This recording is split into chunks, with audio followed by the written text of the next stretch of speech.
the comfort of others, no smoking please. Thank you. As we turn south, you can catch a glimpse of the spires of Space Mountain in the Magic Kingdom. Nearby is Disney's 8th-ranked contemporary resort. Oh no. Oh no. Oh no, no, oh no, no, no, no. Look at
While your group is together, now is a great opportunity to pick a time and place to meet and to become separated in the park.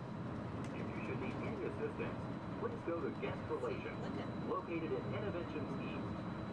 Guest Relations can also assist you in making dining arrangements, provide special tours of Epcot, or make other suggestions for planning your visit to Walt Disney World.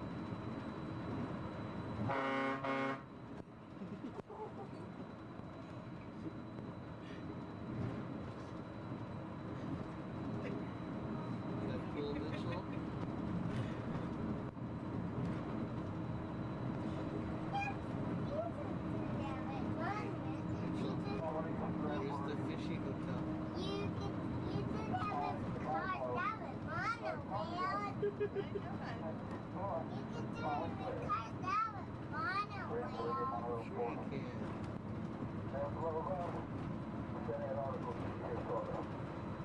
Show us Tower Terror. See Tower Terror?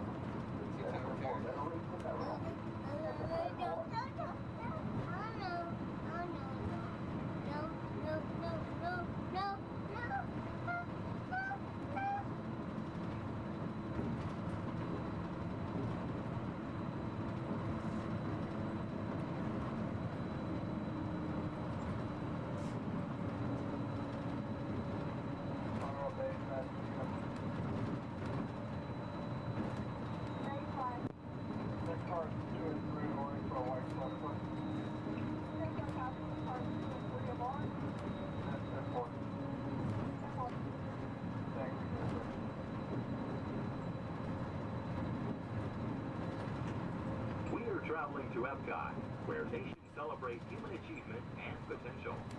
Its 300 acres are divided into two worlds, Future World and World Showcase. Future World offers fascinating explorations into realms of energy, transportation, and imagination. You'll also find adventures in communications, sea exploration, food production, and other vital topics. World Showcase is a community of nations, highlighting the accomplishments and cultures of people around the world. On the banks of the 40-acre World Showcase Lagoon are Mexico, Norway, China, Germany, Italy, the American Adventure, Japan, Morocco, France, United Kingdom, and Canada. Young adults from each nation represented in World Showcase are among your hosts, making this a true international exchange.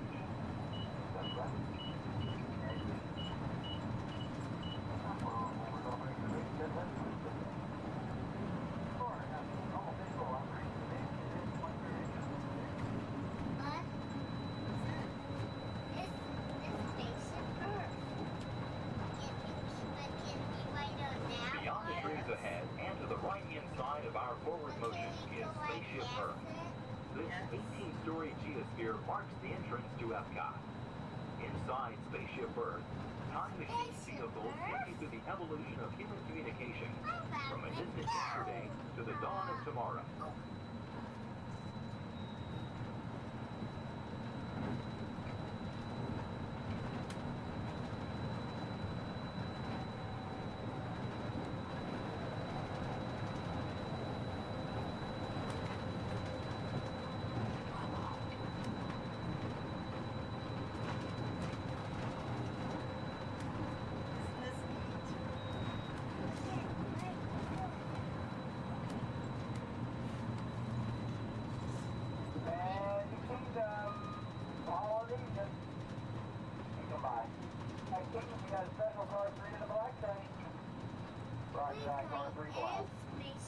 Coming up behind Spaceship Earth is Innovations. Inside this hands-on area, you can explore and interact with the ever-changing technologies and products for everyday living in the near future. To the opposite side is the Universe of Energy. Inside, you'll find Ellen's Energy Adventure, hosted by Ellen DeGeneres and Bill Nye the Science Guy. Maybe. Next is The Wonders of Life, where you'll discover Body Wars, which takes you on an amazing trip through the human body. No, we are not going In Test Track, you can experience the acceleration of test driving a vehicle on the fastest and longest ride ever created for Walt Disney World. Coming into view is World Showcase. Directly across from us on the far shore of the World Showcase Lagoon is our host pavilion, the American Adventure.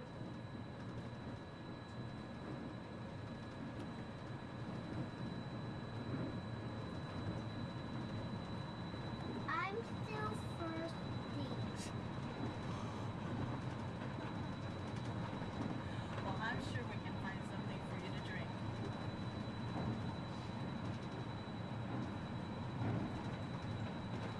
The glass pyramids are the gateway to your journey into imagination. Inside, you can find the 3D adventure, Honey, I Shrunk the Audience. Join Professor Wayne Solinsky as he receives the Adventure of the Year award for his incredible shrinking machine. Next is The Land, where you'll discover creative partnerships between people and the land around the world. In the living seas, you can descend via hydrolator to Seabase Alpha and navigate the largest, most spectacular coral reef environment ever created by humankind. Ladies and gentlemen, we are approaching the Epcot monorail station. Smoking is not permitted at Epcot except in designated areas. Please consult your guide map or ask a cast member for the location of designated smoking areas. Please hold on to the handrails and stay clear of the doors until the monorail stops completely and the doors open. On behalf of the cast of the Walt Disney World Resort, we'd like to welcome you to Epcot. And ladies and gentlemen, this is the Epcot monorail station. If I can please have everybody's attention once again, I do need everyone's attention. As you're walking up the platform this morning to the Transportation and Ticket Center, you might have noticed our signs, and if you did not, that is why I'm here. Epcot will be closing this evening promptly at 4 o'clock. Once again, Epcot, the entire park, will be closing this evening at 4 o'clock. Monorail transportation will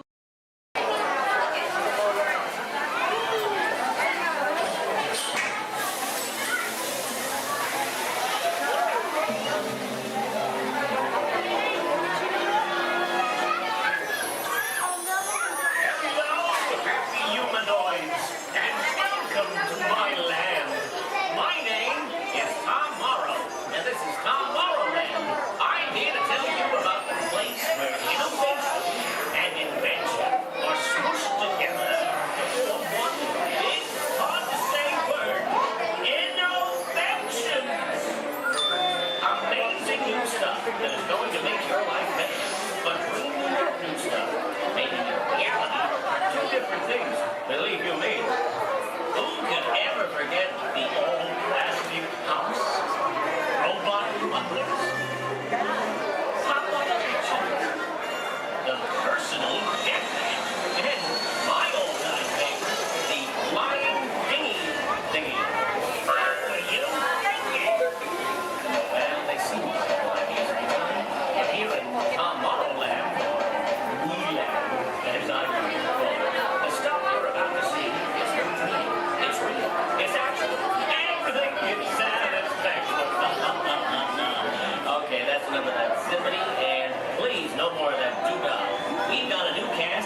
unexpected company is a snap. But getting them to leave is still a nightmare. We're still working on that. Yes, sir, we've got all the latest things. And I'm not talking Mr. Coffee, whose work I admire, by the way. I'm talking smart relatives of mine. Genius gadgets that take the hard work out of housework. You want digital, analog, interactive, hyperactive, radioactive. Can you believe it? It's all here. You're gonna love it. I'm gonna have to ask you to leave now. I'm expecting company to arrive at any moment, so if you'll excuse me, I have to clean up this house. There's a great, big, beautiful tomorrow headed right this way. Well, see you around and around and around and around and around. Bye-bye. Bye. Okay, here we go.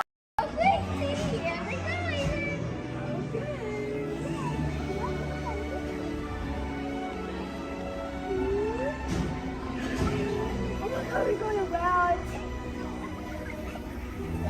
I went that side!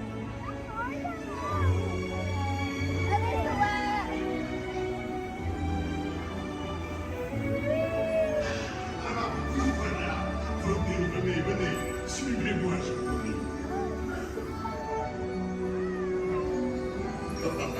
The chef Flappy is waiting for you. This way. Qu'attendez-vous?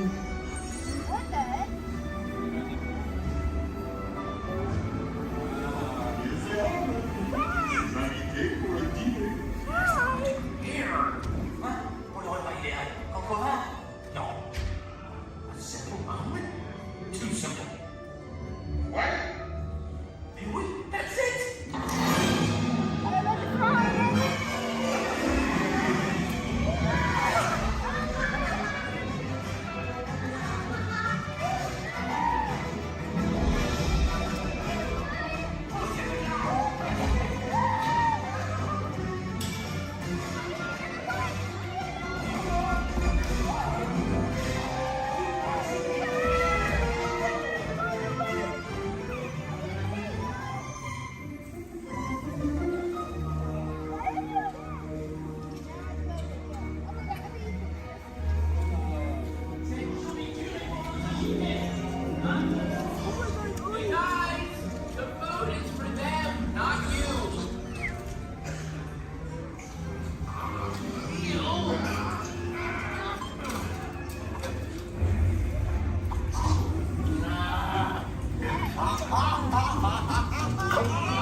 What are you doing?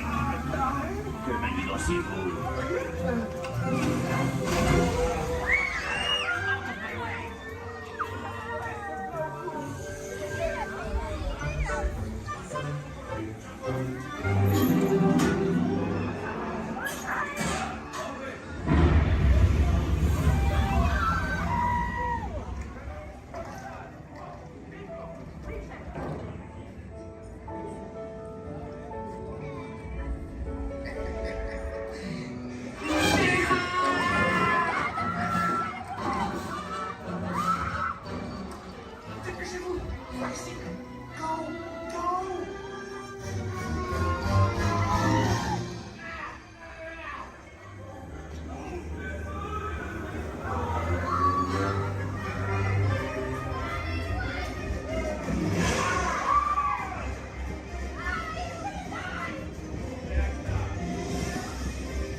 Stay happy.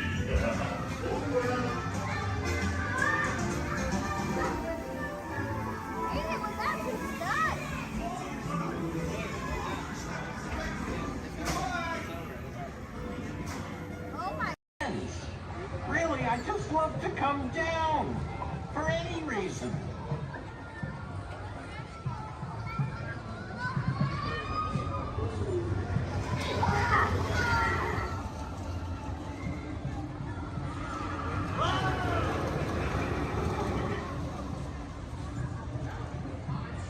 Sure is fine in autumn.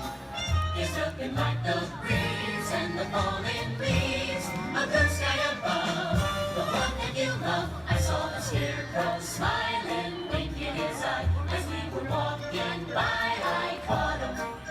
Then he looked my way, said, "Enjoy your day." It's the magic that can happen when it's autumn. Changing leaves of red and gold, all is in the air. You can see it on every autumn street. And if you find that someone warms your heart every time you meet, you should remind them that you find them positively sweet.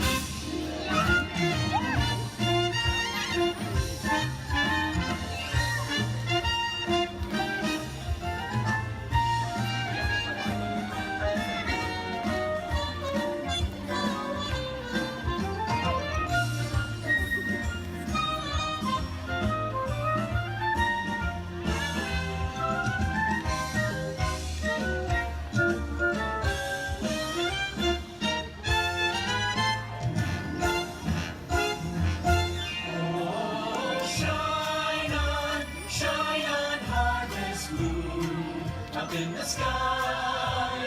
I ain't had no lovin' since January, February, June or July. Snow time ain't no time to stay.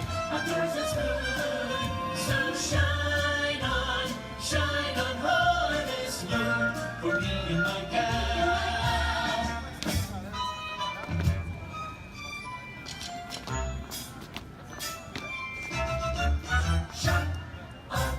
Shine on harvest moon. It's autumn, wonderful, beautiful autumn.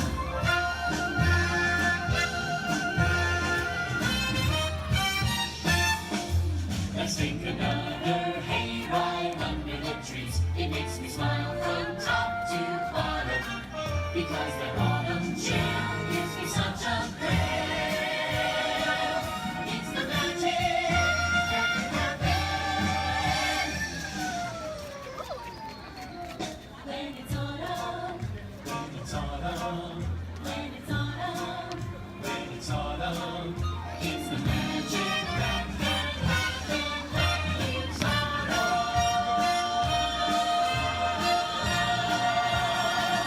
When it's autumn.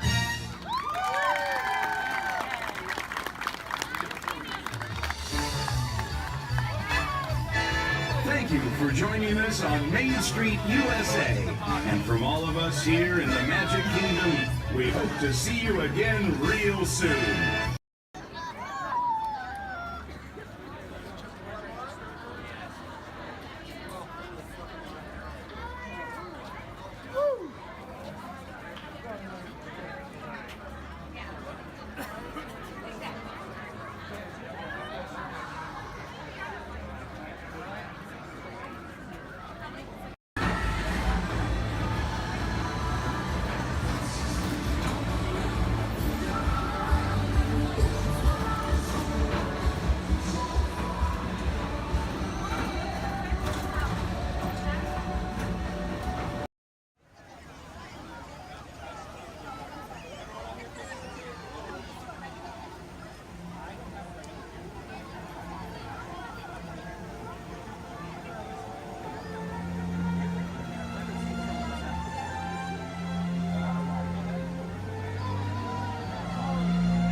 good company.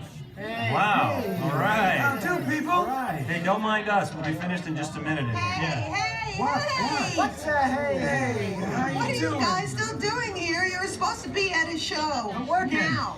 I'd like to introduce our lovely manager. Yeah, she's usually not like this. Yes, she's usually worse. I heard that. Where is my limo? Good. Okay, come on, guys. Please, get in the car. Sorry, folks. We gotta go.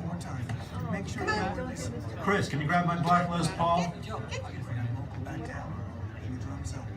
Hey, wait a minute. We can't leave these people here like this. We can't? No. Come on, you know how we feel about our fans. Yeah, that's right. Well, guys, what do you expect me to do? Send them all with you?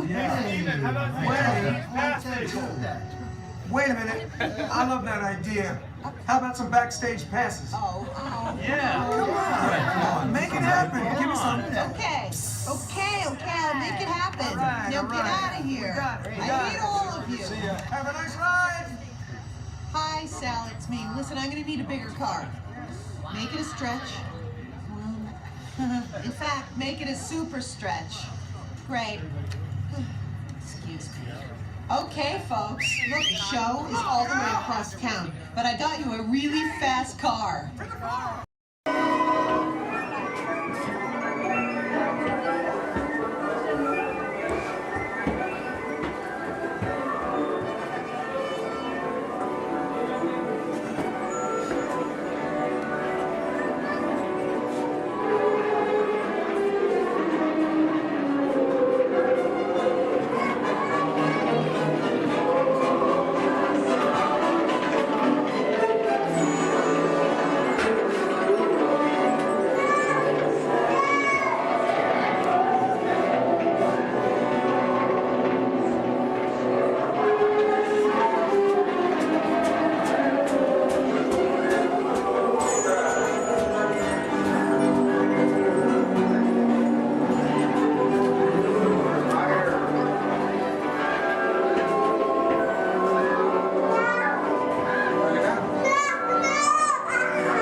do you think?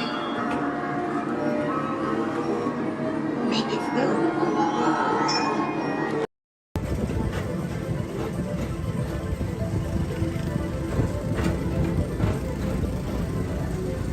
Attention all visitors from Galaxy M31. Please keep forward-facing tentacles clear of oncoming vehicles. Thank you.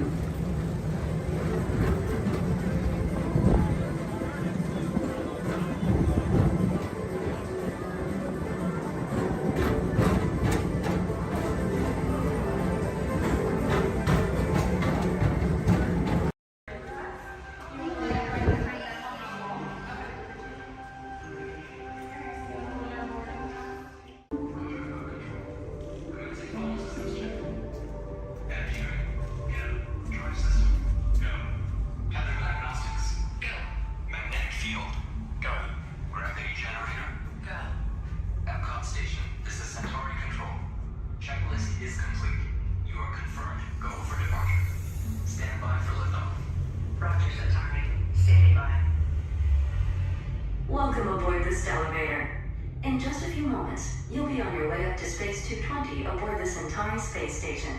Enjoy the ride. SV1, you are clear for departure. Initiating in 3, 2, 1, liftoff. You're riding aboard the Mark V Stellarator, the latest in space elevator design and technology. Today, you'll have a spectacular view of Florida and the eastern seaboard. Enjoy the ride. I'll be back in a bit with arrival information.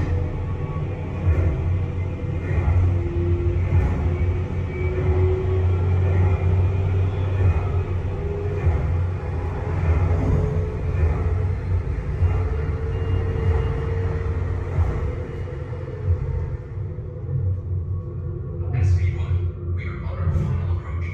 Roger that. If you look above, you'll see Centauri space station coming into view. Once we dock, gather your belongings and exit through the open airlock.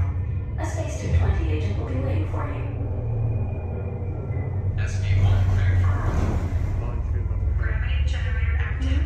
Airlock activated. Docking complete.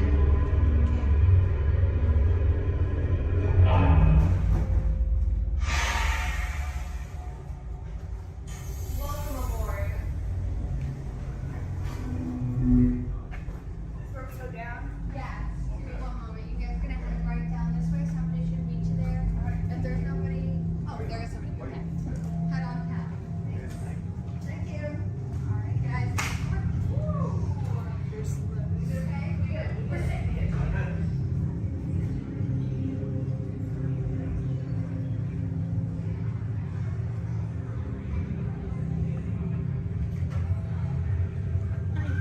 Hi there, guys. I'll Hello. take that boarding pass.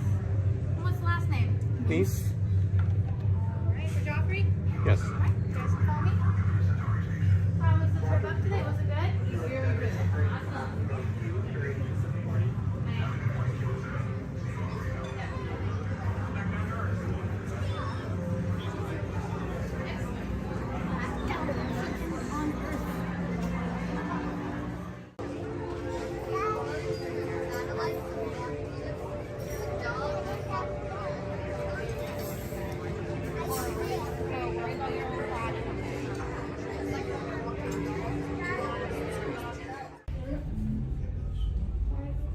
SV2, you're cleared for departure. Initiating descent in 3, 2, 1. Your journey back to Epcot will be a smooth and quick one today, so enjoy the ride.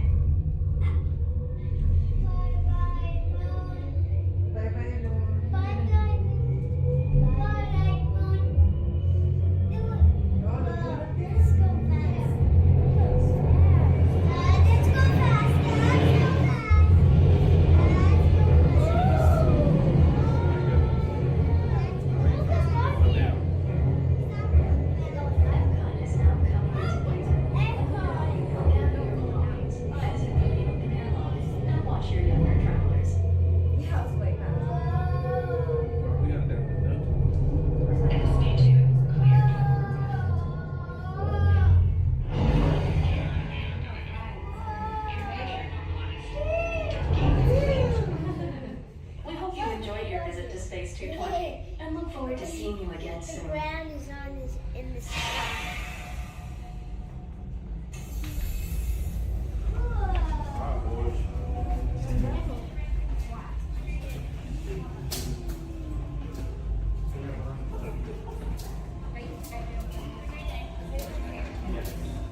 Attention marine life explorers. Do you ever wonder why pufferfish puff? It's a special adaptation that keeps them safe from predators. Thanks to elastic-like skin that stretches easily, puffers inflate their stomach when they're scared or threatened, and some are even covered in spines that ward off danger.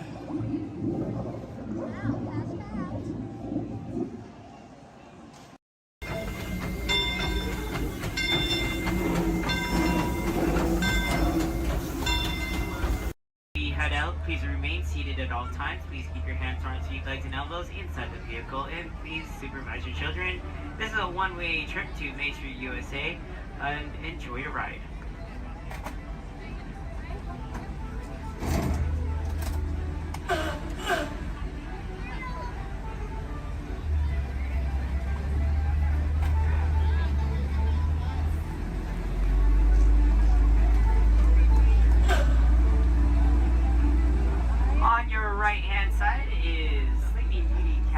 Your gateway to Fantasyland.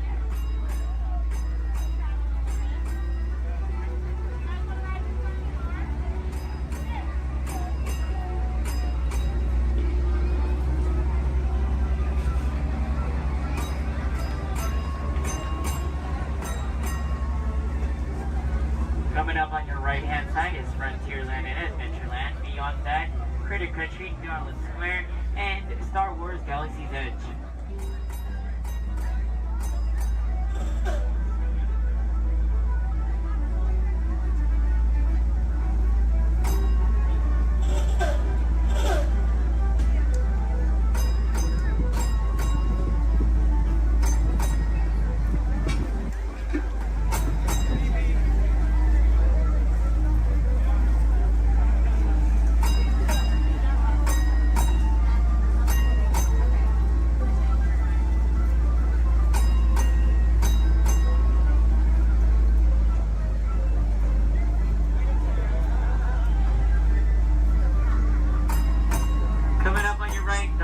Left-hand side, there's our first aid center, our baby care center, and our lost child center.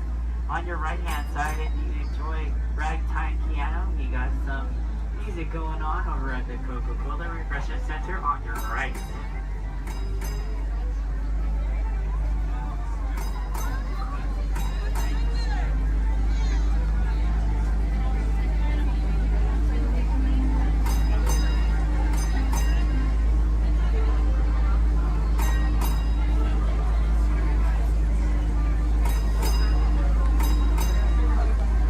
If you get hot later, on your right-hand side is our Dips and Grill ice cream parlor.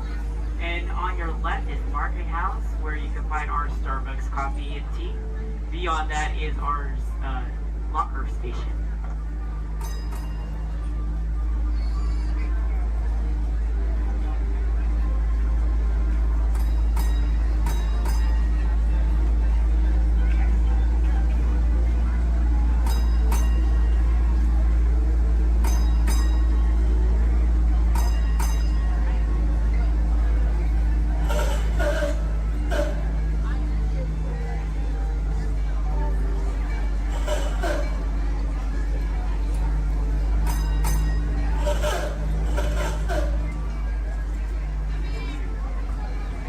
To our final destination in front of Disneyland City Hall. Please remain seated until the bus has come to a full and complete stop. For those of you who are sitting in the top stairs, Please watch your step as you exit the stairs and assist young children. And enjoy the rest of your day here in the Magic Kingdom. My name is Justin, and thank you for riding.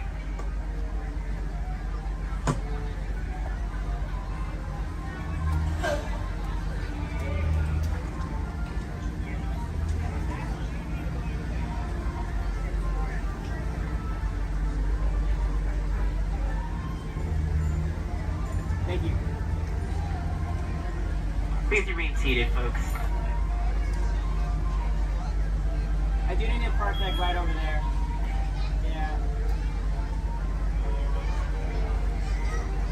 Please remain seated, folks.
Your vision. Now, all together, if you would please read line 3. With F-I-G-M-E-N-T, you can see things differently. Sure, you can see with your eyes, but imagine what you could see if you used your imagination. Follow the bouncing figment. One spark of light can light your fancy. Your mind sees more than what your eyes see. Your sense of sight can make your fancy fly. There's more to sight than meets the eye.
Hi, Pluto. There.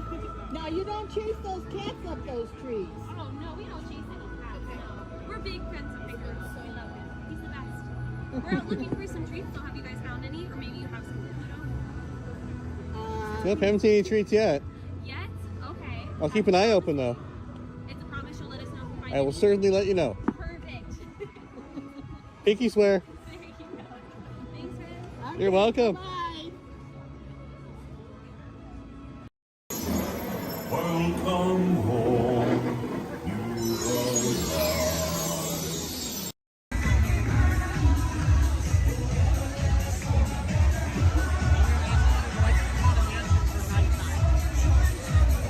Yeah, I'm doing it.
A young man from the American Midwest, along with his older brother Roy, started a cartoon studio in the back rooms of a small real estate office in Hollywood, California. This was the small beginning of a family entertainment company that would create unforgettable stories, characters that become beloved friends, wondrous experiences, and music that has become the soundtrack of our lives. That young man was Walt Disney, a master storyteller whose imagination knew no bounds and who delighted in making the impossible possible. Disney 100, the exhibition, is a journey through 100 years of Disney magic, presented in themed galleries based on Walt Disney's creative concepts and philosophies. These include storytelling, creating believable characters, the spirit of adventure and discovery, the magic of sound and music, the world around us, real and imagined, curiosity, imagination, and technological innovation, the worldwide wonder of the Disney parks, and an everlasting sense of optimism about the future. Walt Disney famously said that it was all started by a mouse, but it really was all started by Walt himself. His philosophies became the foundation of the Walt Disney Company. They still inspire Disney's artists, filmmakers, Imagineers, and the storytellers of today. Oh boy! Oh, steady! Whoa! Hi, Mouseketeers! Well, here we go again, so hang on. Anything goes. You ready? And let the show begin! Here's my pal Walt to tell you how the magic is made. There's a lot of satisfaction in developing ideas into reality when we consider a new project we really studied. Not just the surface idea, but everything about it. And when we go into that new project, we believe in it all the way. We have confidence in our ability to do it right, and we work hard to do the best possible job. There's really no secret about our approach. We keep moving forward, opening up new doors, doing new things, because we're curious. And curiosity keeps leading us down new paths. We're always exploring and experimenting. Everybody ready? Then on with the show!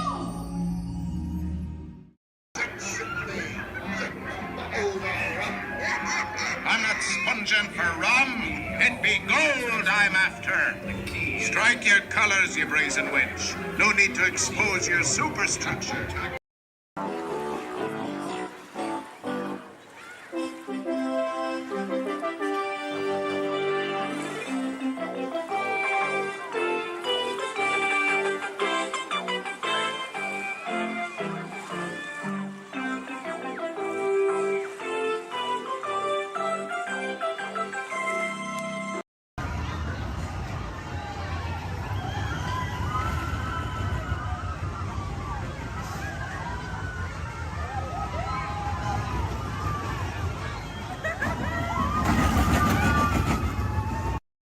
Right here in our very own special effects water tank. Now water tanks just like this one continue to play a major role in action films. Here the explosive, out-of-control mayhem that you see in movies like Crimson Tide, The Rock, and Pearl Harbor can all be created using large-scale mechanical and physical effects. The action is then filmed as a carefully planned sequence of events. And today you guys are in luck because we are in pre-production for our very own action sequence that we like to call Harbor Attack. We're going to be using some of the same special effects that directors like Michael Bay use in their films. Now, if you'll turn your attention to those overhead monitors, here's Michael to set the scene. In this scene, a patrol boat is on a surveillance mission. Searching the skies for enemy aircraft, the crew is caught off guard when the real danger surfaces from beneath the sea. This is going to require a full range of physical effects, split-second timing, and careful direction. We have the lights, we have the cameras. All we need now is the action. And if anybody knows about serious action, it's certainly Michael Bay. Some of the effects that we'll be using in this scene include water cannons, which have been pressurized up to 100 pounds per square inch. We also have bullet hits, which have to be carefully timed and programmed to match the sequence of the visuals as well as the pattern of our sound effects. And the last but probably the most important physical effect in a scene like this is fire, which must be ignited at a precise moment. Because it takes a lot of time and work to reset the charges for an explosion. Of course, the number one consideration in the timing of all these effects is the safety of our actors here on the set. And that's where you come in. Everyone, please give Mitchell a big round of applause! Yay! You have been cast as the mechanic in our scene today. Your scene is going to take place way down here in the engine room of our PT boat. Now, you don't have to swim. You can follow Stephanie and she'll show you right where to go. Alright, we're going to be filming 2 scenes today, but not in the order in which they appear in the script. Many movies today are shot out of sequence, which means that actors have to react to a situation which may not have yet been filmed. This can be difficult, so it's up to the director to provide the motivation for the scene. Alright, Mitchell, here's the setup. The boat next to you is going to buzz as 800 gallons of water are going to dump out of those tanks, fly down that chute, and slam into you like a freight train. Are you feeling motivated to hang on? Good. It's actually 1,000 gallons of water, but we find there's a fine line between motivation and fear. Alright, roll, playback, and action! Pick up the phone and talk to your captain. Let him know you've just lost your engine. Keep talking. Keep talking.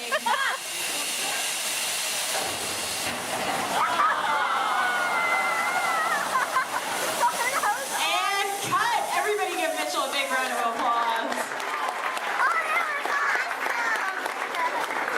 Alright, Mitchell, you were fantastic in that last scene. Now I have one more acting task for you to do. I need you to sit there in that blue chair, stare dramatically out at the audience, and act dry. We're going to give you a couple minutes to work on that. Well, let's add that shot into our next scene, see how it all ties together in the final sequence.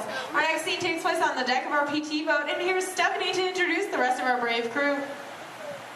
Hello, ladies and gentlemen. Can I get a big round of applause for our Captain Jeffrey and his wild and wacky deck crew, Julie and Brandon, the cast on set and the crew is standing by. Well, thank you so much, Stephanie. All right, roll playback. Remember, you guys are on a surveillance mission. And action. All right, Captain, pick up those binoculars. Start scanning the skies for enemy fighters. Crew, I want to see that deck nice and clean.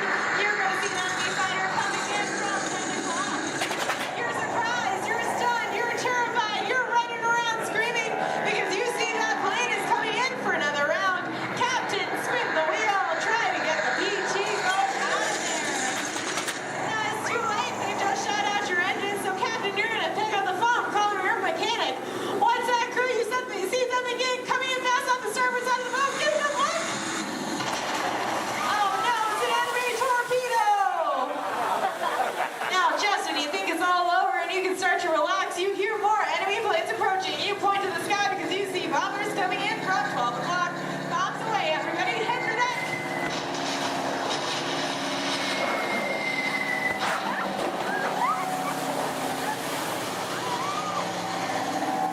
Now you have survived that aerial attack, but then you see 2 more torpedoes headed fast off the stern.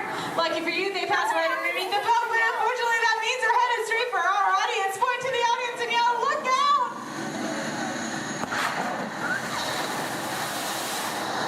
And that's a wrap. What'd you guys think? Give them a big round of applause. All right, now we're going to see what that whole sequence looks like when we have some computer-generated images, a couple of lines of pre-recorded dialogue, and an exciting musical score. Ladies and gentlemen, I'm proud to present Harbor Attack.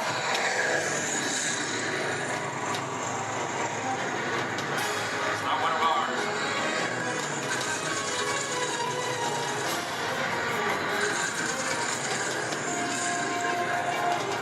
Skipper, he's coming around for another run. Metro, report. Both engines are gone. Torpedo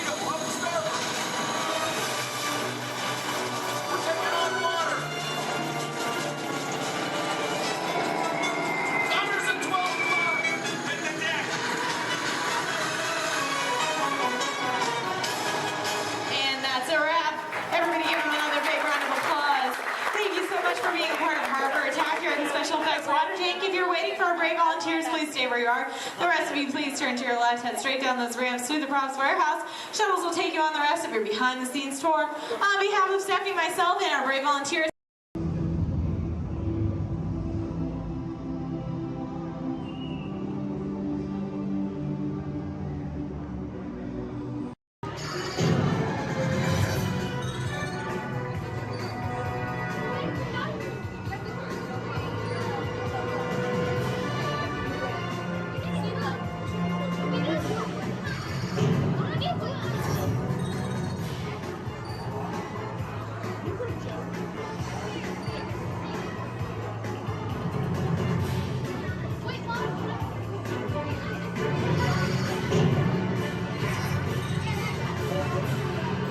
Prison transport launch in 12 Archelian weeks. Hold on, people. Stand here.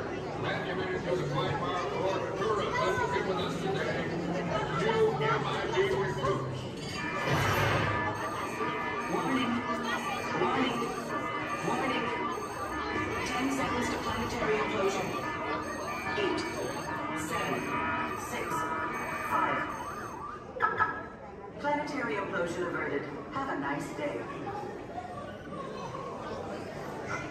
Never a dull moment around here, folks. Many of you may be wondering, are resident aliens really that common here on Earth? After all, how many tenants or antennae does one see in a day? And that's precisely the point. Because when they get here, they look like this. Then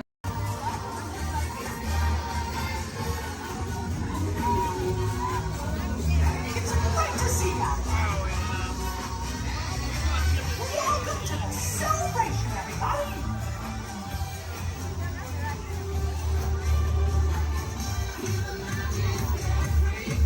Hi, Walt.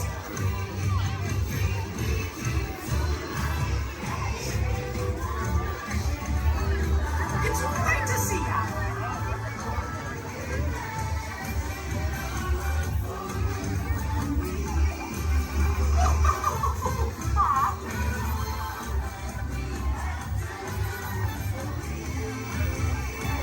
There's magic everywhere!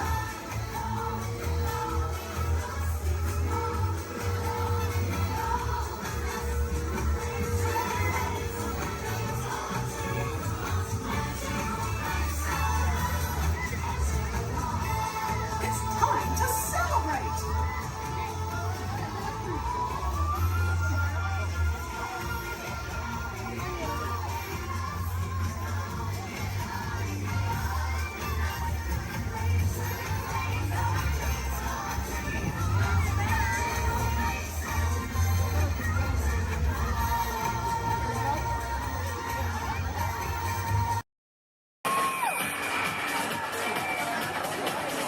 Good evening, everybody, and welcome to the new beautiful Paradise Park here at Disney California Adventure. I'm Brian. I'm Emily. And we're here to celebrate Disney's brand new spectacular World of Color. Do you think these people really know what kind of treat they're in for tonight? I don't know. Let's find out. How many of you have seen World of Color before? All right, so how many of you are seeing World of Color for the very first time? Woo! That's great, guys. All right, you know what? We won't spoil the surprise, but we can promise you this. Why don't you tell her, Brian?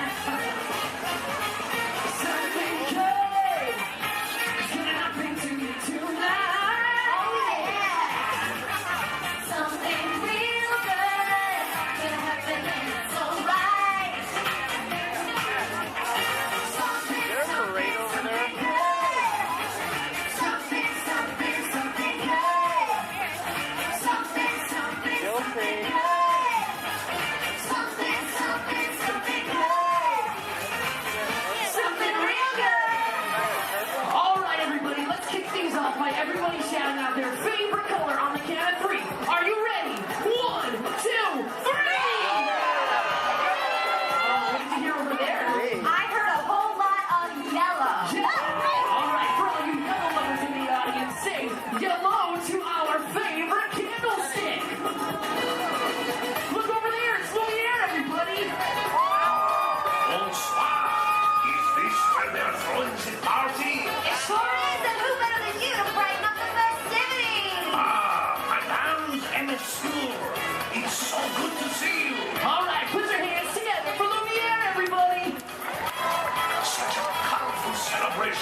think? You can say that again. Such a colorful celebration, don't you think? Very nice, Victoria. What service? I love this song. Okay, now whose favorite color out there is orange? Anybody? Well, gee, I sure wish I knew somebody orange who could kick this party up a notch. Well, I know somebody. And I'll give you a hint. He's orange and black, and he loves to bounce. That's right, it's not Tiger, it's a Tigger! It's time for a little bouncing. All right, everybody, now's your chance to get bouncing! There ain't nothing can bounce like the Tigger. Except maybe you. Keep on bouncing.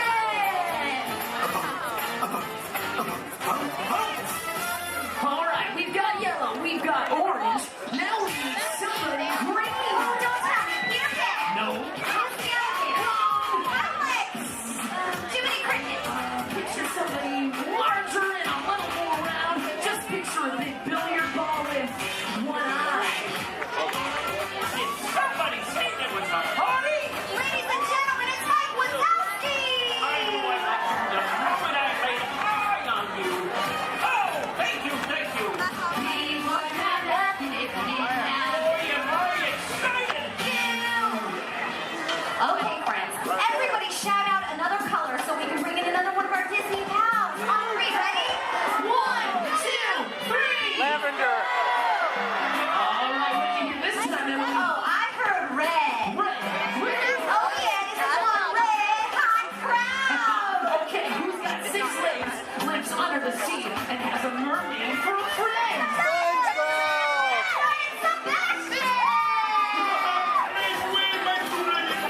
I love to celebrate. It's my favorite crowd. Hello, everyone. Hello, Sebastian! What a celebration. This is almost as much fun as it is under the sea. Okay, everybody. Now go like this with your hands and pretend like you're holding a magic lamp. What are you doing? We're making wishes. Well, what are you wishing for? I think we're wishing that somebody blue would get here. Don't look now, but I think you got your wish! Genie, wouldn't be a party without you! That's right, Mr. Blue himself. Genie is in the house. Oh, yeah, these look like real party people. Put your hands up, put your hands up. Hands up, everybody! Look out, the genie is coming through. Let's give a big round of applause for all of our colorful friends. Thank you. Just Russia, thank you. Oh. Okay, now it's time to find out just how excited everybody is out there! Yes, friends! It's time for the official World Championship Color Competition. Okay, it's time to break them into teams, and these colorful friends of ours will be our team captains. So first up, let's decide who's on Genie's team. So this big group of people right here in front of me, including you in the center, I want you to think like a genie and yell abracadabra on the count of 3. Are you ready? 1, 2, 3! Oh, come on, I said it like a genie really loud this time. Ready? 1, 2, 3! Great! You guys are now Team Genie.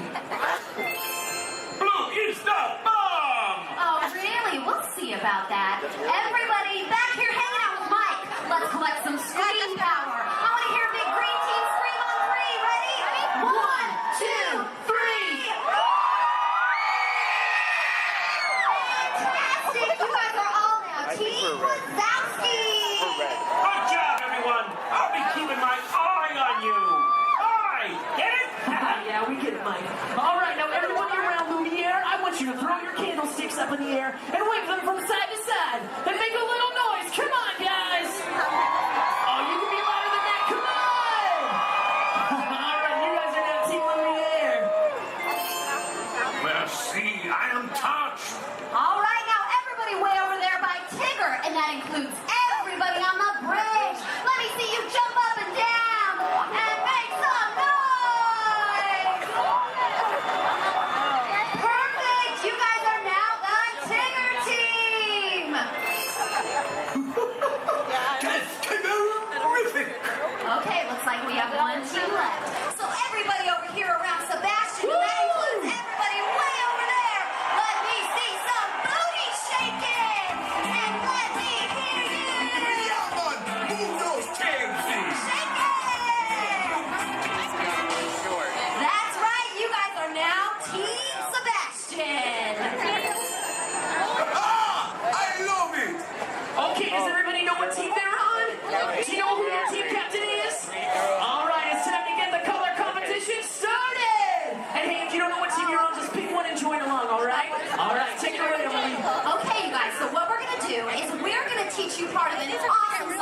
movie Tarzan.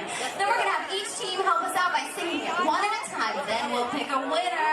All right, let's hit it. Okay, so I'm gonna say something first, and then you all repeat after me. Are you ready? Let's do it. Say do. Bop. Bop. She. Do. All together now. Do. Bop. She. Do. Do. Bop. She. Do. Come on. Do. Bop. She. Do. Do. Bop. She. Do. Awesome. This time we're gonna sing it. Repeat after us. Do. Bop. She. Do. Let's hear it. Do. Bop. She. Do. One more time. Do. Bop. She. Do. All right, Emily, do you think they're ready? Oh, they're ready, all right. All right, color crews, it's time to shine. Emily and I are going to call out a team. When you hear your team call, we want you to belt out that phrase as loud as you can, okay? Oh, and one other thing, you gotta sing the right notes for your section to win. Okay, guys? Team Genie, your lines are up first. All right, watch Emily and I for your cue. Here we go.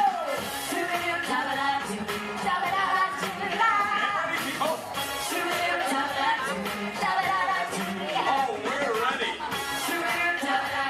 All right,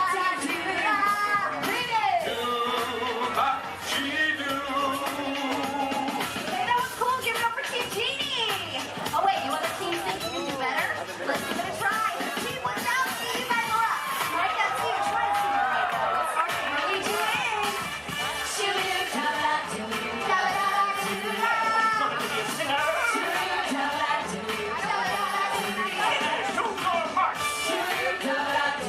Okay, Team Wazowski, you're up. Here we go.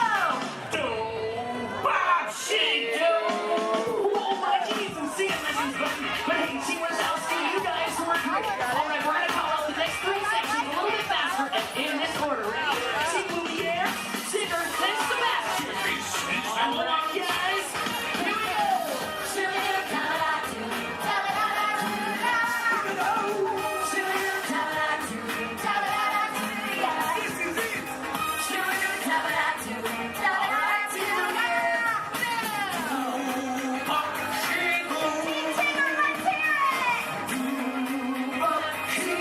All right, Team Sebastian, hit it.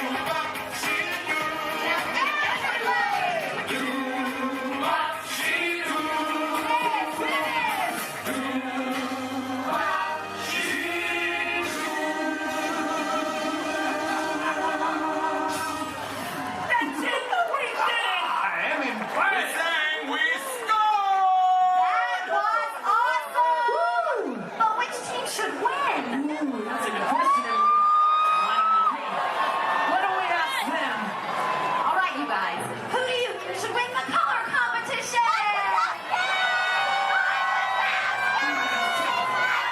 Everybody did a great job, but tonight's winner is Team Lumiere! Let's look at the winner. Congratulations. Actually, you know what? You all did such a good job. Your winner's in my book. Okay, now that everyone's in the room, let's really get this thing going. Welcome to the celebration. It's a jubilation. It's a carnival. People in the streets are dancing. No time for a listen. It's a carnival. Oh, see with lights flashing. Their eyes are laughing. Into your dreams. This is fantastic.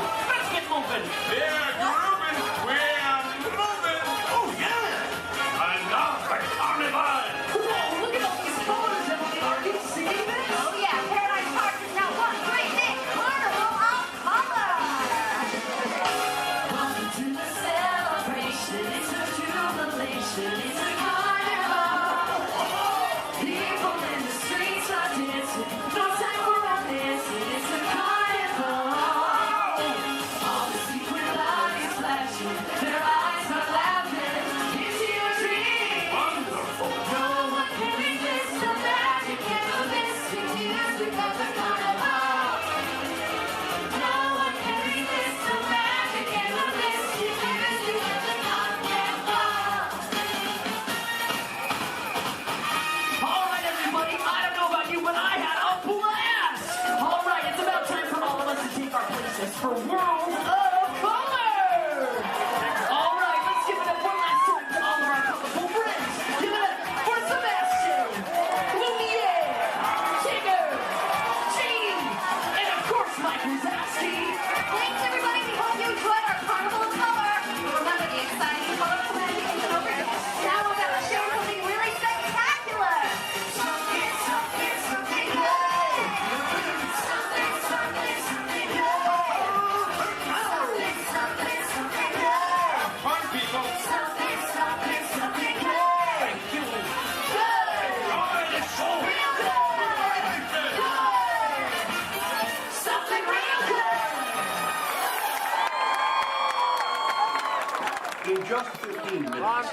Too much last night, so bear with me. Tej left me alone today, so yeah, that's pretty much it, you guys. In just a moment, these doors will be closing, and moment.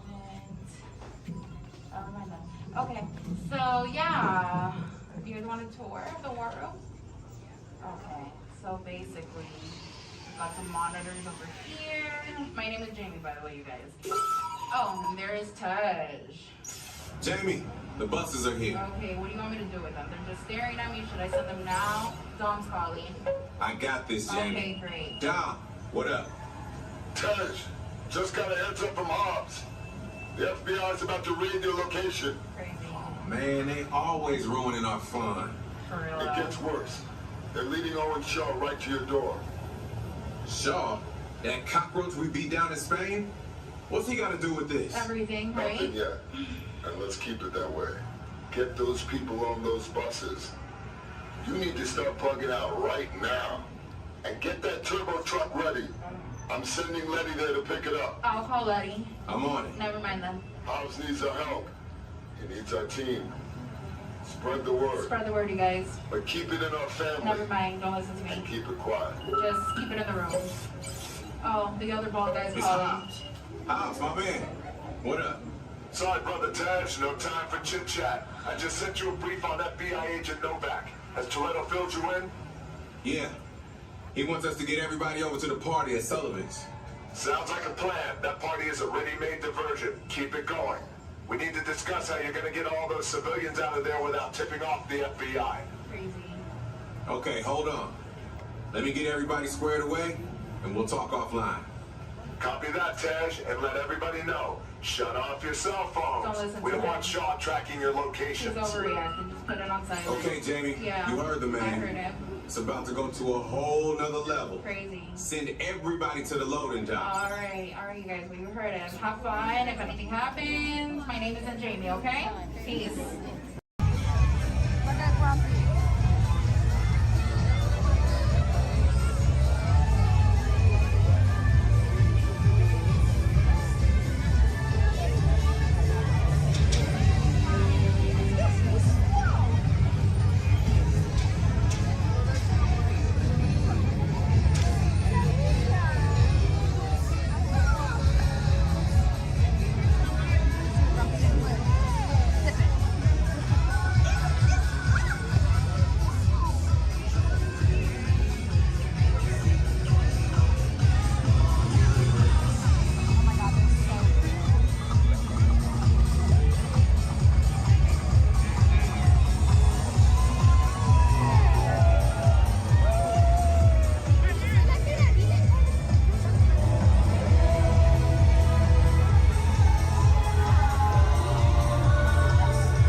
Their favorite song. Which one is that? The last one. One of our favorite singers. Yeah, 20.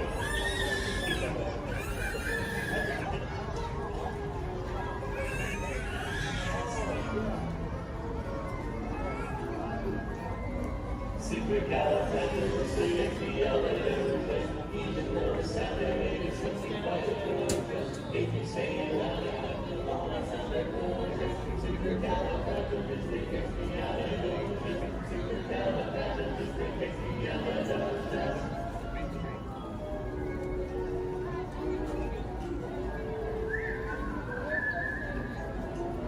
you all whistle while we work.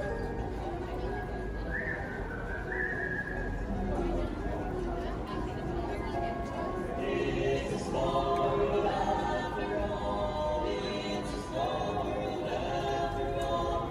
It's a small world after all. It's a small, small world. There's a leader of the love to stay free.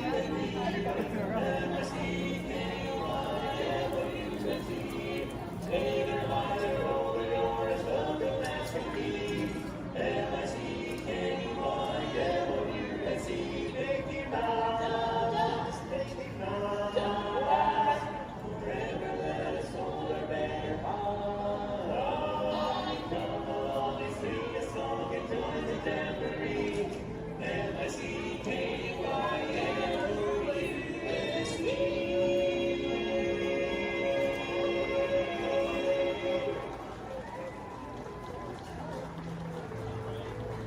Thank you so much, everybody.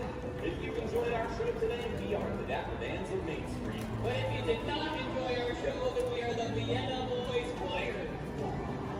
Oh, we will sing a song and make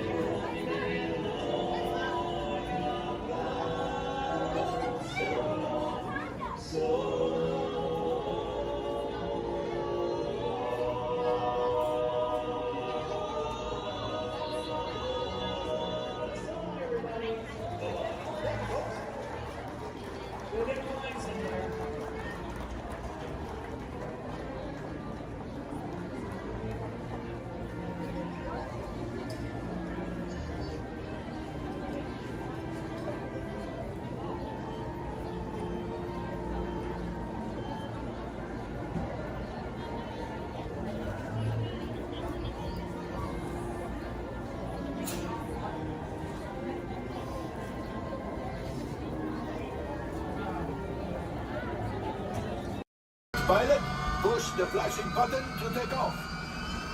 Pilot on the left. Move your stick to fly right and left. Pilot on the right. Pull back on the stick to fly up. And push forward to fly down. Oh, that's it. Julie, sorry. Okay, got it. Sorry.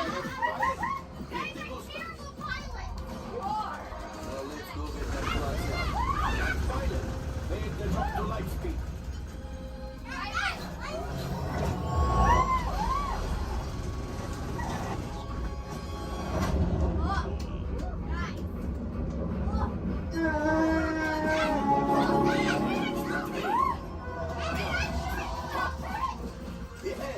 Yes, keep shooting. I'm shooting. I don't know what I'm shooting. They've locked onto us. Take evasive action.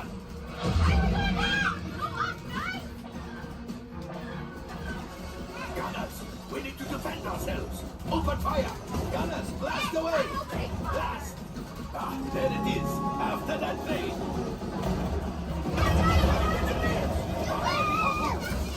Excellent. Now, gunners, shoot the cargo free. The pilot brakes. I can't stop. That could have been much worse. Okay, it's much worse.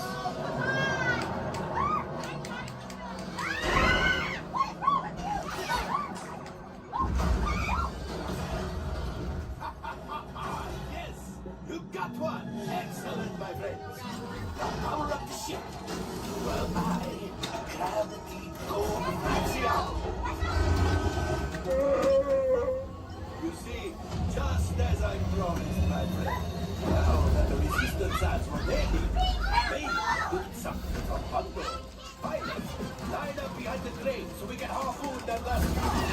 Gunners, shoot the train. Engineers, reel us closer. Go sprinting with keep shooting. Good job, my friends. Yes, yes, yes. We got the coaxium. I will grab it. You keep up to the train.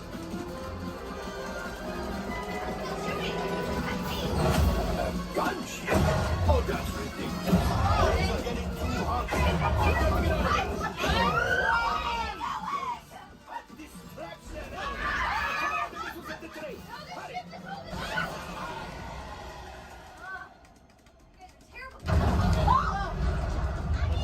Coming down. I can't see!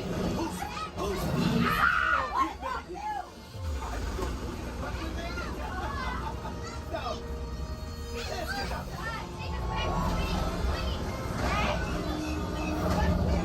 Oh boy! Pilots, releasing Babylon. We've got company. Who is right? We need them back there fighting the resistance. Only 3 left. He's the last. Watch out!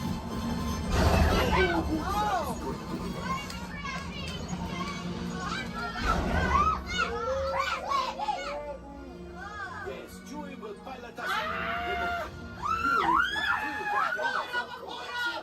This would greatly help the resistance. You will heard the first order and made Chewie proud. Now after my modest profit, your cut minus what you owe me for damaging the Falcon. Not bad. You are 35%. This thing doesn't work well. Awful, awful. Fired. That's not too bad. R5, damage report. I'm driving next Engine time. failure. All right. Hyperdrive leak. That is not too good.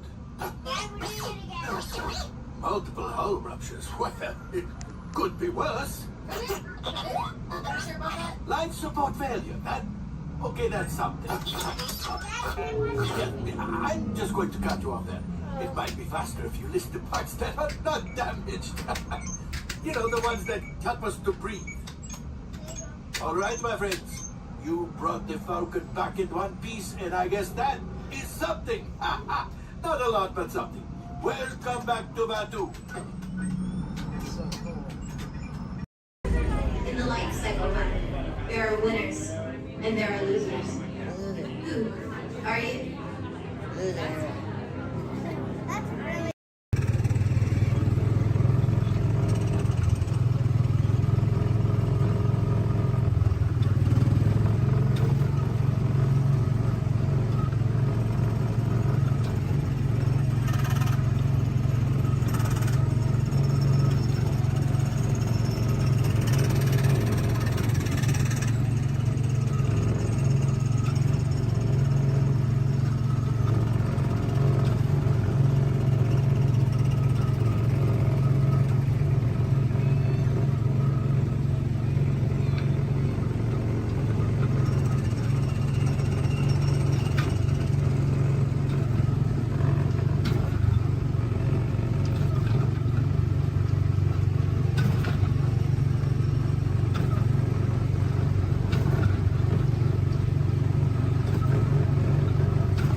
those people on that dock. Bye.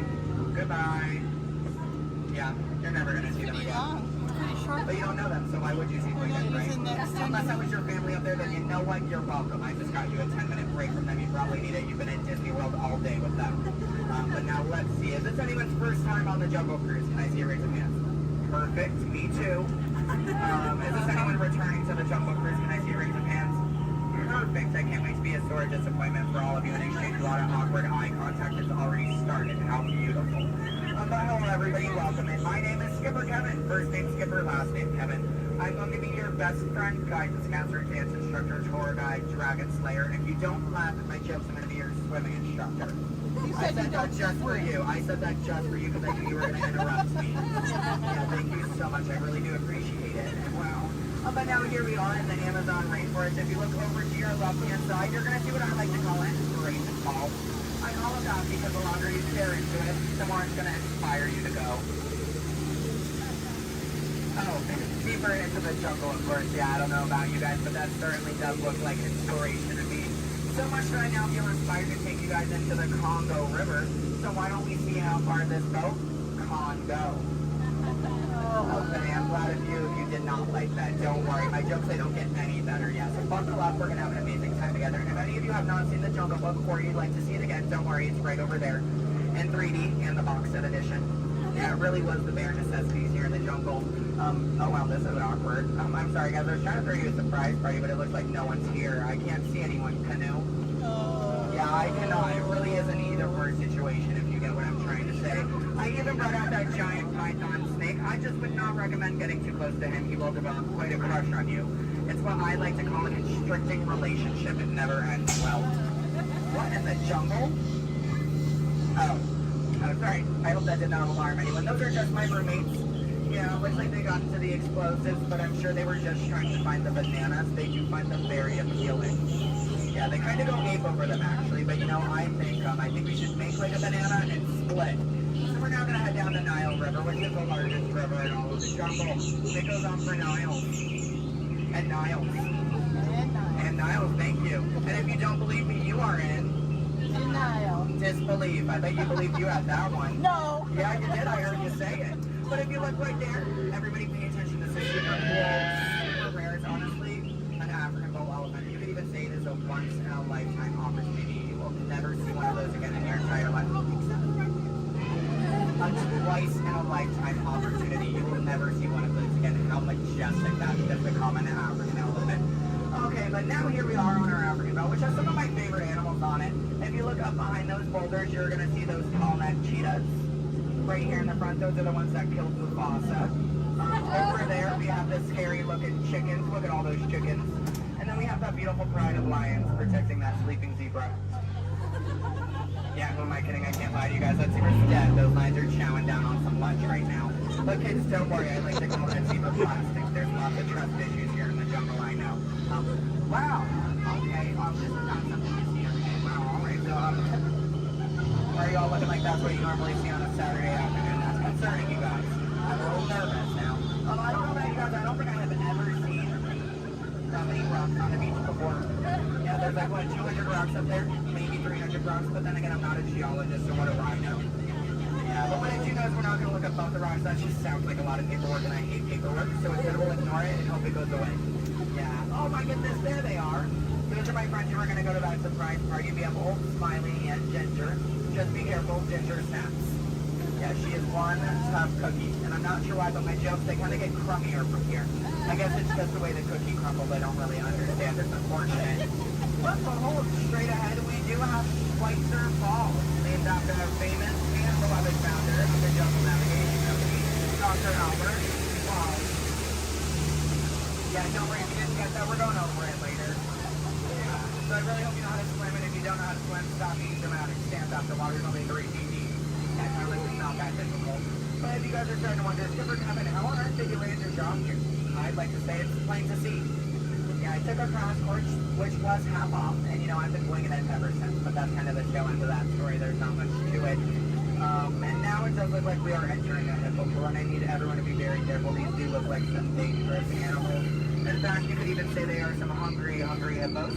So if you guys could do me a favor and hold on to your marbles, I lost mine a long time ago. That's why that boat's halfway underwater. Oh no, I'm just kidding. The legal team said I can't keep saying that. That's gonna get me fired.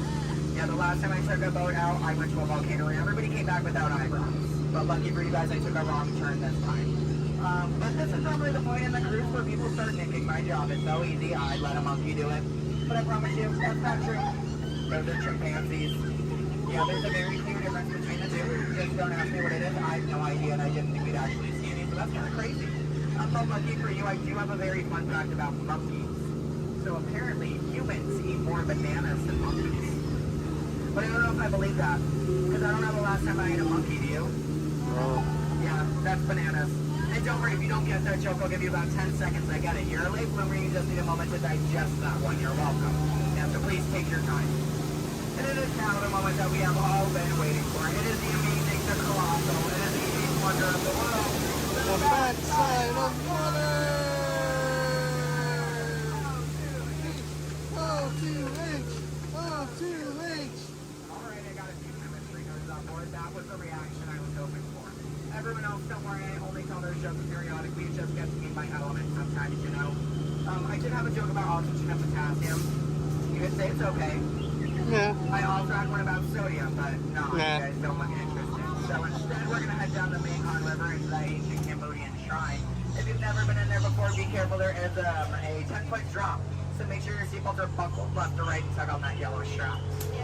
Yeah, if you're looking for your seatbelt, you can't find one, hold on tight. Let me know how that goes for you.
Here we are in an Indian elephant bathing pool, and I bet you guys even think that's water coming out of their trunks. But don't worry, it's not. Yeah, and as a double feature, if you look up ahead to your right, you're going to see those two baby elephants playing under a full moon. Yeah, I bet you don't see that very often, do you? No, I'm just kidding. Don't answer that. If you do see that often, I don't want to know why that's weird. Please keep that to yourself, okay? But you know, since we are here in the jungle and there are plants everywhere, I'd really like to take a moment and show you guys some of my favorites. So, that one.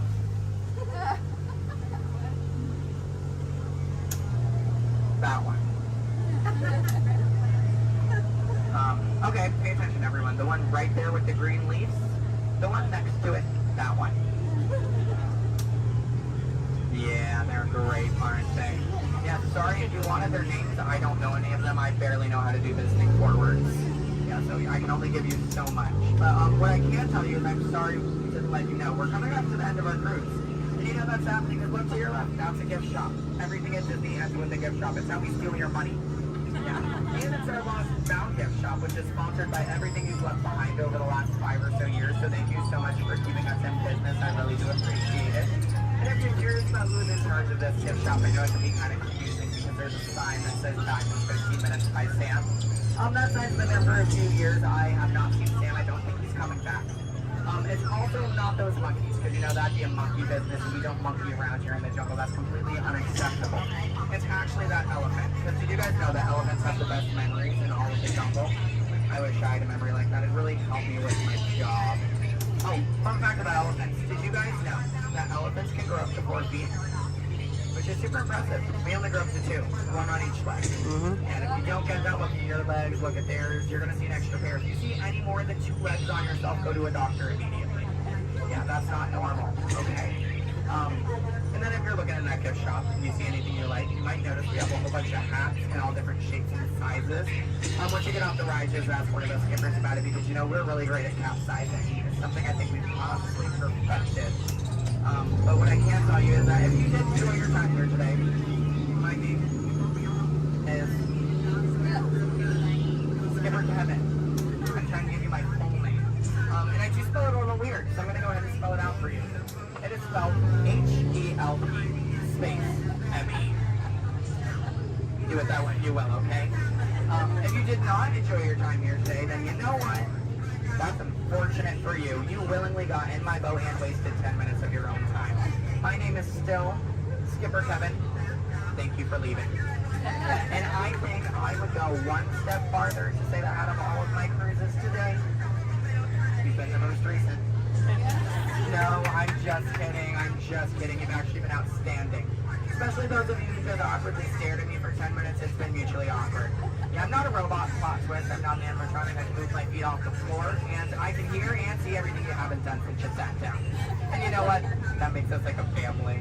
As I say to my own family after 10 minutes of quality time together, look at that. She's even giving me a heart. This is why I have attachment issues. You're going to get out of my boat in about 2 minutes, and it's going to make me cry. You need to leave is what I'm going to say. So in just a moment, you're going to be outstanding on that dock. Yeah, it really is great. Oh, and while we're looking over at the dock, let's do a little bit of a dock orientation. Everybody on this side, this is where we're going to be getting out. So if any of your rebels are hanging out of the boat right now, leave them there, stay comfortable. But when we get over there, you might want to pull it in the boat because that dock is really hard to replace. Yeah, your elbow, I can send you to an urgent care lab dock. I don't have a contact card for it. I don't know how to replace it. But you're going to see those 2 docks in between the boat. I like to call them a paradox. Yeah. The 2 skippers, they're paradorks. Yeah, they really are adorkable, aren't they? And you can tell them I said that. They're going to hate it, but I love it. Yeah, and thank you for saying I'm so funny. You're really inflating my ego as we speak. Yeah. I'm getting some compliments from you. She's falling in love with me. She's stealing my jokes. He's recording me. This is like a reality TV show. I'm better than the Kardashians. Yeah. Oh my goodness. And what do you do? What's your story? Do you walk across the country? Yeah. You do? That's I have insane. medals for it. So. Do you? Yeah. What kind of medal? Golden ones, silver. Do you sell them? No, I just wear them. You just, but, so have you not won any? No. You haven't, yeah, you're not wearing any, so I kind of assumed. Yeah. When you get one, are you just going to wear it all the time? Yep. Oh, are you going to name it? Yeah. Why not? If it's going to be that important to you, I think it deserves a name. Why do you think your mother named you? I'm just saying, okay, your story's boring me now. What is your story? Talk to me, Miss Epcot Center. She's wearing a shirt that says Epcot. Is that your story? Yeah. That's it? Yeah, and that I'm sticking to it. That was a pretty short story. Yeah. It's been a long life. Short story for a long life. Something about that doesn't make sense. Oh, goodness gracious. My friend in the middle with the Leia shirt. Hello. Are you a Star Wars fan? Good to know. What's your story? Alabama? My friend's from Alabama. He's bald. He normally works here, but he's not. His name's similar to mine. It's Brevin. I'm Kevin. We also have a Devin and a Heaven. If you can, yeah. How do you think we feel? You hear us on the microphone, you just hear a name, all you hear is Evan. We all come flocking too. Yeah, it's great. Okay, my friends in the back, why are you so quiet? You're so quiet. Are you having fun back there? Just making sure you're not asleep. I mean, your bucket has a little no. You're wearing sunglasses. You're wearing sunglasses. He's behind my engine. Can't see any of you. And then, what about you two over there with the extra set of ears? How you doing? Thank you. Are the nicest one here. No one asked me how I'm doing. Thank you. You are all horrible people. Just know that. Just know that, please. Except, well, no, you can love me all you want, but that doesn't mean you ask me how I'm doing. You know what? I think I'm ready to cut our time a little short together. So, now this is a word for legal. Make sure your hands, arms, legs, and feet are inside the boat. Parents, supervise your children. I don't have any, I don't want yours. Children, supervise your parents. I don't trust them, neither should you. And then number 2 they're holding on means that we have to do this 2 more times because you guys just didn't make me feel good enough about myself. So hello everybody, welcome aboard the world famous Jungle Cruise. My name is Skipper Kevin and I would never do that again. That's treacherous. The only thing I'm going to do is make you 2 times farther from the exit for your inconvenience. You're welcome. And I really would like to tell you what my parents told me on my 18th birthday. They looked at me and they didn't say, Skipper Kevin, happy birthday. Why are you staring at me? That's all they said. Okay, well now that you guys are just doing weird things, get out. Goodbye. Yay. Stop. Don't stop. I need it. Yeah, guys, give me a standing ovation. I am a middle child. I love validation. Yeah, thank you.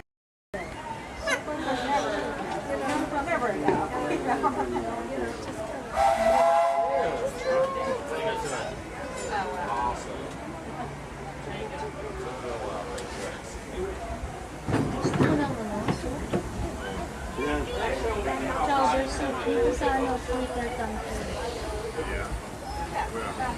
Burgers, chicken, and salad. Barbecue. Hello, folks. Welcome aboard the Disneyland Railroad. We're now embarking on a grand circle tour of the Magic Kingdom, with stops at New Orleans Square, Mickey's Toontown, and Tomorrowland, followed by a visit to the Grand Canyon and Tiny Little Room. We got a lot of traveling ahead of us, so remember, for a safe trip, you need to stay seated, keeping your hands, arms, feet, and legs inside the train. And please, watch your shoes. Bienvenidos a bordo del Disneyland Railroad. Para su seguridad, permanezca sentado, tenga las manos, brazos, pies y piernas dentro del tren. Keep your hands ahead. Gracias.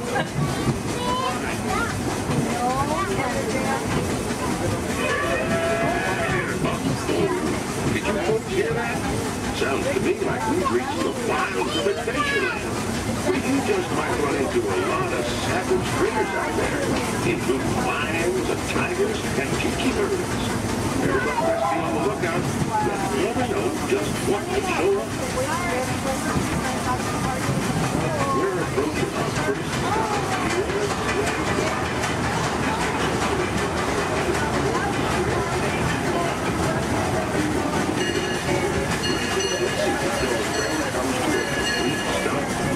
watch your step, don't get lost. Have a good time at the frontier, yeah? For those of you continuing on with us, we'll be resuming our trip in just a moment. This is New Orleans Square. Take a drink.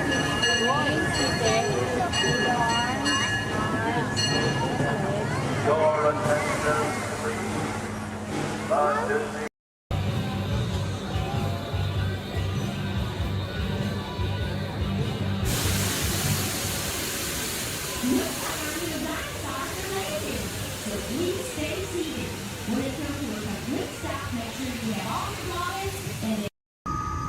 Welcome aboard the Walt Disney World monorail to Epcot. For those of you standing, please hold on to the handrails throughout our journey and stay clear of the door. For the comfort of others, no smoking, please. Thank you. As we turn south, you can catch a glimpse of the spires of Space Mountain in the Magic Kingdom. Nearby is Disney's contemporary resort.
heading back to the Big Bang with the Guardians of the Galaxy, or exploring a hundred cities built on the power of water, these worlds are sure to inspire. If you're looking for an exhilarating sensory journey, step into Mission Space, where you and your flight crew will sign up for one of 2 out-of-this-world missions. And just next door is the new Space 220 restaurant, where you can eat a thought and enjoy stellar dining in space. At Test Drive, you can experience the exhilaration of test driving a vehicle all on the fastest ride ever created for Walt Disney World. Across the river is World Showcase, you'll find representatives from the host making this a truly international experience. Some exciting new adventures from around the world are coming to France, Canada, China, and the United Kingdom. Join us tonight at Honolulu to celebrate together during the nighttime spectacular. There's even more for you to explore. And you go around the world with the package inside the Plus Pyramids, unleash your spark and journey into imagination with pictures and experience your favorite short films like never before at the Disney Pixar Short Film Festival. Next is the Land, where you can celebrate Earth's rich diversity. The Land is also home to Soar, a free flying adventure across the wonders around the world. Here at the sea, you'll be able to meet some of your favorite undersea pals from Disney Pixar's Finding Nemo. We're approaching the Epcot monorail station. For our smoking guests, there are designated smoking areas just outside the park. Please hold on to the handrail and stay clear of the doors until the monorail stops completely and the doors open. On behalf of the cast of the Walt Disney World Resort, welcome to Epcot.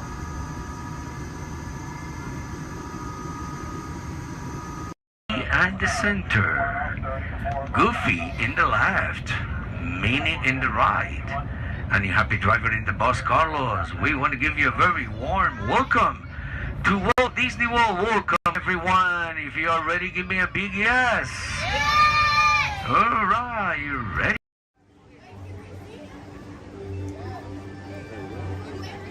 Hey there! See ya! This is sure fun to climb the stairs. Don't forget to tag you on your video. # Amazing Spider-Man.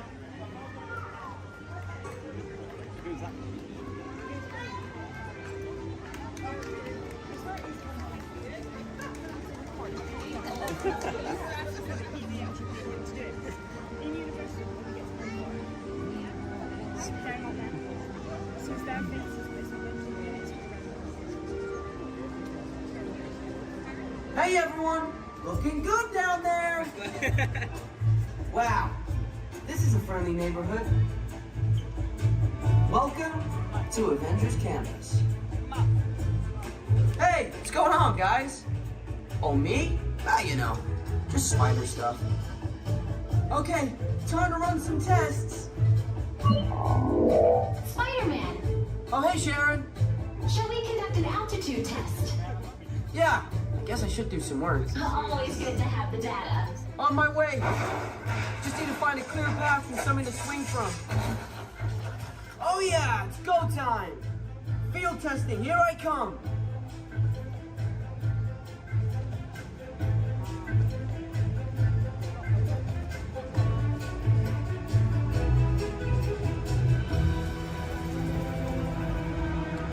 Time for some field testing. Here goes something.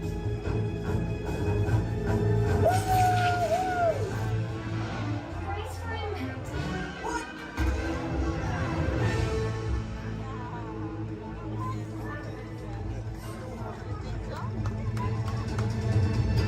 I'm good.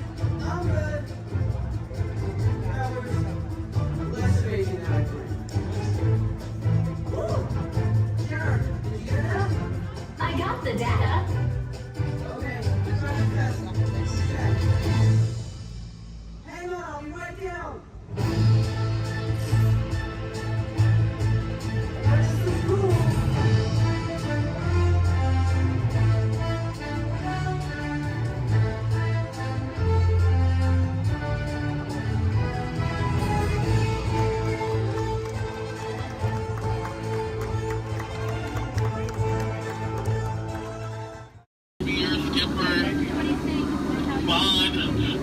skipper on for the next 7 days and 2 nights out here in the jungle. But before we go any further to increase our chances of fun and survival, please keep all hands, arms, legs, and feet inside the boat at all times, and please remain seated. Oh, and watch your children. Because if you don't, the crocodiles will. Yeah, they have an excellent daycare. So now we start our adventure off in the Amazon River. It's the home of some of the most beautiful butterflies. Did you guys know that their wingspan can grow from 12 inches to a whopping 1 foot? Yeah, we call them the rulers of the jungle. True monarchs for you. And now we come upon Inspiration Falls. We call this Inspiration Falls because the longer you stare at it, the more it inspires you to go. Like deeper and deeper into the jungle that is. Can everyone say ooh? Everyone say well, that sounds like inspiration means that we're going to keep on traveling. Well, we're not just crossing different rivers, we're actually crossing into another continent. We're now on the Congo River in the deepest, darkest part of Central Africa. Ooh. I didn't think so. Now, if you guys have not seen it before, there's a Jungle Book. You might get it because it's like a book in the jungle. Never mind. So now up ahead, we have a baby welcoming party just for you guys. Everything's in full swing. Everyone should hear, as you tell from the music, that no one is here. I cannot see anyone. Canoe? No? Okay. Don't worry. My pet python is here, but don't look him in the eye. He can develop quite a crush on you. The relationship can be a little restricting, but we're not going to get wrapped up in that, okay? We're going to stop at my base camp just to grab a couple of things we need for this journey that would happen. Oh, great. They do this all the time. They throw all my stuff everywhere, they break my dishes, and now they even flip my Jeep. I really wish they would have flipped my house. I would get a better return on it. Well, anyway, we're in the Nile River. The Nile River goes on for Niles and Niles. You make a left, it goes on for a couple more Niles. But if you don't believe me, then you must be into... No. Disbelief or disagreement. Come on, guys. Anyway, this is the African elephant. One way you can tell it's an African elephant is because of its big floppy ears. Can you guys get the second way you can tell they're African elephants?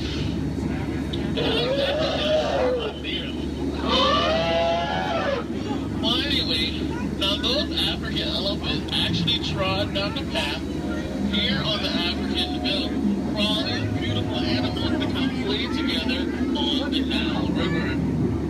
Yeah, some zebras, some wildebeest, some tall cheetahs. But look, and now Mia's family of light are playing so nicely with that zebra that he is dead. Tired. We're just gonna let him rest in peace, sis. Now see, this is a sight to see. I told these guys that a rider can outrun a horse. Did they listen? No. Well, I guess they'll get the point in the end. Oh look, that's my friend Ina. Everyone say hi, Ina. Alright, bye, Ina. So now we're going into crocodile country. Please hold your favorite child close.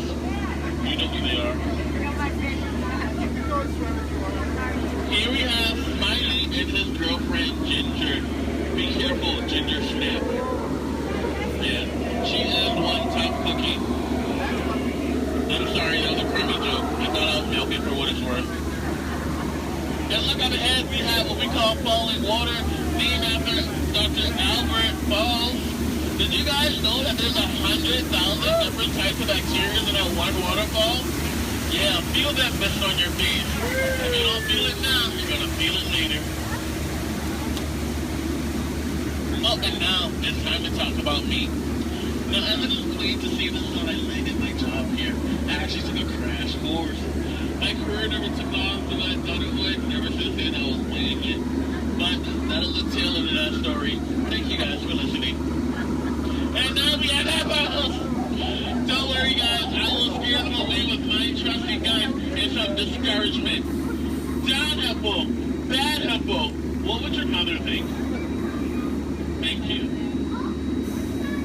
Yay, I'll see you later. So now we are headed to Headhunter territory. This is a terrible place to be headed.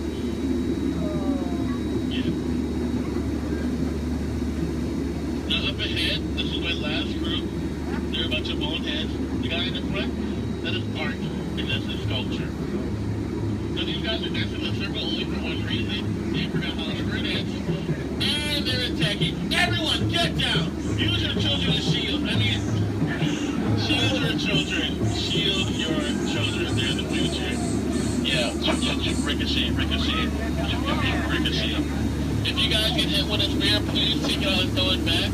We cannot take any souvenirs with us. And now this is awkward. We're going behind a waterfall. Please, nobody move, okay? I don't want to get my hair wet.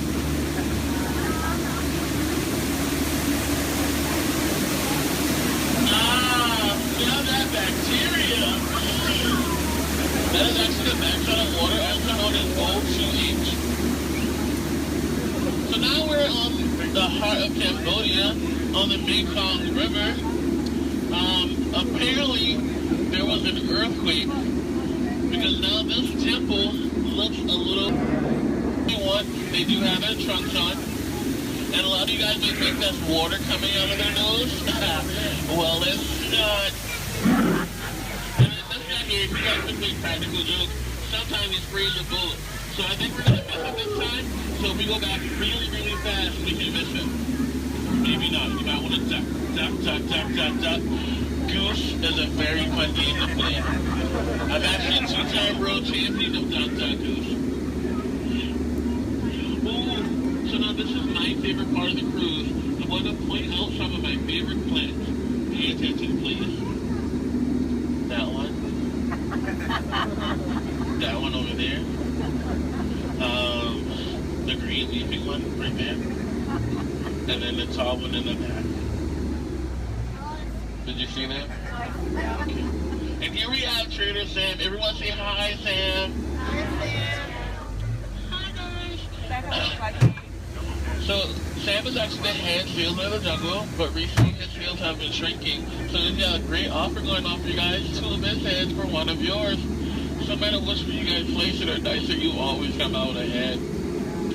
So now we're returning back to civilization. Please keep your hands, arms, legs, and feet inside the water all the time, and please remain seated. This is kind of awkward. I'm horrible with goodbyes, so I'll leave you guys with these parting words. The same thing my mom told me when I turned 9 3/4. She said, "You're a skipper, Bond. Now get out." Oh, please watch ahead and watch your step. If you miss your step,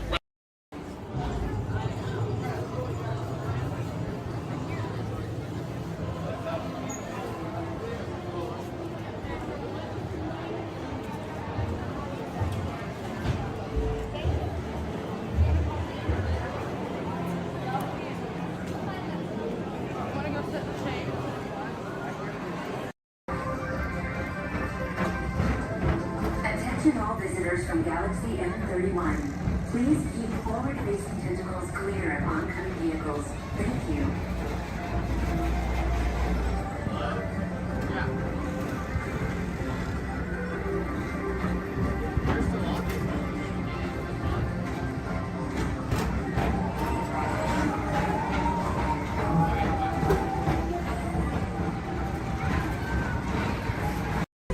In the life cycle, there are winners and there are losers. Who are you?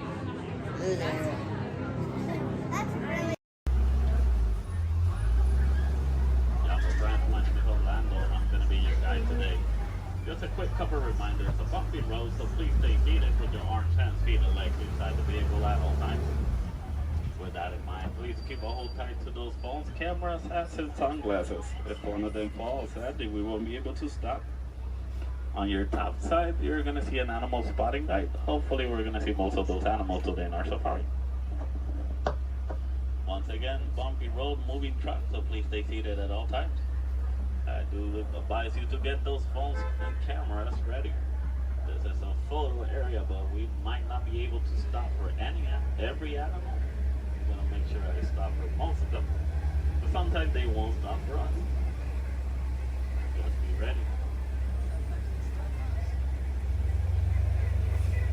And 20. So we're going to start off our journey here in the Little Ituri Forest.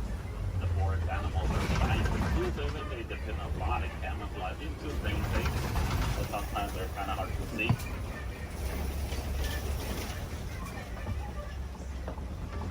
right side, we're gonna see an okapi.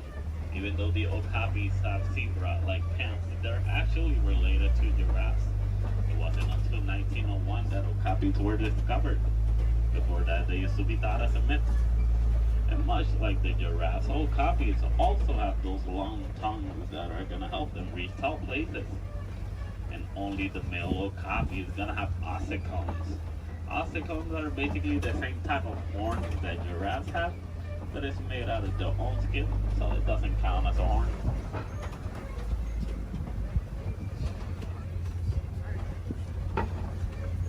So coming up on our left side, we're gonna see some black rhinos. The black rhinos are one of the smallest of their species, weighing up to 3,000 pounds. The shape of the black rhino's mouth is kind of pointy or triangle-like, so that way it's easier for them to feed on the forest. It's also a nice way for them to, also a nice way for us to identify the rhinos. Black rhinos have a pointy-shaped mouth, while white rhinos have a square-shaped mouth. So this one here on the right side, closest to the truck, is gonna be a greater kudu. The greater kudus are one of the tallest of the forest antelopes. They can go about 55 inches to the shoulder. That's about 4 feet tall. That greater kudu doesn't have any horns like the one in the picture. It's because this one is a female. Only the male greater kudu is gonna have horns. Behind the greater kudu, we're gonna see some bongos. Bongos are also known as the ghosts of the forest because they're rarely seen. The shape of the bongo's horn is twisted and it goes all the way towards their backs. So that way it's easier for them to travel around the forest without getting stuck. So as we start exiting the little Ituri forest, we're gonna head all the way towards our Safi River. Rivers and water spots are great areas to see some of the wildlife that live near the water.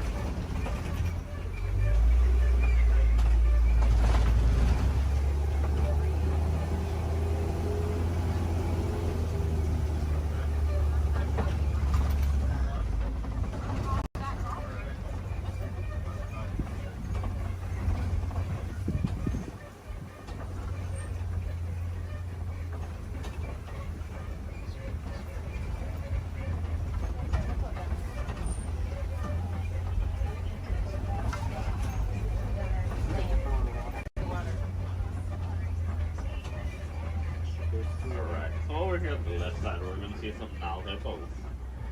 The male Nile hippo can weigh up to 5,500 pounds. They're nocturnal animals, so they're going to be more active during the nighttime. Most of their daytime they're going to spend underneath the water, but they do need to come back for air every 8 minutes. Also, baby Nile hippo right there. A group of hippos is also going to be known as a bloat. Bloat of hippos. Here on the left side, we also see some pigback pelicans. The pigback pelicans get the coloration in their feathers during mating season. They're colonial nesters, so most of the time we're going to see them in large groups. They can go between 50 to 500. As we head around this curve, we're going to approach a bridge. And once again, we're really jumpy, so we stay heated at all times. But to the left side, we're going to see some Nile crocodiles. Crocodiles are one of the largest crocodiles in Africa.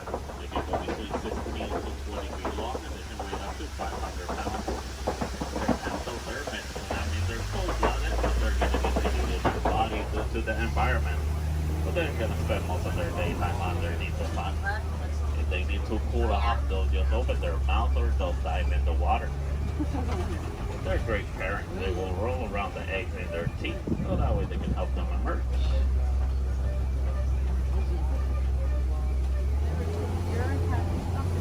As we enter the Safi River, we're going to head all the way towards our savannah. Savannah is going to be a large plain and a great area to see most of the animals in Africa.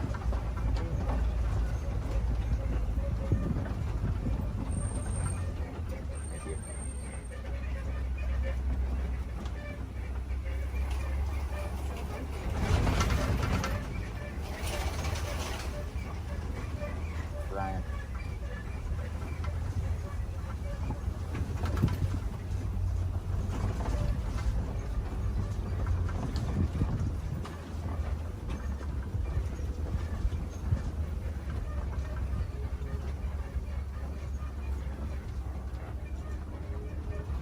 can see, the savanna ecosystem is going to be a large plain of grass with tall trees and a lot of termite mountains.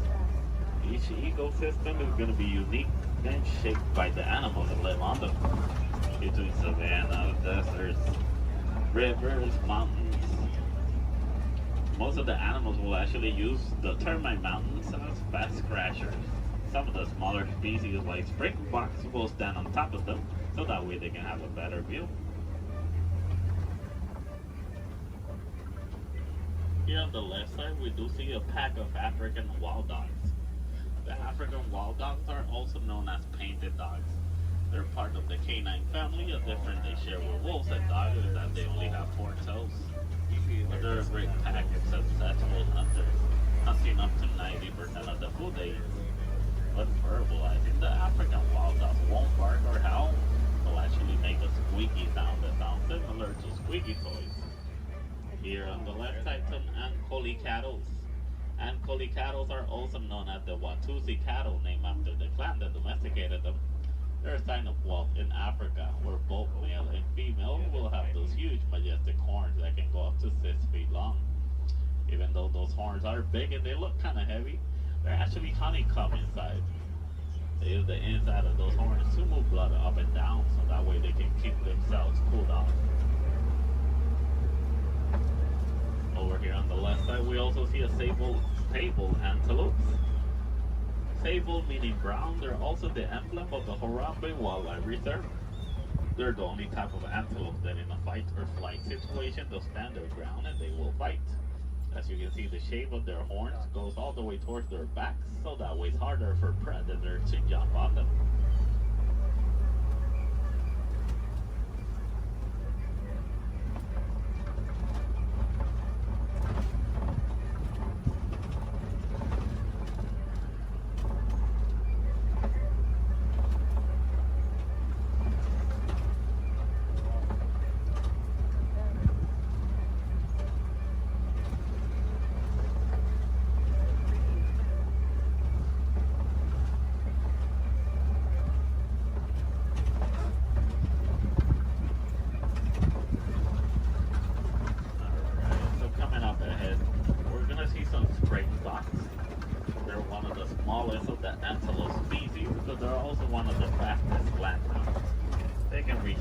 Between 50 to 60 miles per hour. And as their name implies, the springboks. They're great jumpers. They can jump up to 6 feet tall and up to 13 feet long. Behind the springboks, we do see some wildebeest. The wildebeest are the second largest grouping of mammals, second only to us humans. Wildebeest is a translation from the African word wild beast, but they're also known as the newts due to a sound they make when verbalizing. It sounds like they're saying newt.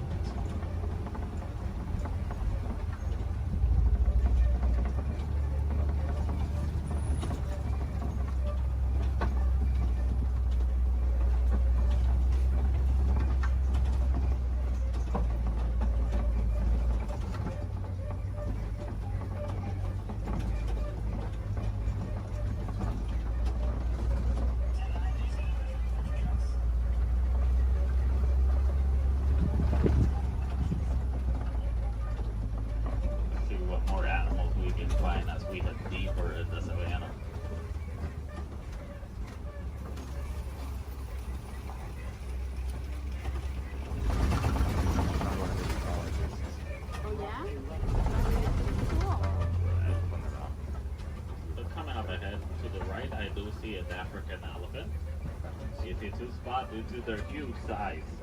Also, the shape of their ears look like the continent of Africa.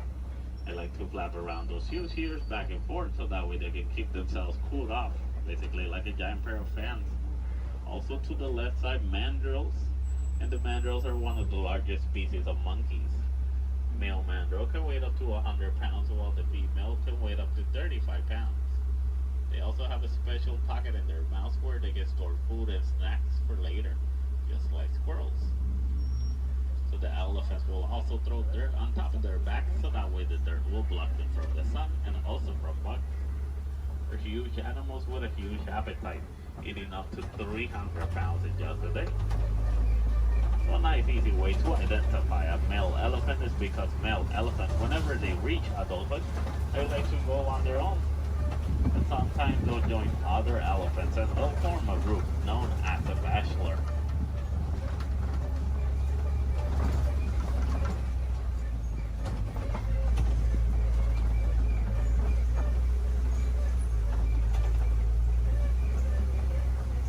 Once again, another bridge. Please stay seated.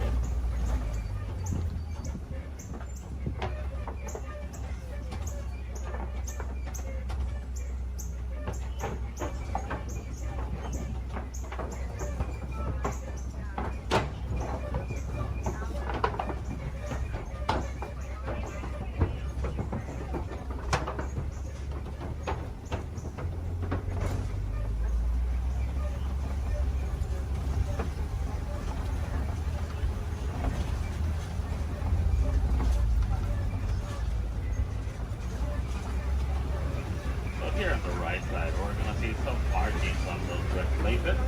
Those are elephant tusk marks.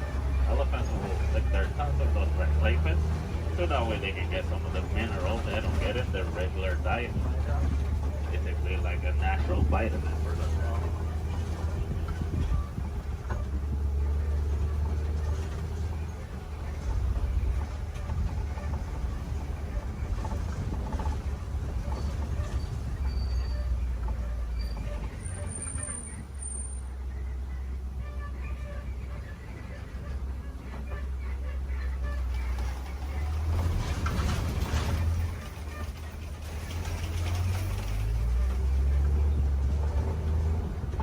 Here on the right side, we do see some trees that look like they're upside down.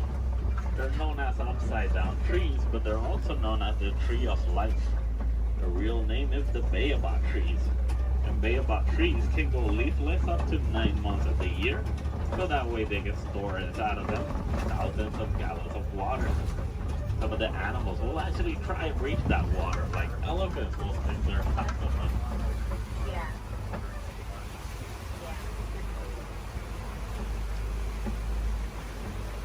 As we head around this curve, we're going to see a small island of greater flamingos.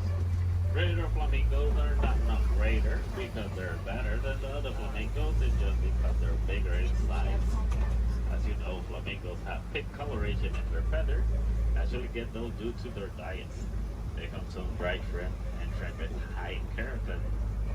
If you guys ever get to see baby flamingos, you're going to know that they have great feathers instead. A group of flamingos like this one is also going to be known as a flamboyant.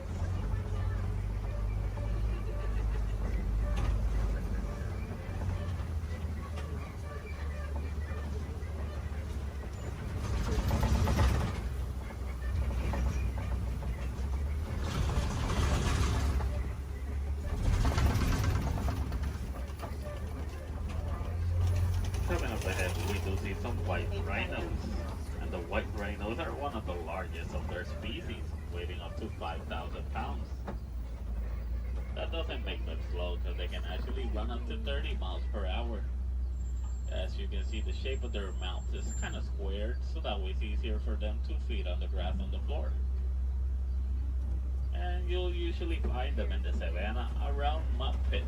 They like to roll around those mud pits, so that way the mud will help them against the sun and also against bugs. It's a nice way for them to stay cooled off. Basically, white rhinos are a different type shade of gray from the black rhinos. The reason they get the name white rhinos is not because of their colors. It's actually a mistranslation from the Afrikaans word white. That means wide as in big.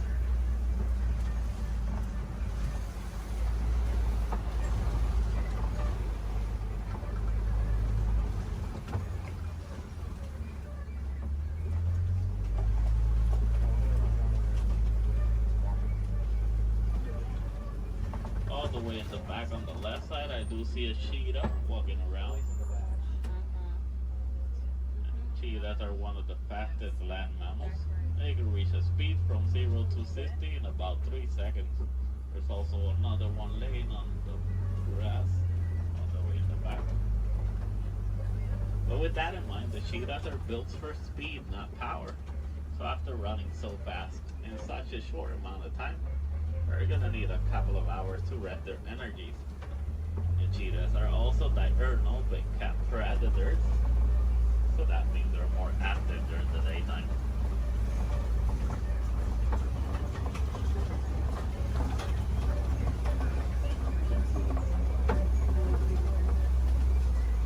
Coming up ahead, we do see some Kobe rocks, and on top of that Kobe rock, we do see a lion. And lions are nocturnal big cat predators. They're more active during the nighttime. Most of their daytime, they're actually gonna spend sleeping. They can sleep up to 20 hours in a day. So that way they can store all the energies for the successful hunt at night. But while hunting, the female is gonna do most of the hunting, while the male is usually gonna be the stay-at-home dad who's gonna take care of their cubs. A group of lions is gonna be known as a pride. In the morning, the lion's eyesight is technically as good as ours, but at nighttime, their eyesight are 6 times stronger. That's why they're successful hunters at night.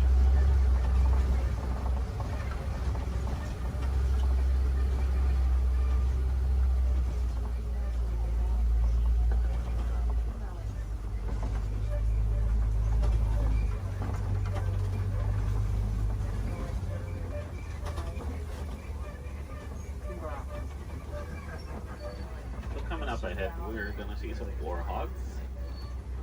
One behind that tree, and we're gonna, there it is. And warhogs are one of the largest burrowing mammals. They like to make burrows like those in which they will sleep on facing outwards, so that way they can see anything that's coming towards them.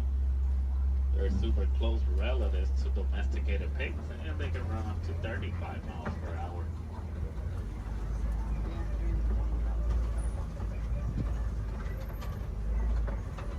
Another white rhino on the right side.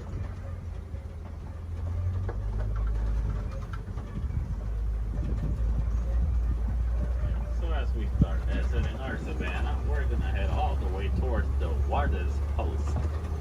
Warden's Post is gonna be a great area to see how both humans and wildlife will live in harmony.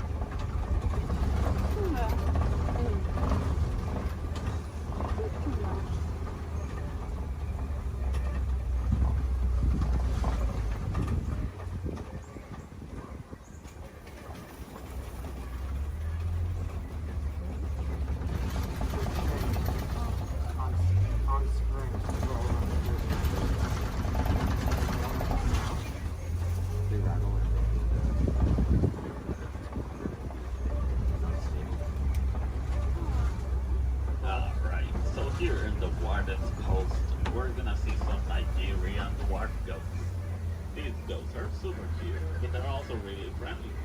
They're a great source of milk and cheese, and they're really agile with a great sense of balance.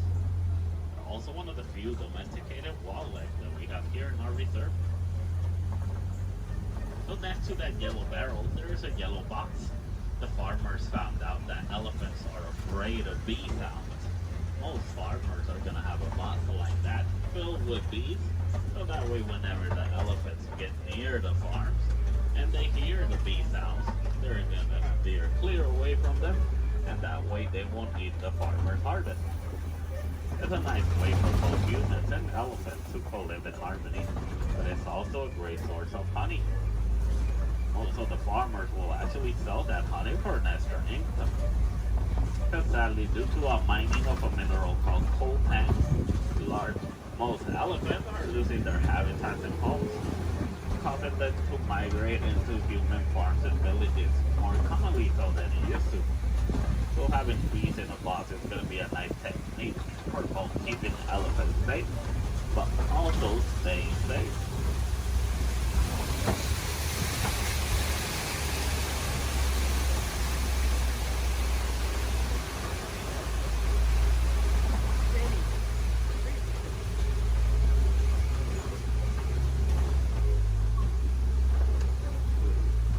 As we start reaching the end of our safari, I just want to let you guys know, if you want to see more animals and learn more about them, I do advise you to visit Gorilla Falls Trail.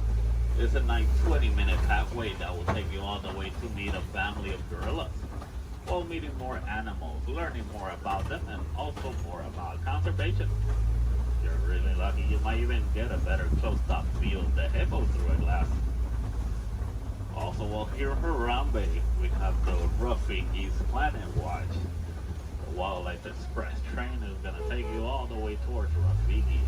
Well, you're also going to meet a couple more animals. You might even get to pet some of them in the Domesticated Pet Center.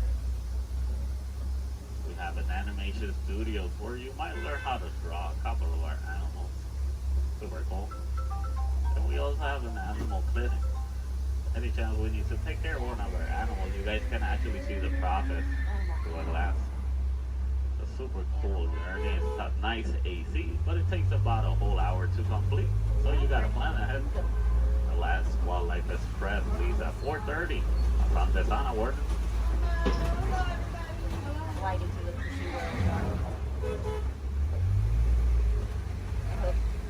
Alright, also while here in Harambe, you guys can visit the celebration festival, the Lion King. A great show to watch while visiting Animal Kingdom. There's going to be animals wherever you go throughout the park. We do have the lesser flamingos. Those are going to be the smaller flamingos. In some area of the park, I believe, is one of the pathways that leads you to the Tree of Life. If you go all the way towards Asia, they're going to see a similar walking trail to the Gorilla Falls, but it's going to be known as the Maharashtra Jungle Trek. Over there, you're going to meet some of the Asian animals like Komodo dragons, tigers, also super cool to visit while you're in Animal Kingdom. So for the Gorilla Falls, once you head out of the truck and you head down the ramp, if you go to the left side, you're already on the Gorilla Falls Trail.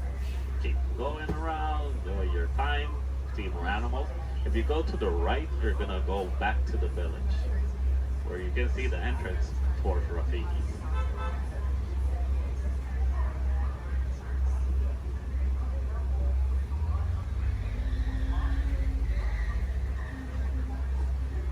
Almost to our destination. Just gonna wait a little bit.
Reaching the end of our safari.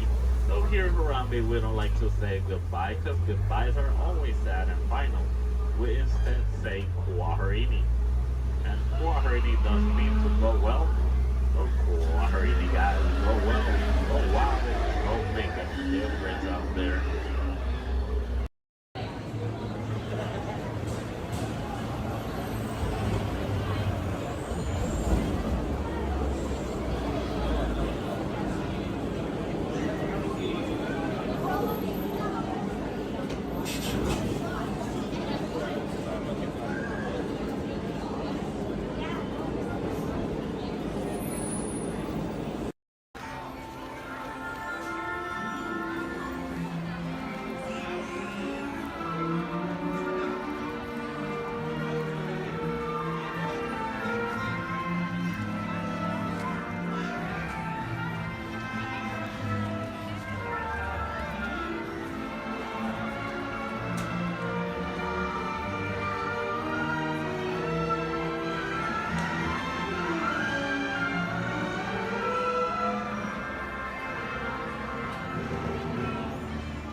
violent and destructive to us, but to nature, it's a new beginning in the cycle of life.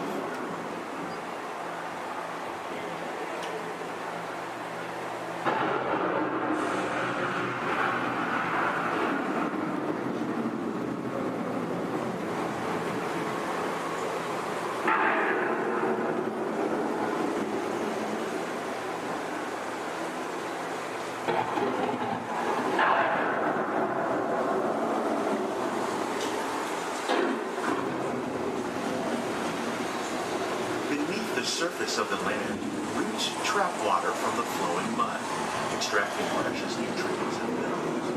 These elements, when combined with sunlight, create the diverse living systems of our planet.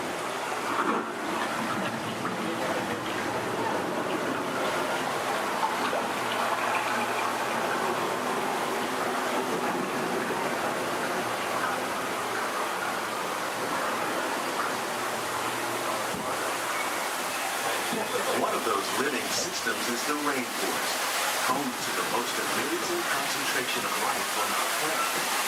These dense and beautiful forests can cover only a tiny portion of the Earth's surface, but they contain more than half of its planet environment. Rainforests are also extremely rich in productive living systems, providing us with oxygen, food, medicine, and other elements essential to our lives.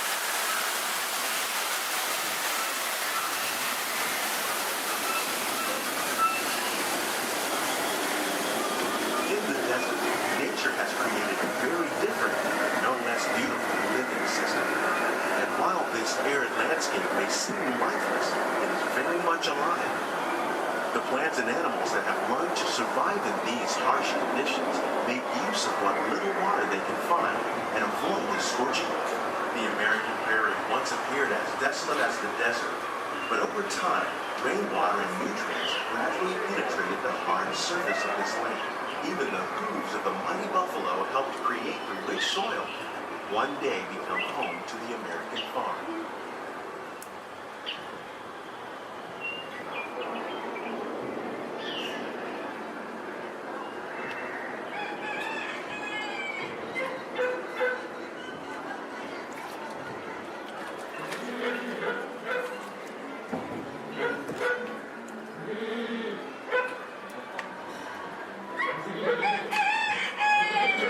Of all the forces at work on the land, humans have had one of the most profound effects. The need to produce food for a growing world led to the enormous use and sometimes overuse of the land. In our search for more efficient ways to grow food, we often fail to realize the impact of our methods.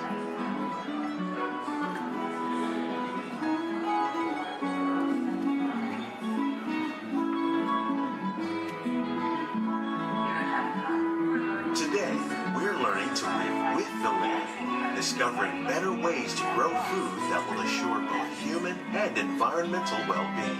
In Japan, we're learning that by adding compost of leaves and other plant material to our soil, we can reduce the need for fertilizers. In farmlands across America, we're learning that by plowing under vegetation containing natural fertilizers, we can enrich the soil without the use of chemicals. In Saudi Arabia and Mexico, we're learning to produce food on desert seacoasts by developing and planting crops that thrive on saltwater. Here at Epcot, we're learning to reduce the need for pesticides by using natural predators like ladybugs and wasps to control pests.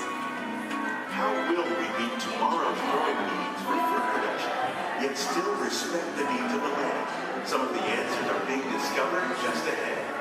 To help us maintain these carefully controlled ecosystems, and for your safety, please remain seated in your boat at all times.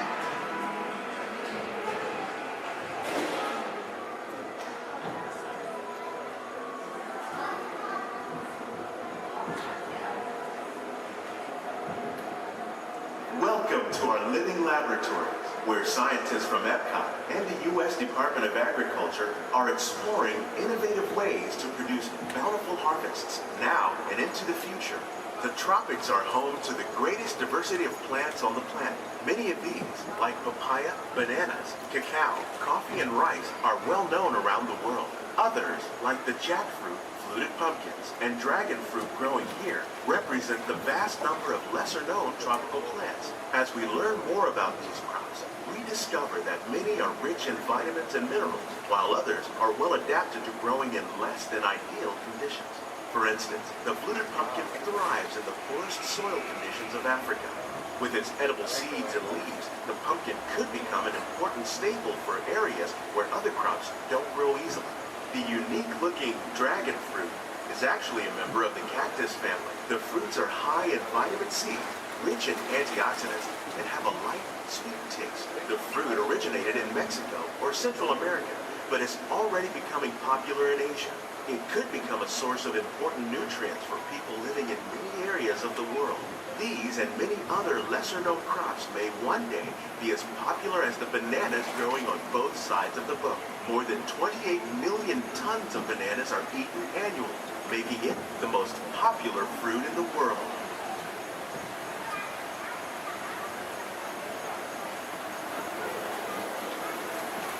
When we mention farming, you probably don't think of fish, but fish farming, or aquaculture, is an innovative way to increase harvests, protect wild fish populations, and produce a healthy crop, like these sturgeon that grow to over 300 pounds. Now that's a lot of cattle. Tilapia, bass, and catfish are new popular crops raised by fish farmers around the world. Most are grown in open ponds, but innovative recirculation systems like ours can conserve water and improve. More than 200 different species of aquatic animals and plants have been successfully farmed. Even these American alligators can be successfully raised in controlled environments. Nearly half of all fish consumed worldwide is now raised on farms, making aquaculture an important part of our efforts to produce a balanced harvest and protect natural resources here at the land. We grow about 5,000 pounds of fish each year, many of which are featured in restaurants around Walt Disney World. This greenhouse is full of some of the best ideas for improving plant yields. Disease and pests are two of the biggest problems facing farmers around the world. By careful selection and crossbreeding, we can grow crops like these sunflowers and winter melons that are more resistant to pests and diseases. Scientists have even been able to breed plants that can flourish in marginal areas where water and nutrients are in short supply. The result of these efforts is higher yields with less impact on the environment.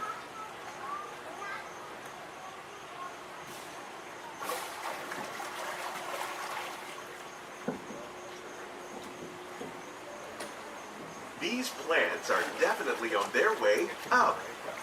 Innovative growing techniques like the ones you see help to increase yields while more efficiently using resources like water, fertilizer, and pesticides. We're growing these nutritious sweet potatoes above ground.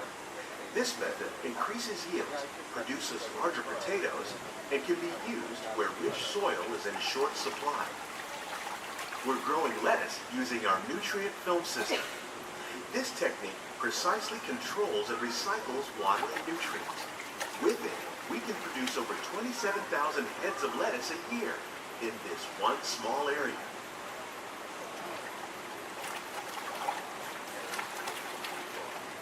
Here's something you don't see every day. Tomatoes growing on trees. These plants were originally developed by Chinese scientists. Tomato trees live longer and produce many more tomatoes. One of ours lived 16 months and produced over 32,000 fruits. Much of the produce you see growing in our greenhouses is served in the restaurants here at the land.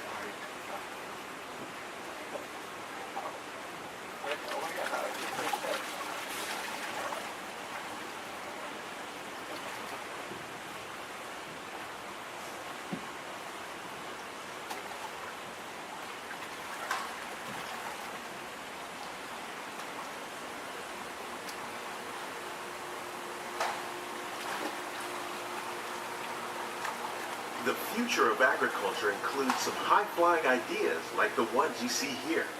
The aquaponics system on your left integrates hydroponics with aquaculture. The fish provide a source of natural fertilizer for the plants, and the plants help keep the water clean for the fish. It's another great way to produce more while using less resources. In our lab, Epcot scientists are working with the U.S. Department of Agriculture on a number of innovative projects. The goal of these efforts is to produce higher yielding and better quality plants.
On behalf of Walt Disney World, we hope you've enjoyed this unique journey through our living laboratory. Those of you interested in an even closer look at our greenhouse might consider the behind-the-scenes walking tour. It's a great experience for the whole family. The tour desk is near the entrance to Soarin'. Please keep your hands and feet inside the boat. Remain seated until the boat comes to a complete stop.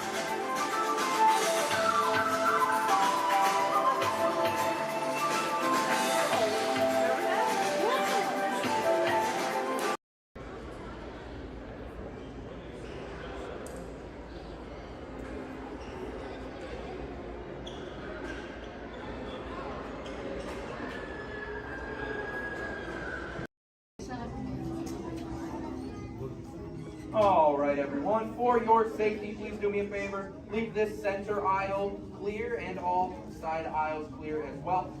If for any reason you need to leave the theater, you can do so through these two right rear exit doors. That's if you're looking to leave. Please do so through these two right rear exit doors. They're a little bit heavy. Just give them a big old push and they'll open right up for you.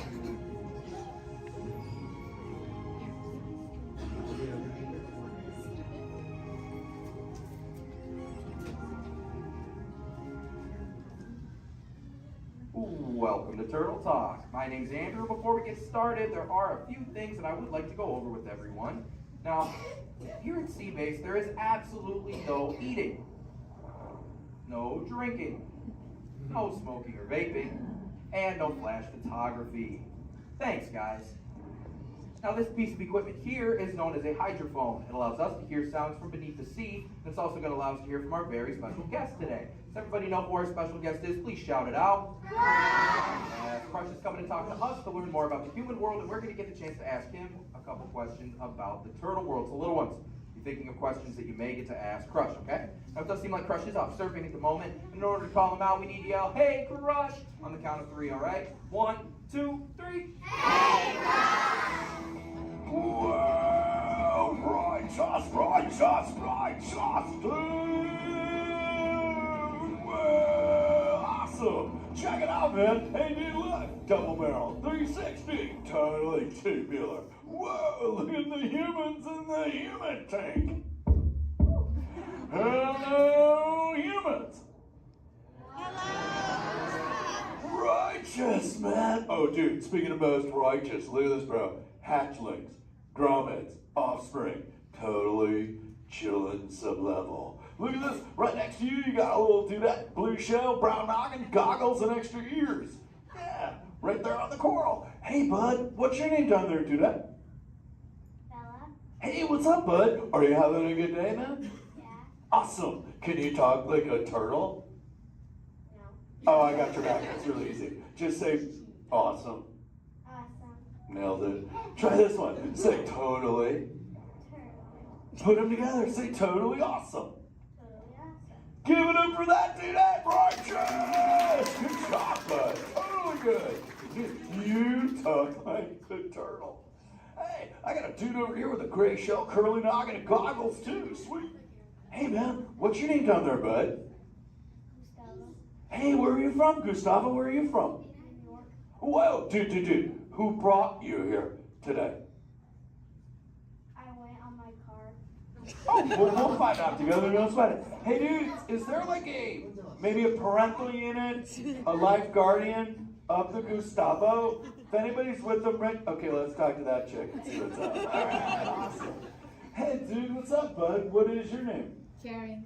Hey, Karen, what's up? How many kids you got? My English is not good. I'm from Brazil. Oh, I don't speak English either. I talk turtle. Karen, does it freak you out? Gustavo has no clue you're here. Don't worry, Karen. They come back when they get hungry. Karen, did you feel it, bud? Did you feel it? We're sharing a moment. Look at you, Karen. Awesome. My son Squirt, he's like this. He goes, Dad, what's up with all the humans? And I go, dude, I do not know. Human dudes, I need human help. Can all of you help out and answer Squirt's questions? If you want to help, say, Chaw! Righteous! You so totally rock, dude! Oh, wait a minute. Sorry, dude, my bad. Check this out. When a turtle says, you so totally rock, everyone says, dude! Here we go. You so totally rock! Dude! You so totally rock! Dude! Now all of you totally talk turtle. So, on to Squirt's question. Numero uno. He goes, Dad, if humans go to a beach, what do they do? I said, bro, I do not know. Humans, do you go to the beach? Yeah. Awesomeness. Okay, answer it for the Squirt dude. What does a human do at a beach? Shout it out. Swim. No way. Who likes to swim? Wave some fin if you love to swim, man. Oh, man, I got wavers. Look, even on the bench. What's up, wavers? Nice. Dude, want to see me swim? Say go crush. Go crush. Let's rock. Everyone yell. Rip it. Rip it. Roll it. Roll it. Punch it. Punch it. Rip it.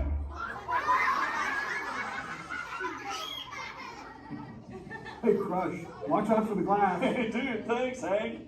How long has that dude been there? Oh, no, man. My bad, bro, my bad. Where are the manners? I've been asking the questions. Dudes, do any humans have a question about being a turtle? Raise a fin. Hi, if you have a question about turtles. Cool. Got a chick over here, aisle style, red shell, brown knock, hanging loose. Hello, bud. What's your name? Hey, bud. What's your question? What turtles eat? Oh, dude, we're chowing green seagrass and green sea kelp. Big dudes, you're sitting on green seagrass benches. But check it out, Harper. We only eat green stuff, and so it actually turned us green. So, like, I'm green, and my kids are green, and my parents are green. Oh, and my wife's green, and my favorite color ever, purple. He's pulling your fin. It's green. Hey, there's a purple chick over here with like a jellyfish lid. Let's talk at this one on this side. Hey, bud, what's your name down low? Scarlet. Hey, cool name, Scarlet. What's your question? My name's not Scarlet. Oh, wait, what's your name? It's Charlotte.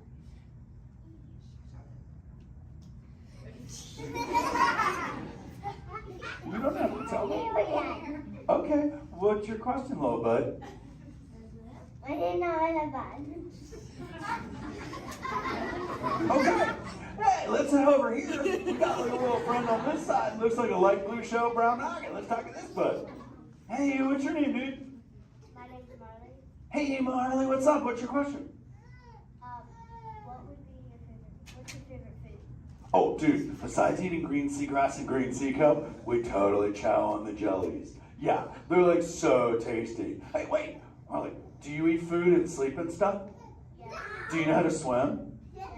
You're a turtle. Because all we do every day is eat, sleep, and surf. Hey, we got a bud by the bench. He's got a red-shelled curly noggin. Let's talk to that guy. Sweet. Hey, big man. What's your name, dude? Ezekiel. Hey, Ezekiel. What's your question, friend? How do turtles breathe? Okay, here's the deal. We have to go up every 15 minutes, bud, because I'm like you. I breathe oxygen. But here's the deal. We have to go up every 15. But when I sleep, Ezekiel, we can go in this little cave right there. See the green shelf sticking out over there? We got to tuck under, and we can sleep 5 hours straight and absorb oxygen out of water when we're underwater. Who else has a question? This is kind of cool. Oh, whoa, dude, check it out. We got a little friend chilling on this side by the bench. Looks like a grayish blue shell brown rock sitting on her own flips.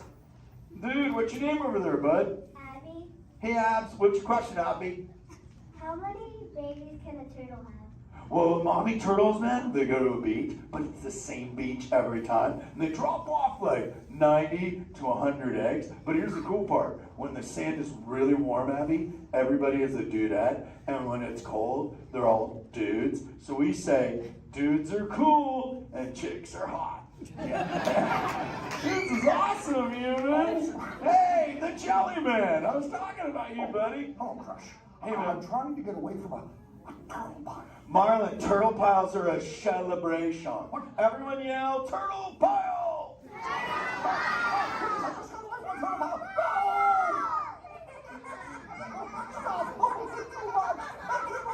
Oh, cool. Hey, boys, surf's up, dudes. Thanks a lot, Crush. For what? The turtle pile? Shout it out, humans! That dude has serious thrill issues. Humans, you rocked it! You so totally rock! Okay, like 4 kids remembered. The rest of you dudes pulled a hard Dory. Dudes, don't space out! Remember, Turtle says you so totally rock. Everyone screams! You so totally rock! There you go, you're back again. Oh, bummer. Hey, bro, the frequency thing is not working. Whoa, it's Bailey. Call him back with your fins. Put your both fins up. Yeah, put your both fins up. Go.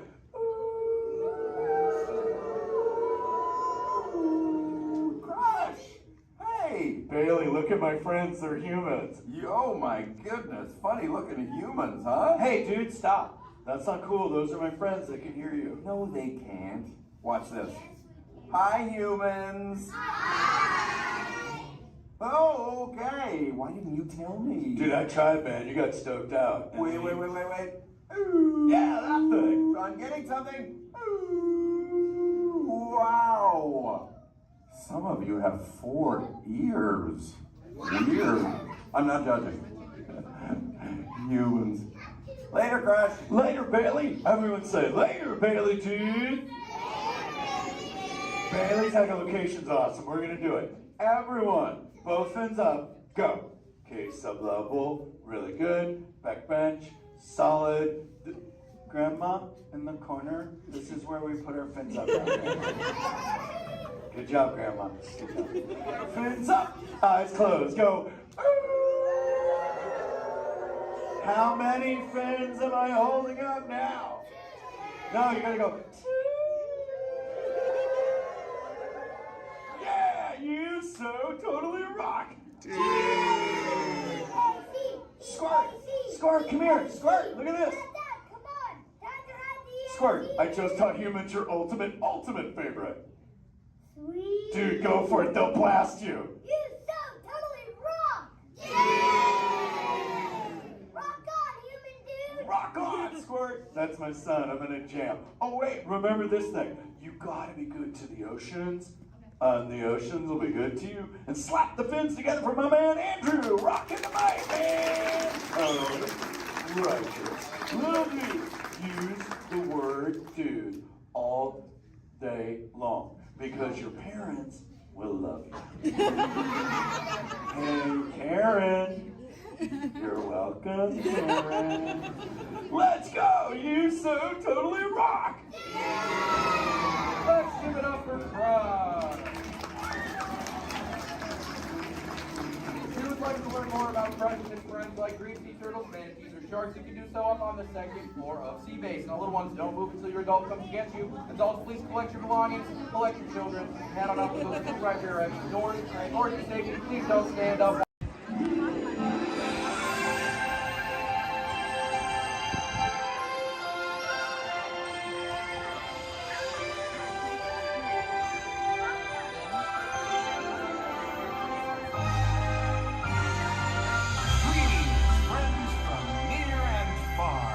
Welcome to the magical Friendship Fair. We're so glad you're here! Oh, what a great day! This is wonderful!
As much fun as New Year's Eve in the orange groves.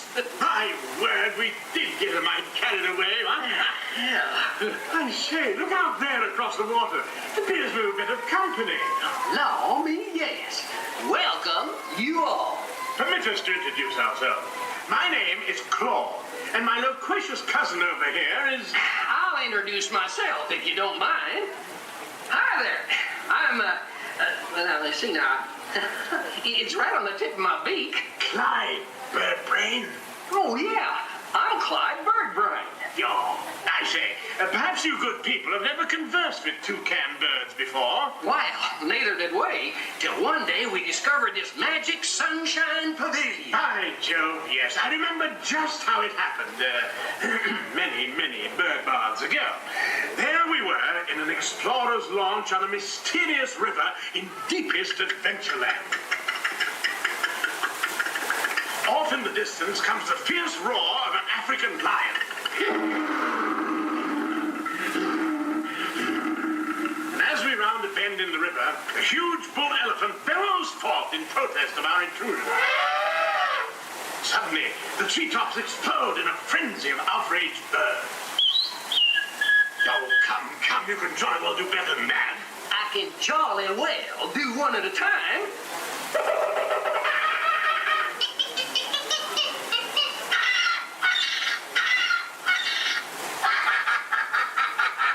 Meanwhile, shifty-eyed crocodiles lurk by the water's edge. Lurk, lurk, lurk. And the giant python slithers down from an overhanging limb. What's happened? What's wrong? I can't stand snakes. Don't be ridiculous. I'm only relating a story. All right, Clyde, enough is enough. That wasn't me. I never even opened my beak. Huh? Excuse me, I hate to interrupt such an exciting story, but they're calling us to the show. Land's sakes, it's already showtime? Land sakes, yes, it's already time for the show. And Claude, I do believe it's your turn to make the announcement. Righto. Ladies and gentlemen, boys and girls, gather up all your cameras, purses, and other articles, and now turn to your left towards the tall doors. When the drums begin, they'll open magically to lead you right into the Sunshine Pavilion. Is everybody ready?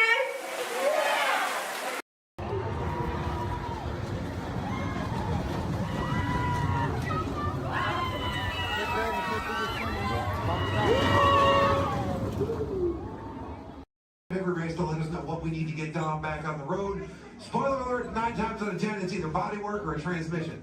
Guys, spread on over to this side, left side, left side. People on the left side, step forward, step on up, make a friend. Everybody here looks freshly laundered, okay? You'll be fine. Come on in, right this way, everybody. Keep on coming, folks in the hallway, let's go. I don't want to see anybody end up working on the transmission that doesn't know what they're doing. Come on in. Hey, oh, look at that, there's Mia. What's up, Mia?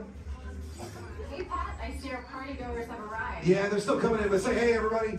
Hey, I'm Mia, Dom's sister. Well, another race just wrapped, and it looks like my brother with another car for his collection. Anybody surprised? Honestly, I don't know why anybody challenges him. Me either, man. Well, we're meeting up at Sullivan's Garage for the after party, and while Tej works on your rides, you guys enjoy the break room. My brother calls this the family room. Oh, here we go. Dom says he doesn't have friends, he has Family. And the faces you see on these walls are our Family. When I'm in this room, I feel like we're all Family. So, welcome to our family. There it is. It's a thing around here. Hey, Tej, how's that Matthew McConaughey impression? All right. What's up, Mia? Get better. Tej, just welcoming these good people to our family. How are their rides coming along? The rides are ready to roll out and roll out inside. Perfect. Let's get the show on the road. I'll let Dom know. You guys have fun at the party. Bye, Mia. Bye. She just called. Okay. All right, Pat. Yeah. Let's get these people on their way. Send them over to the war room. Sounds like a plan. Are you sure, though, Jamie's kind of a piece of work? Great. And he hung up. Okay, so in a moment, those doors are going to open. When they do, head on into the war room with Jamie. That's Tej's new assistant. First day without Tej, so good luck. Be nice. Don't touch nothing. Too much last night, so bear with me. Tej left me alone today, so yeah, that's pretty much it, you guys. In just a moment, these doors will be closing, and okay, so yeah, you guys want a tour of the war room? Okay, so basically, we've got some monitors over here. My name is Jamie, by the way, you guys. Oh, and there is Tej. Jamie, the buses are here. Okay, what do you want me to do with them? They're just staring at me. Should I send them now? Dom's calling. I got this, Jamie. Okay, great. Dom, what up? Tej, just got a heads up from Hobbs. The FBI's about to raid your location. Crazy. Man, they always ruining our fun. For real, It gets worse. They're leading Owen Shaw right to your door. Shaw? That cockroach we beat down in Spain? What's he got to do with this? Everything, right? Nothing yet. And let's keep it that way. Get those people on those buses. You need to start plugging out right now. And get that turbo truck ready. I'm sending Letty there to pick it up. I'll call Letty. I'm on it. Never mind then. Hobbs needs our help. He needs our team. Spread the word. Spread the word, you guys. But keep it in our family. Never mind. Don't listen to me. And keep it quiet. Just keep it in the room. Oh, the other bald guy's It's calling. Hobbs, my man. What up? Sorry, Brother Tej, no time for chit-chat. I just sent you a brief on FBI agent Novak. Has Toretto filled you in? Yeah. He wants us to get everybody over to the party at Sullivan's. Sounds like a plan. That party is a ready-made diversion. Keep it going. We need to discuss how you're going to get all those civilians out of there without tipping off the FBI. Crazy. Okay, hold on. Let me get everybody squared away, and we'll talk offline. Copy that, Tej, and let everybody know. Shut off your cell Don't phones. listen We to don't him. want Shaw tracking your He's locations. overreacting. Just put it on silent. Okay, Jamie, Yeah, you heard the man. I heard him. It's about to go to a whole nother level. Crazy. Send everybody to the loading dock. All right, you guys. We heard him. Have fun. If anything happens, my name isn't Jamie. Okay? Peace. Journey into the movies is the perfect job for me because I love movies. So is everybody ready? Great, because it's showtime. Ready when you are, CB.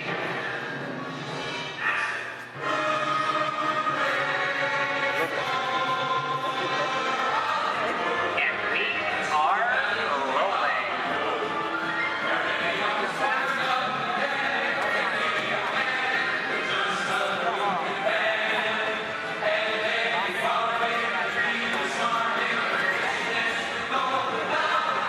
Hello everyone and welcome to the Great Movie Ride. Once again, my name is Michael, and I'll be taking you from this Hollywood soundstage right into some of the greatest movies of all time, all on one tour. And just between you and me, this is no ordinary tour, because the Great Movie Ride brings these movies to life and puts you right in the middle of the action.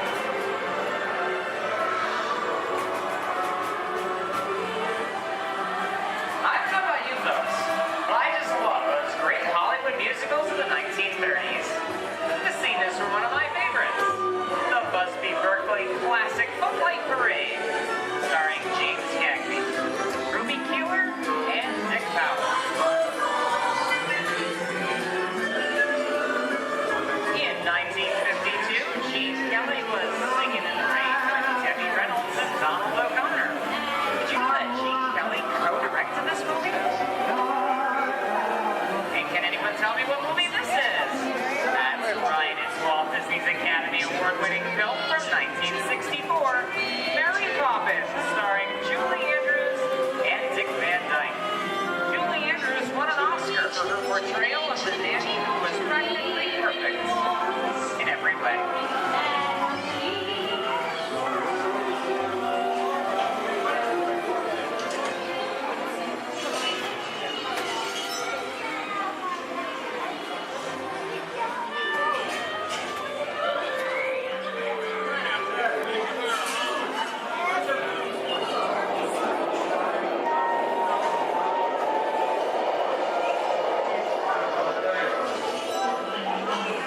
Older those wallets and horses, folks. This doesn't look like a very good neighborhood.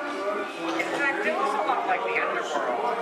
Scene of such classic gangster films as The Public Enemy, starring one of my favorite tough guys, James Cagney. Even though Cagney is best known as one of the movie's greatest gangsters, he won his only Oscar for his role as the song and dance man George M. Cohan in Yankee Doodle Dandy. I'm telling you, very nice time. George comes around, he's going to leave you some beer, but you're going to take it. And you're going to kick in with the dog. And if you don't, you're going to drop by here and kick your teeth out one at a time. You know what I mean? Somebody's coming! Somebody's coming! Get down! Oh, here is it. Yeah, just a bunch of rubber-necked tourists.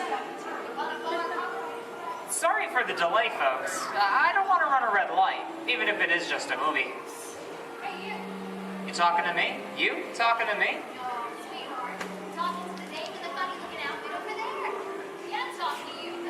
I'm not supposed to leave my vehicle. I said get over here. Okay, Muggsy, whatever you say. Hey. How'd you know my name anyway? I've seen this movie before. You're making a big mistake here, Muggsy. I can't slug out in the middle of a movie. Here they come, I'll go for some more for you.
looking at?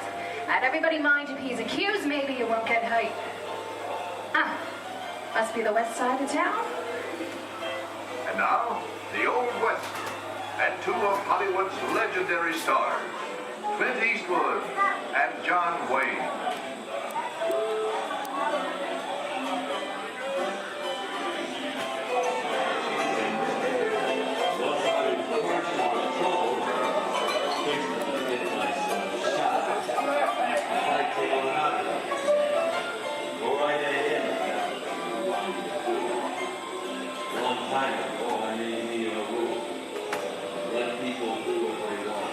Sleepy little bug, ain't it?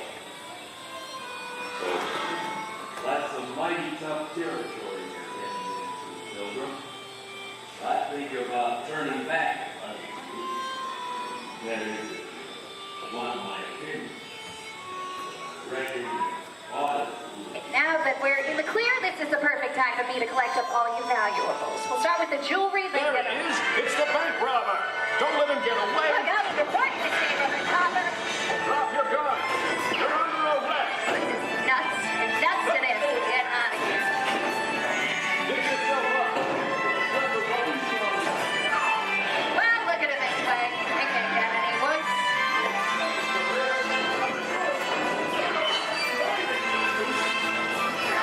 Okay, it's worse.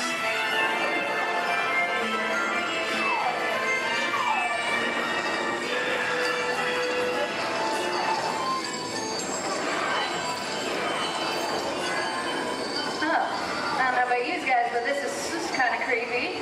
What is this? This is Alien. You are with Sigourney Weaver aboard the spaceship Nostromo. Something has gone wrong. One by one, the crew has vanished. And somewhere in the ship, a terrifying creature waits to claim its next victim. Look, Val, I ain't no victim. Warning. Remain in your vehicle. The area you are entering is extremely dangerous. Proceed with caution.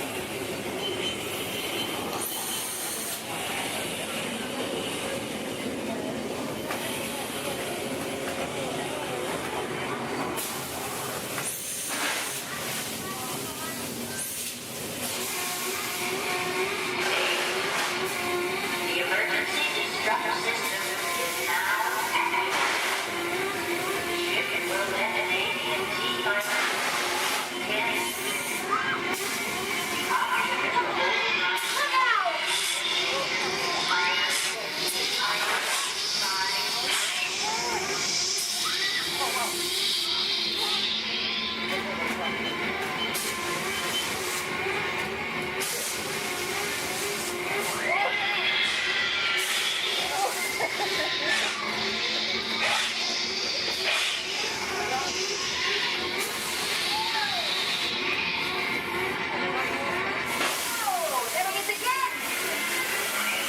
Okay, that's enough creepy crawly things for one day, right?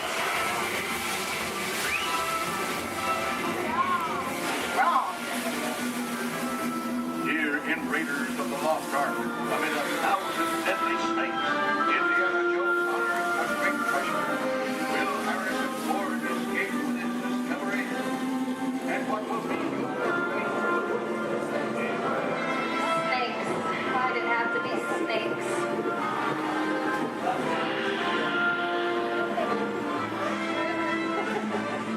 Dust of 3,000 years lies undisturbed in this ancient burial chamber.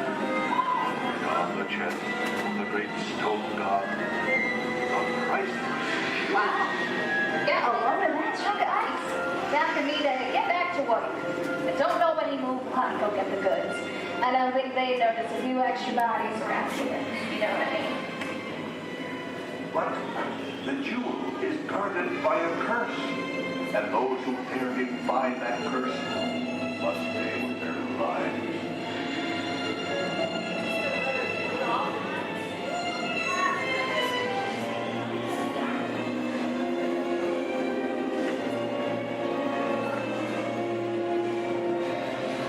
Halt, unbeliever.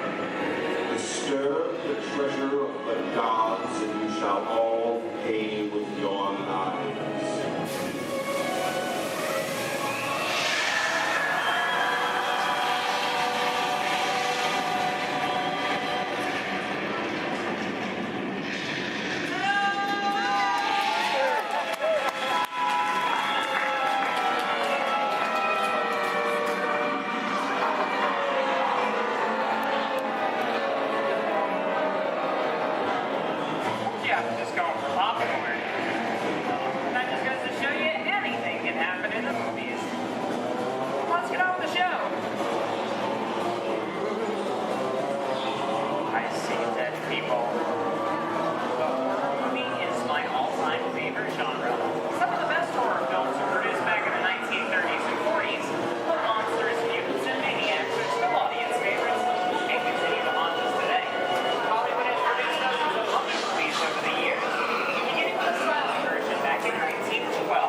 Someday you'll understand that. Louis, I think this is the beginning of a beautiful friendship.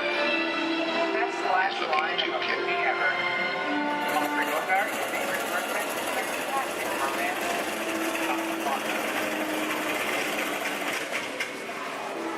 Inside of us, we both know you belong with Victor. Part of his work, the thing that keeps him going. If that plane leaves the ground and you're not with him, you regret it. Maybe not today, maybe not tomorrow, but soon, the rest of the time.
Well, my little pretty, I can cause accidents too. Oh, rubbish. You have no power here. Be gone before somebody drops a house on you, too. Very well. I'll bide my time. But just try to stay out of my way. Just try. I'll get you, my pretty, and your little dog, too. I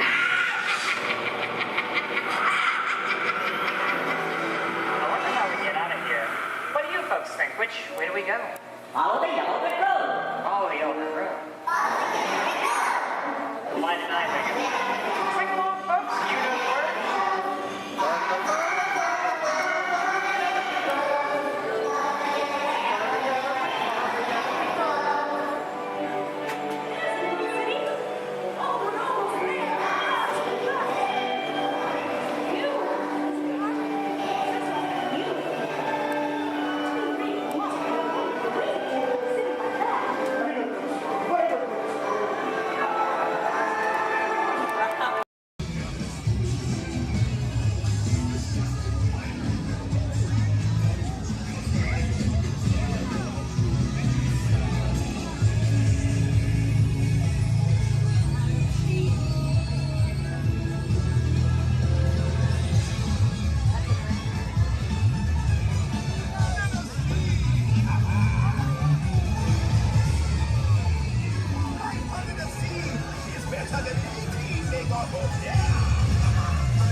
Hello, everyone. Thanks for joining us on the Disneyland Railroad. For a safe ride, remember to stay seated with your hands, feet, and legs inside the train. And please, watch your kids. ¿Qué tal, amigos? Y bienvenidos a bordo. Para su seguridad, permanezca sentado y mantenga las manos, brazos, pies y piernas dentro del tren y cuide a los pequeños. Gracias. As we steam on, one more look at the majestic Matterhorn Mountain and the happiest cruise of ever sailed. It's a small world.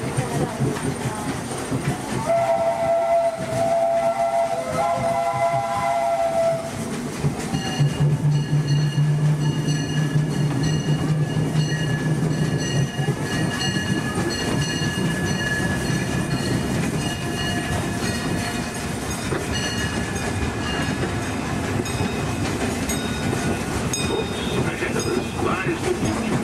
Well, I guess we all know that. What I mean to say is, we're heading into Tomorrowland, where everything is possible. You look overhead, you might catch a glimpse of a monorail. When Disneyland introduced the monorail back in 1959, it was the first daily operating monorail system in the entire Western Hemisphere. Winding below us is a wheel, where drivers of all ages can get behind the wheel of a car, and no license is required. If you ever wanted to become an astronaut, then you might want to stop at Space Mountain and Star Tour, where they got some incredible flying spaceships that launch you into the deepest reaches of space. You can ride them if you got the mind. Well, folks, we're now arriving at Tomorrowland Station. If you're leaving here, just stay seated until we come to a full stop. Gather your belongings and step carefully from the train. Thanks. Have fun in the future. For the rest of you, just sit tight. We'll be on our way again in just a minute.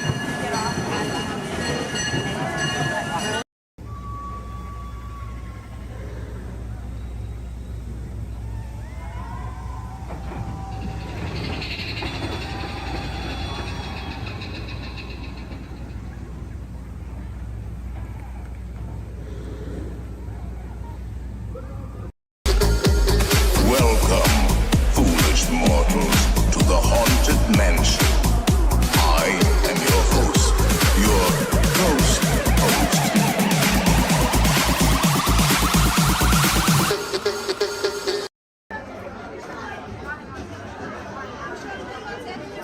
Push up on that lap bar, push up.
That means thank you.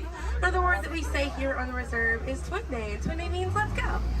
Jumbo everyone, my name is Selena. I'm going to be your safari guide here today.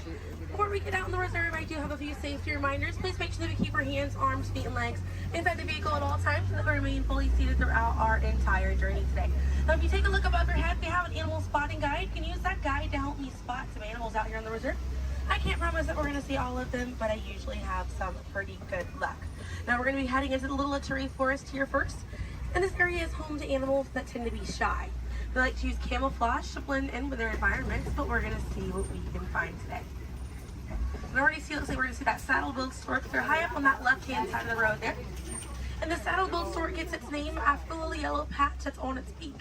It's shaped like a saddle. Those birds are 5 feet tall and have a wingspan of 9 feet, about the same width of the canopy that's above your head. Now on that right-hand side there, we have the okapi. And the okapi have stripes on their legs that make them look like they're related to the zebra, but they're not. They're actually related to the giraffe.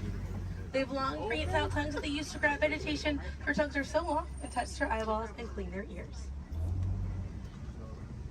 As we're looping around here, you can see we have some greater kudu way up there, as well as the bongo. Now, the bongos are going to have that deep, almost penny-colored coat to them, with those antlers over there, and then the greater kudu, the tan-colored coat right there. Now, the bongos are known as the ghosts of the forest because of how rare they are to spot in the wild. And their antlers, they angle backwards, and that's to help them get through thick vegetation and underbrush very quickly. Now, the greater kudu that we see right there, the greater kudu are one of the tallest antelopes in Africa, or the second tallest antelope here on the reserve.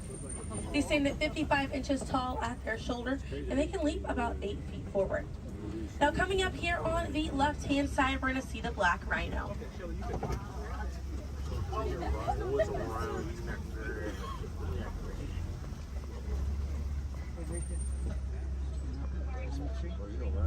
Now, black rhinos are the smallest rhino in Africa. They weigh about 3,000 pounds. Rhinos are poached or hunted for their horns. Some people believe that they have medicinal value, but they do not. Their horns are not valuable at all, made out of keratin. And that's the same thing that our fingernails are made out of. Really good view of that bongo there on the right-hand side as we're passing by here.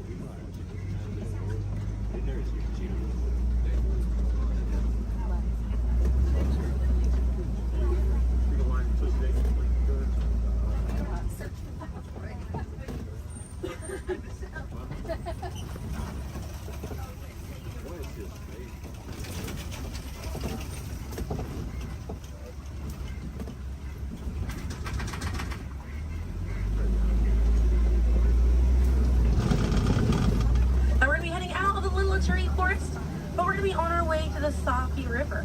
And animals in this area like to hang out in and around the water.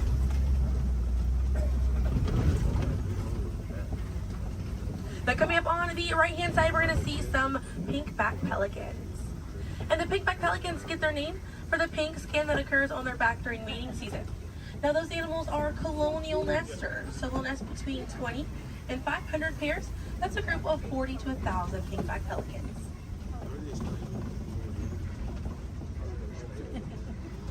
A view of the Savi River coming up on the left, and we have some Nile hippopotamuses. Now, a group of hippos is called a bloat, and they spend most of their time submerged in that water to avoid overheating, but they will come out to graze. And they can stay submerged in that water up to 8 minutes at a time. And instead of swimming through the water, hippos will actually walk or run along the bottom of the riverbank, helps them glide through that water right there. One of the ways you can help out your waterways is by checking your sunscreen to see if it's reef safe. Another way is just being aware of how much water that you use and trying to conserve as much as possible.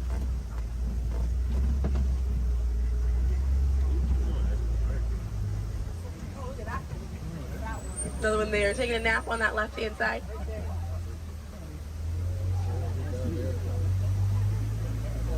Now coming up on the left, we're going to see the Nile crocodiles.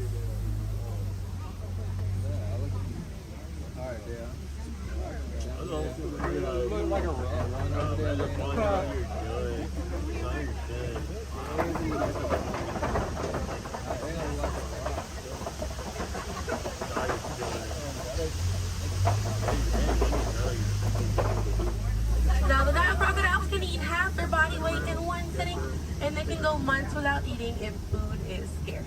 Now, mother and father crocodiles are great parents, and they'll gently roll their eggs in their mouth. It softens up their shell, and it makes it easier for their babies to hatch. But we're going to be heading into the savannah now, and the savannah hosts millions of migrating animals every year. And it's home to Africa's most well-known animals, such as zebras and giraffes. I'm hoping that we'll be able to spot some today, but as we're getting out here, we have a pretty good chance to identify some animals with that animal spotting guide. We have lots of wide open spaces.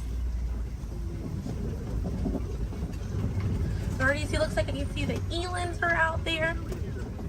Wondering what other animals. I'm hoping it'll be a pretty busy day out there.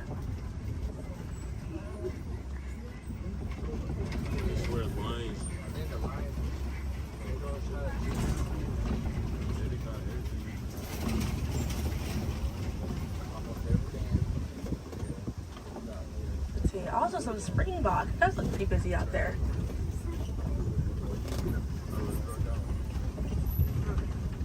So we're still looking around here. Keep an eye on the right. They're going to be past this kind of rocky area. It's a herd of wildebeest way back there in that pathway.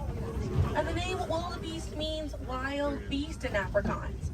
And they'll travel in groups of 1.5 million, and they'll go about 500 to 1,000 miles every year. That's roughly the distance between here and New York. And during the wildebeest great migration, they can kick up so much dust that their dust cloud can sometimes be seen from space. Now, wildebeest are very impressive animals. They're able to run about 15 minutes after they're born.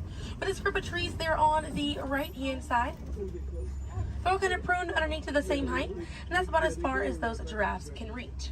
Lucky the vegetation on these trees all around this area here. Now that's going to be the Maasai giraffe, and the Maasai giraffes have an irregular coat pattern. They don't have those clean lines around their spots like the reticulated giraffe that's on your animal spotting guide does.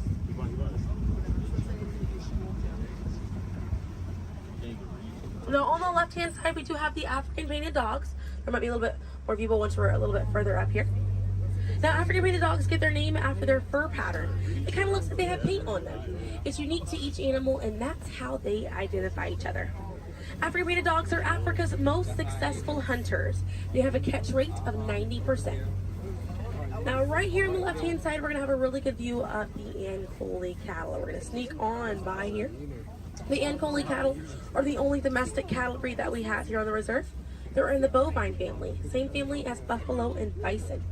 And their horns right there, they grow about 3 to 4 feet in length, and they're filled with a honeycomb-like structure. It allows for blood circulation, and it helps keep them cool on hot days. Now, further back, that's a sable antelope in that back left corner. And the sable antelope are very special because of the symbol of the Harambe Wildlife Reserve, because of how courageous they are. So in a choice between fight or flight, the sable antelope will choose to fight, just so we should fight to protect these animals and the environment that they live in. And their antlers are angled backwards to deter animals like lions from jumping on their backs. And we have a really good view there of that Maasai giraffe. We're going to have another pretty good view there on the right up ahead too. Maasai giraffes stand about 18 to 20 feet tall when they're adults. And when they're born around 6 feet tall. They have about a 6-foot drop the moment that they're born. And just like the okapi, they do have those long prehensile tongues that they use to grab vegetation. They kind of use like how we use our fingers to grab food.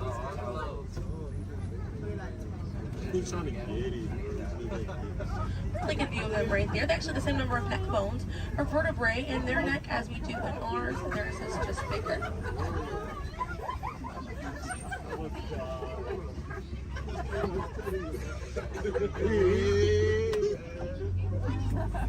Group of giraffes is called a tower.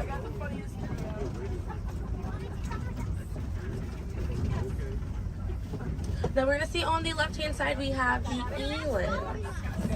Now the elands are right next to the springbok. The elands are the tallest antelope on the reserve. They stand at 6 feet tall at their shoulder. One of my favorite eland facts is they'll make a flower crown with their antlers to impress the females during mating season. Now it's not a perfect flower crown. They'll kind of root up at plants and bushes, but it's the thought that counts. Another eland right there, a couple of elands right there. And then we have the springbok, and the springbok are the smallest antelope on the reserve. They're able to jump 6 feet straight up into the air repeatedly and about 13 feet forward. And they're a symbol of a lot of sports teams over in South Africa. Now those elands right there, they can weigh up to 2,000 pounds.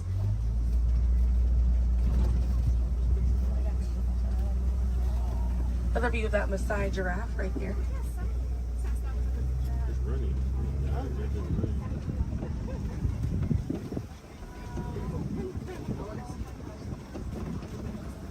see what else we have waiting around the corner for us. Another Maasai giraffe there. But a bit big for these giraffes.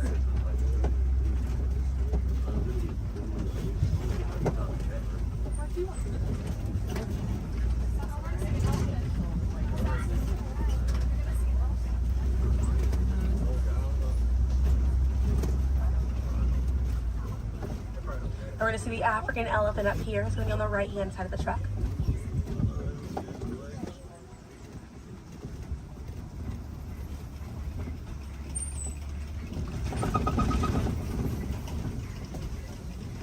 Really good view of that African elephant there on the right-hand side.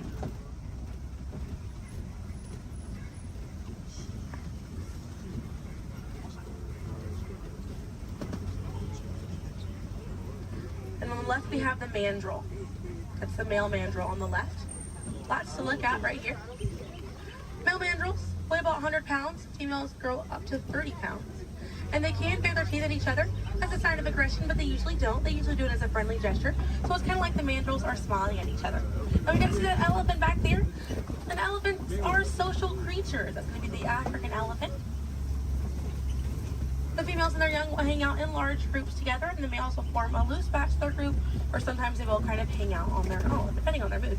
And the way that African elephants stay cool is by flapping their ears. It runs air over the blood vessels that are dispersed all throughout their ears, and it helps bring their body temperature down.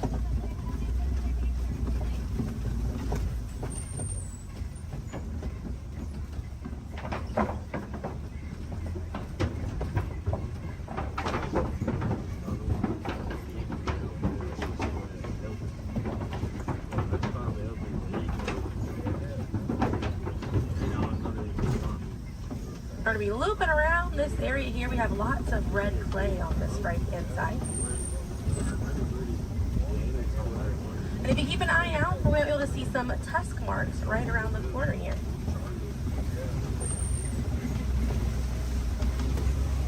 So those tusk marks on the right were caused by African elephants. And they'll scrape up against that clay and they'll eat it. More elephants there on the left hand side. And they eat it because it contains the minerals that they need, sort of like how we take vitamins.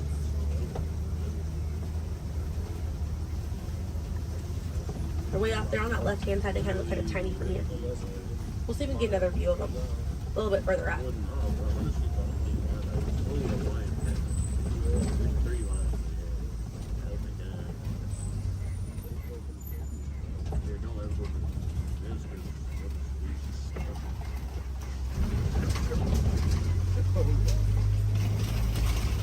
So on the right-hand side, we're going to pass by a couple of trees. There's one on the left by those elephants as well. And these trees are baobab trees. And baobab trees survive by storing water in their trunk, and they stay leafless about 9 months out of the year. Now, baobab trees have a few different nicknames. One is the upside down tree, and the other one you might be familiar with is the tree of life.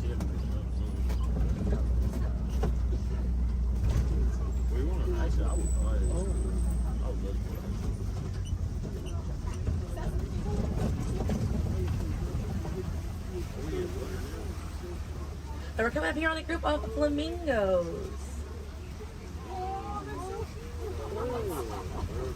Group of flamingos is called a flamboyant. So here we have that flamboyant of flamingos. Now this particular species is the greater flamingo species, and they're the lightest colored flamingo in their family. They get their color from the brine shrimp that they eat, and over time it turns their feathers pink. It takes about 1 to 2 years to get that full pink coloring right there. When they're born all gray and fluffy.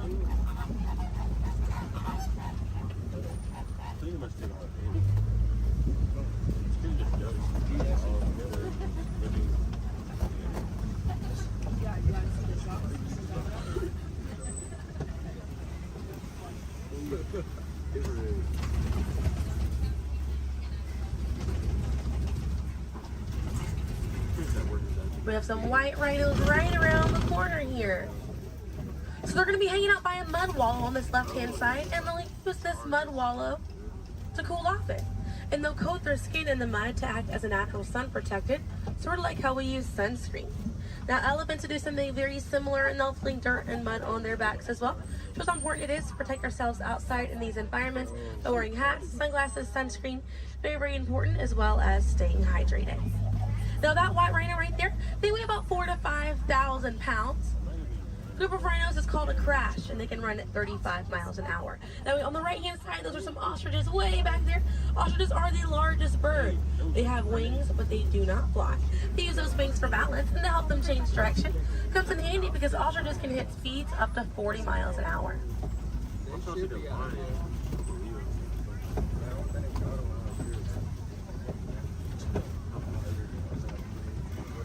You see some cheetahs right around the bend here.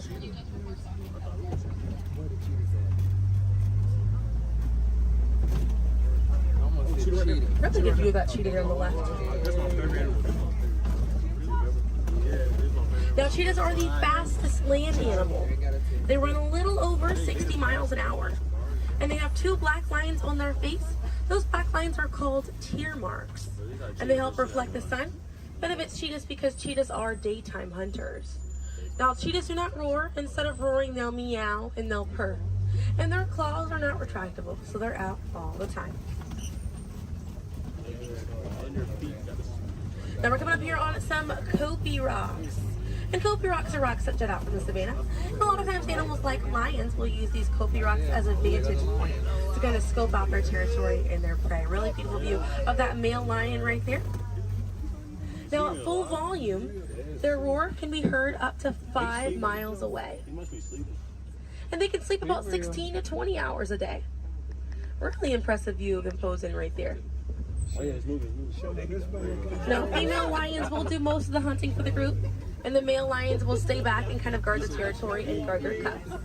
And the Swahili word for lion you're probably already familiar with. The way that you say lion in Swahili is Simba. Now we're going to see some more ostriches. We have some white rhinos over here too, and the lioness is there on the left. Looks like she's posing for us as well. Really cute view of that white rhino as well on the left here. Or, excuse me, yeah, right hand side. I think that's what they have like wild dogs, and they can't even get. They really try. Not really. I can see some warthogs right around the corner because it wouldn't be a safari without them. Few of them over here. Warthogs are in the same family as domestic pigs. They're really intelligent animals and are the largest burrowing animal as well. And oftentimes they'll reuse burrows made by other animals and they'll back themselves into it with their tusks spacing out for protection. They're pretty fast. They can also run at 35 miles an hour. They're kind of rooting up over there. And they also have a mud wall that they use to cool off and to coat their skin in it to get some relief from bugs and insects. Also have a really good view of these white rhinos again on that right hand side. Now wait till the difference between a white rhino and a black rhino because they're both the same color. So the shape of their mouth. White rhinos have a wide mouth and black rhinos have a V-shaped or pointed mouth.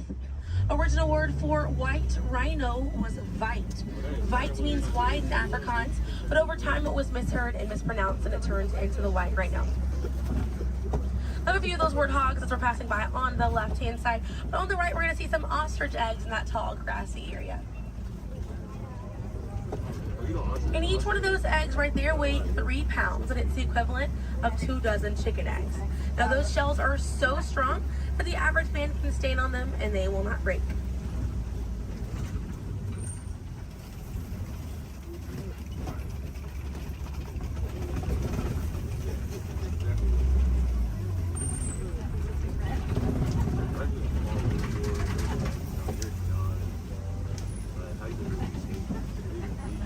We're gonna see, looks like we have some Nigerian dwarf goats over here. And these goats are used for their dairy products, such as milk and cheese. So they take up a lot less land than cattle, so they're a bit easier on the environment, and they're very cute. Now their milk is considered high value, so selling that milk helps take away the need to rely on wildlife. Now if you do want to see some more goats today, you can head over to Rafiki's Planet Watch. They have a petting zoo area, an animators area, and a kind of behind the scenes look at Disney's Animal Kingdom. Very, very cool. Definitely check it out if you have the time. They have a conservation station over there, and inside that they do have an animal hospital as well. Pretty cool. It's going to be a train right away through the Wildlife Express. Those trains are going to start running at 9:30. The last train leaves at 4:30 today. The petting zoo is going to close at 5 o'clock once you're over there, and the animators experience is going to close at 4:45. But we got to see a lot of really cool animals today. If you'd like to learn some more information, you can check out DisneyAnimals.com, or National Geographic is a really good resource. Some ways to help out these animals at home include volunteering at your local nature center, or conservation organization, or even joining a local beach or river cleanup. Some more simple ways to help out at home include turning off the water while you brush your teeth, or using reusable water bottles instead of disposable ones. Now, those small changes really add up to make a big difference. And on behalf of Kilimanjaro Safaris, my name is Selena. I'm from Pensacola, Florida, and it was an honor to be your safari guide here today. I hope that you were able to see the importance of these animals and the environment that they live in. Now, here in the reserve, we don't like to say goodbye because goodbyes are far too sad and far too final. So I will leave you with the Swahili word, kwaherini. And kwaherini means to go well, with the intentions of seeing each other again one day. So kwaherini, my friends. Another word that we say here on the reserve is asante sana. And again, that means thank you. So thank you for joining me here at Kilimanjaro Safaris. I'll be dropping you off right around the bend here, right where I picked you up, so we still have a bit more of a journey together.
Institute, Dr. Channing's office. I'm sorry, Dr. Channing is hosting a tour of our sensory dining tomorrow.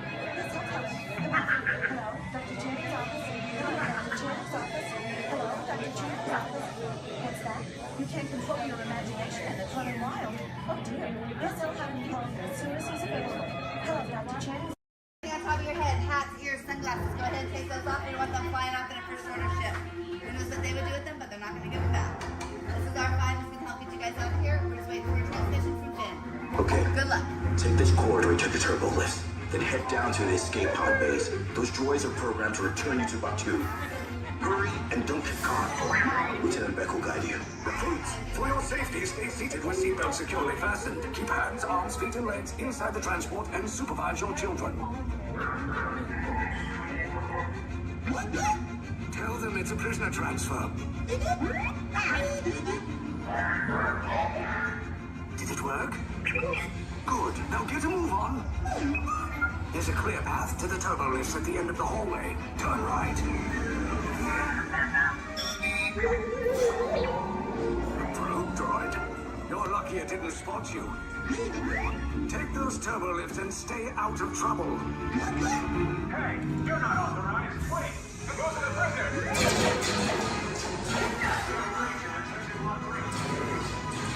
Your cover is blown. Find an alternate route. Who picked these two droids anyway? Detention approach. Prisoners not seen on the fire!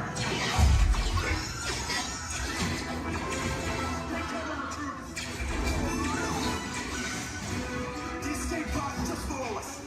Take those down. Hurry! No, not up! I said down!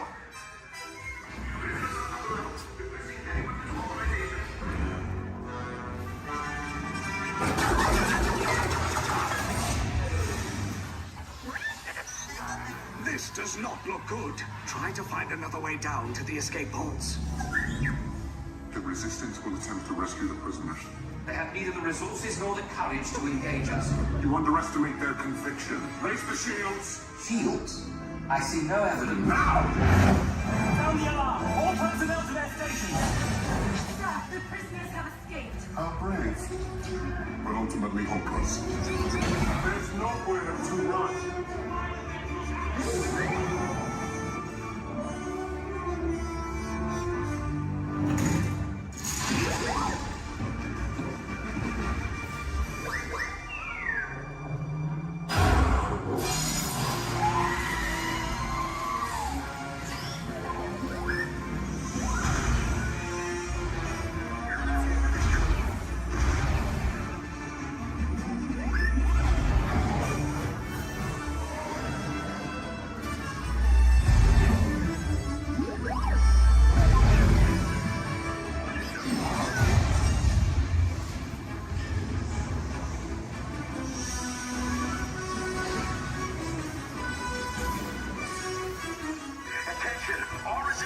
personnel.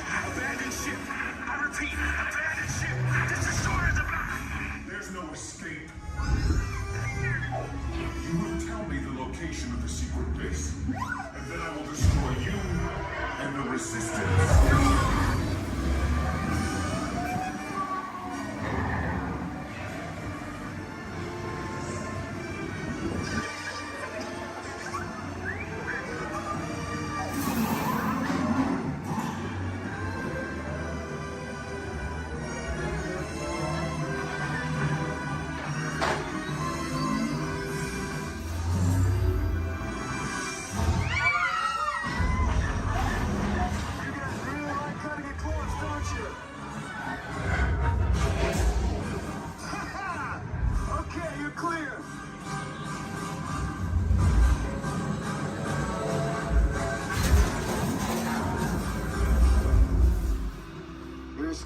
Came in a little off target. Ground crews will meet you outside the wreck. All right, nice job, recruits. Not what you signed on for, but hey, you're resistance now. I think I have that authority. Right, Beck? Where's the lieutenant? I need eyes on Beck. I know, scan for his pod beacon. More escape pods down in Sector 4. Verification pending from Key Command personnel. Where's the lieutenant? I need eyes on Beck. Lieutenant Beck here. Beck! You're right. I should hope so. Great job, recruits. Thanks to your heroism, the location of the Resistance base is secure. Bravo! Yes, R5, you too.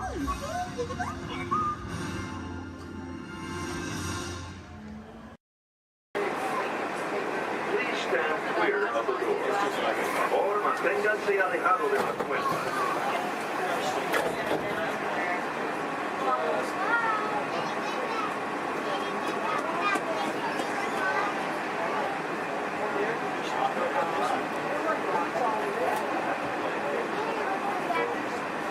Welcome aboard the Walt Disney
Attention pilots, the rocket ships have initiated landing procedures. Please remain seated until your rocket ship comes to a complete stop. Then, follow the arrows to the flight deck. Happy landings! We're not going alone.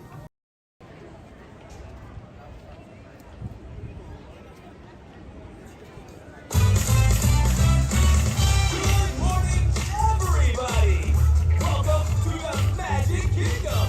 In just a few moments, the lanes are going to open for you to explore as we kick off the start of this magical day.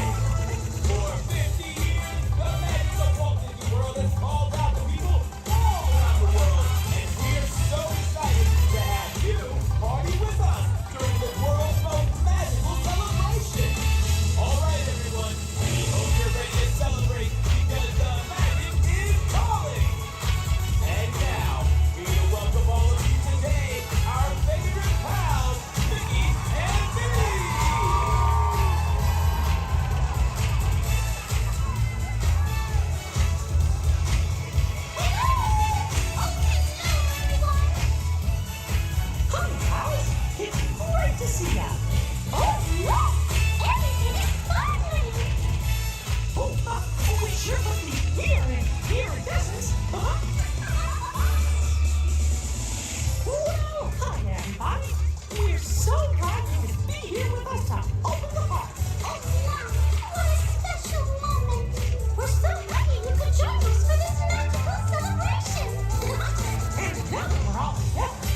Folks from around the kingdom heard you were going to be here. They decided to come and celebrate with you all day long. Come on, hey!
Keeping your hands, arms, feet, and legs inside the car.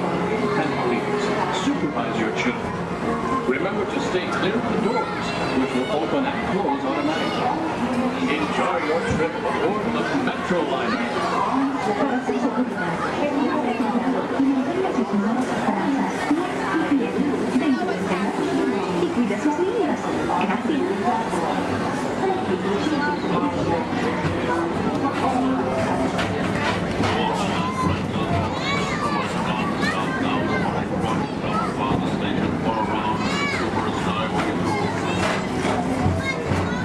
Welcome aboard. Hey, travelers, we hope you enjoy Tomorrowland Transit Authority's Super Skyway.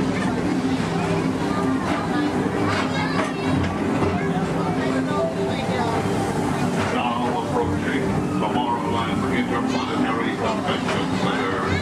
The convention center is host to a galaxy of wonders from the faraway planet.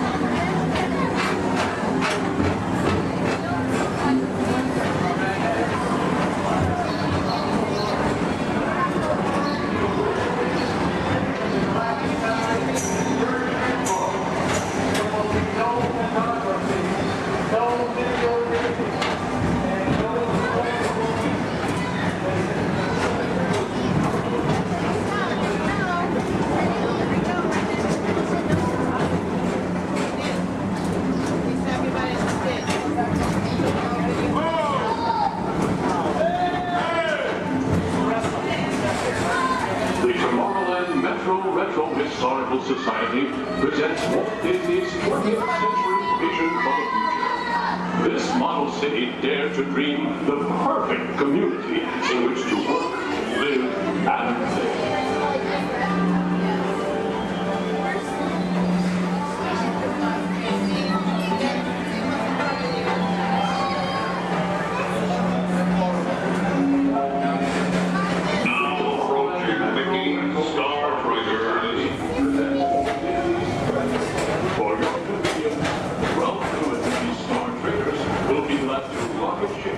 To many planets in the galaxy.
1.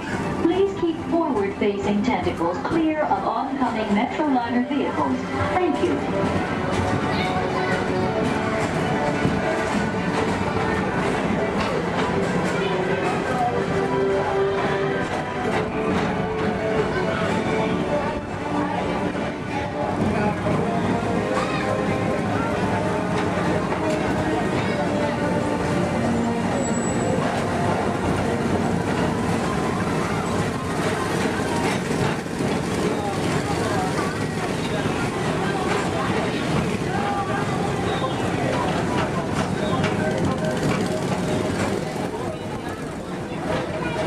The centerpiece of Rocket Tower 1 is the League of Planets Astro Orbiter.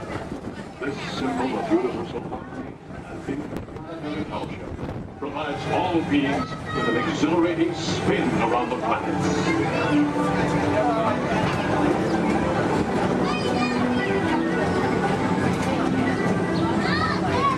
Remember, Blue Line passengers, for all your future travel needs, the TTA services all of Tomorrowland's outlying areas, including the personal rocket ship docking lot, and of course, perfect parking, the latest in hoverboard.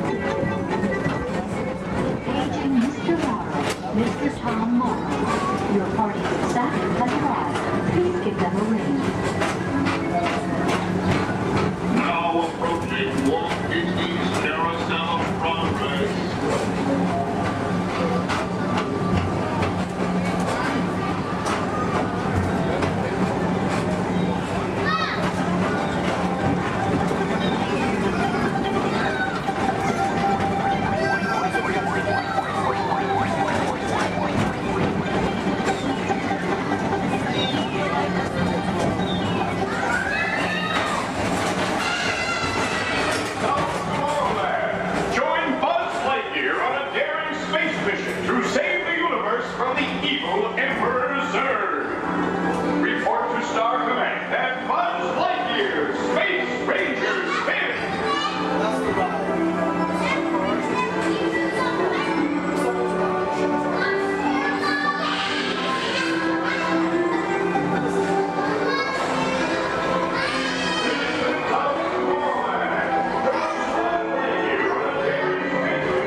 At the heart of Tomorrowland. Come now, rejoin us and believe in the promise of tomorrow.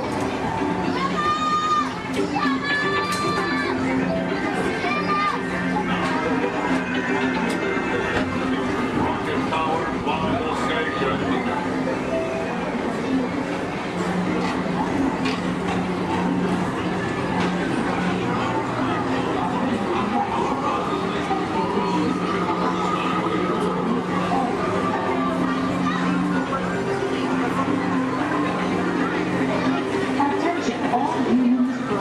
Intergalactic beings. Please keep your arms, legs, and other appendages away from the doors. The doors open automatically. When they do, please collect your belongings and step carefully onto the moving platform. Thank you for choosing Tomorrowland Transit Authority for all your travel needs.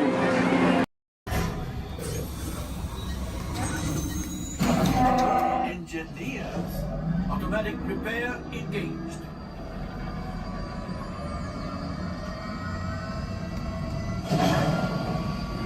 Right, pilot.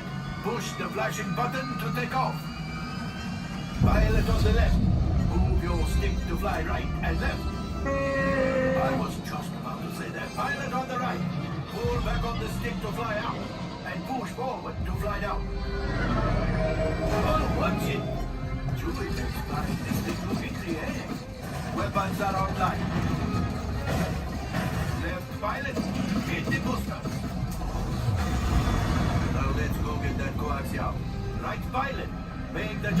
speed.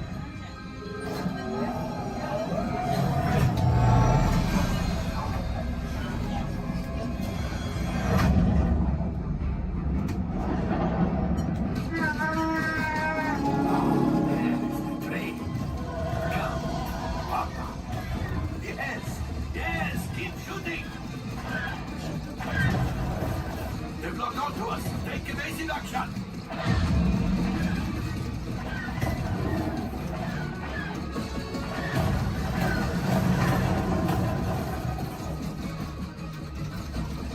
Ah, there it is. After that train.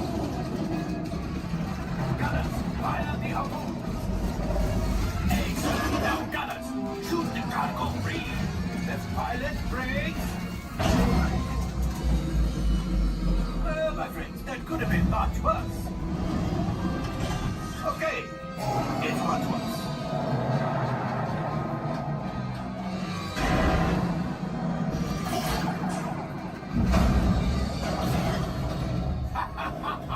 Yes, you got one. Excellent, my friends. Now power up the ship. Well, I grab the golden axiom. You see, just as I promised, my friend, now that the resistance has already, maybe a little something for Hondo. Pilots, line up behind the train so we can harpoon that last car. Gunners, fire the harpoon. Gunners, shoot the train. The cargo is breaking free. Keep shooting. Good job, my friend. Yes. We got the coaxium. I will grab it. You keep up to the train.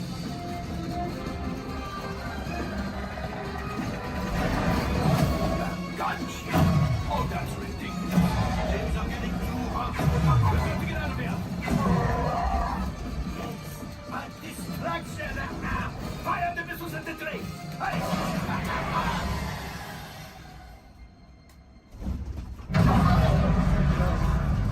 Watch out. The Star Destroyer is collapsing. Left pilot, hit the boosters. Boost. We made it. I don't believe it, but we made it. Now, let's get out.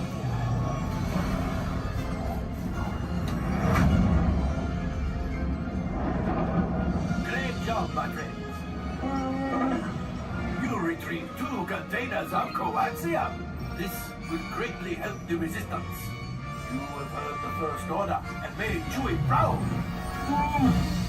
Now, after my modest profit, your cut minus what you owe me for damaging the Falcon is... Hey, not bad.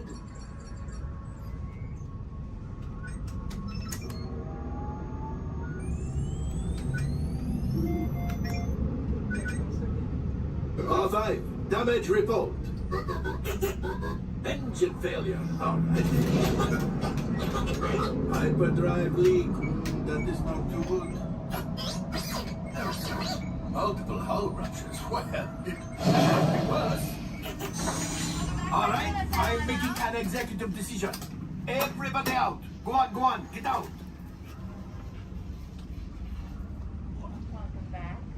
All available techs, we have a Corellian freighter that needs immediate transport back to the maintenance bay.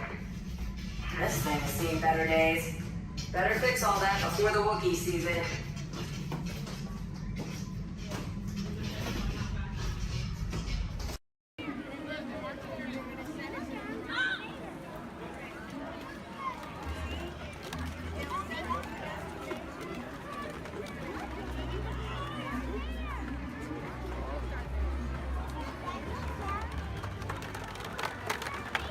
Go Empire! Yay!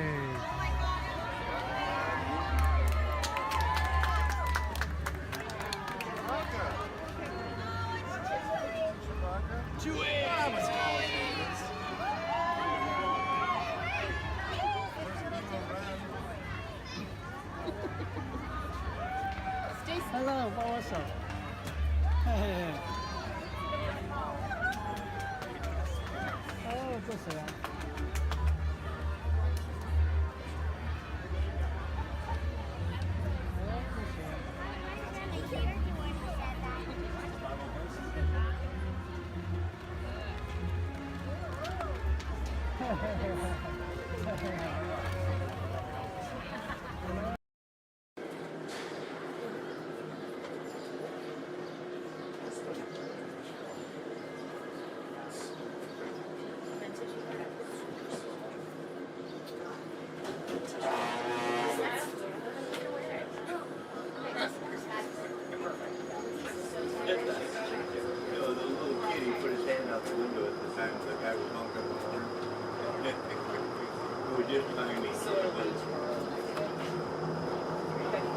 To those of you who have just joined us, welcome aboard the Disneyland monorail. For your safety, please remain seated, keeping your hands, arms, feet, and legs inside the train. Watch your children, and no smoking, please. Bienvenidos a bordo. Para su seguridad, permanezca sentado y mantenga las manos, brazos, pies y piernas dentro del tren y cuide a los niños. Por favor, se ruega no fumar. Gracias. We're now en route to our final stop, the Tomorrowland monorail station. Along the way, you can get a bird's eye look at the downtown Disney district, Disney's Grand Californian Hotel and Spa, and Disney's California Adventure. To the left of the monorail is the main entrance of Disneyland, the happiest place on earth. Disneyland is truly an American origin. Since its opening in 1955, it has hosted more than 500 million guests from around the world, including presidents, kings, and celebrities. It is the original Disney theme park, created and enjoyed by Walt Disney himself. To the right is our transportation plaza, where you'll find taxis, hotel shuttles, and public transit stops. We're about to enter Disneyland. Some of the clearances are pretty tight up ahead, so be sure to remain seated, keeping your hands and arms inside the cabin.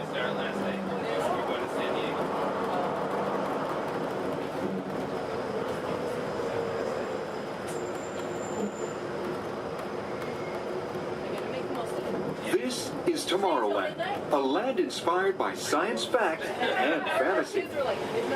Directly below us is the Submarine Lagoon, where you can dive into an exciting underwater adventure aboard the Finding Nemo submarine voyage. Across the way are the icy peaks of Matterhorn Mountain, home of the world's most famous bobsled run. And beneath us are the roadways of the Utopia, where drivers of all ages can ride the road to tomorrow. As we cruise over Tomorrowland, our pilot would like to share a few program reminders. Alrighty folks, thanks for flying aboard Monorail Red, your highway in the sky. Just a few reminders. Disneyland will remain open today until 12 o'clock midnight.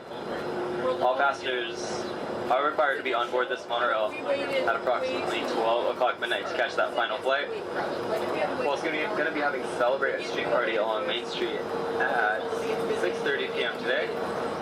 Fantastic along the Rivers of America at 9:05 and 10:30 p.m. and then Magical Our Fireworks Spectacular at approximately 9:30 p.m. So once again, for all passengers wishing to exit Disneyland via the monorail, please remember that the last flight will be at approximately 12 o'clock midnight. We thank you for flying aboard your highway in the sky and enjoy the rest of your stay here at Disneyland. Thank you.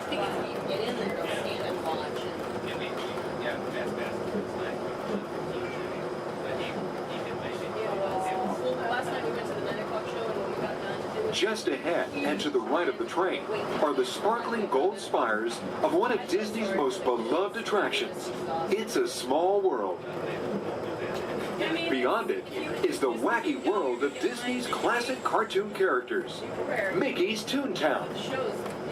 We're now riding alongside the happiest kingdom of them all, Fantasyland, home to Pinocchio, Snow White, Peter Pan, and other storybook characters.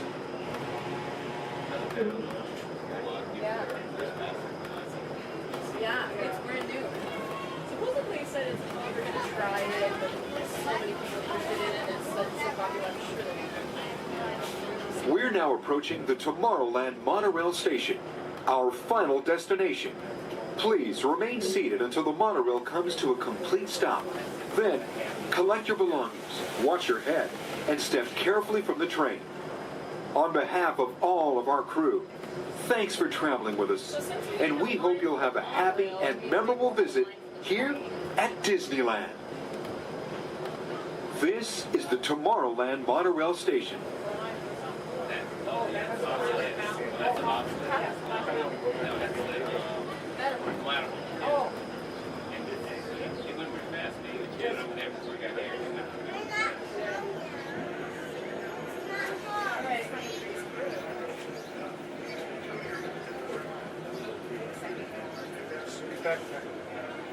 We did?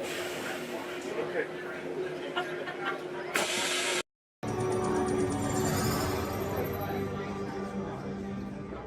Greetings, Terrans. I am Nova Prime Irani Rayan, Commander of the Nova Corps. On behalf of all Xandarians, I hope you have enjoyed exploring the wonders of Xandar. As you have seen, your world and ours were born of the same moment, one which you refer to as the Big Bang. As such, we are all galactic neighbors in a vast universe which we and countless others share. For you to travel to Xandar would take 2.5 million years, assuming you had a ship that could fly at the speed of light. So we decided to come to you. But even we could not have reached you so easily were it not for the Cosmic Generator, an advanced piece of Xandarian technology that creates jump points, artificial tunnels that act as shortcuts, linking distant points in space. It is our desire to share this wondrous technology with your people, so that together we might explore new worlds and create a brighter tomorrow. And now, as the culmination of the wonders of Xandar, you will be teleported to a Nova ship above your planet for a demonstration of the Cosmic Generator. I trust you will find it an unforgettable experience.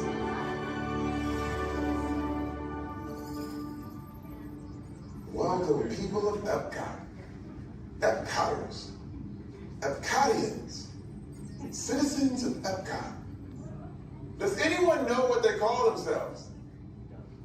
What? I'm on? Someone needs to tell me when I'm on. Welcome, Epcot Terrans. I am Centurion Talmeric, and we're just about ready to teleport you up to the ship for the demonstration. As you're about to enter a secure Nova area, I must ask you to put away your Terran communication devices at this time. Recording of any type is strictly prohibited. I am very serious about this. Now, please step forward into the chamber. You're gonna love this.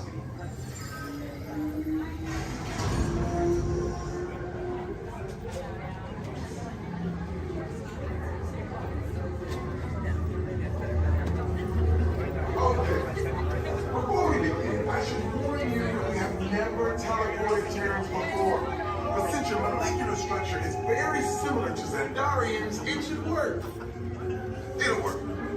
So long as you are standing inside the lighted ring. You do not want to know what happened last time someone did not stand where I told them to, okay? Stand by for teleportation. Here we go.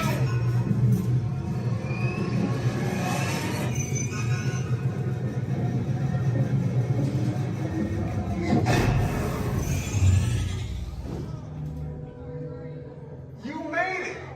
I mean, of course you did. Nova Prime, they're ready. Excellent. What you see before you is the Cosmic Generator. And in just a few moments, we'll be activating it so you can experience for yourselves what's happening. I'm not sure. Our power's out. And the Cosmic Generator is gone. Cheerio, Monarch. Go to Code Red. Prepare the fleet. And call the Guardians. Now. There is no cause for alarm. Turn off that alarm. I've got an important transmission coming in. Hey, what's up, Nova Corps? Our Cosmic Generator has been stolen. What? How? Why didn't we think of that? That thing's gotta be worth a fortune. I am Groot. Good question. Yeah, who do you think took it? Perhaps that really big man outside your ship. Well, that is a big man. I need to alert Nova Prime. I've been watching Terrans for dogs. That's not creepy at all. This species has failed. Wait, whoa. We didn't even know there was a test. He's got the cosmic generator. He's creating a new jump point. Jump point to where? Not where. When? It's some kind of mutant jump point. It's going back to the dawn of time. Dawn of time, why? To erase an error. Well, that doesn't sound good. Your time is over. Wait, what do you mean? What do you mean it's so vague? The jump point is closing. Hey, Nova Dude, you're Nova Corps need to follow that whatever it is until we get there. We can't. Our power is down, and I've got to get these Terrans out to evacuation shuttles. I got it. I reprogrammed the shuttles to follow them through the jump point. Wait, what? Look, they're our only chance of keeping track of that whack job until we get the cosmic generator back. Piece of cake. Wait! There's cake. Where's this cake?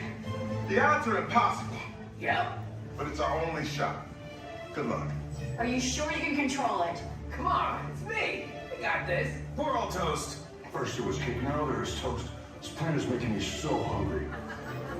Terrans, listen up. You need to make your way to the evacuation shuttles now.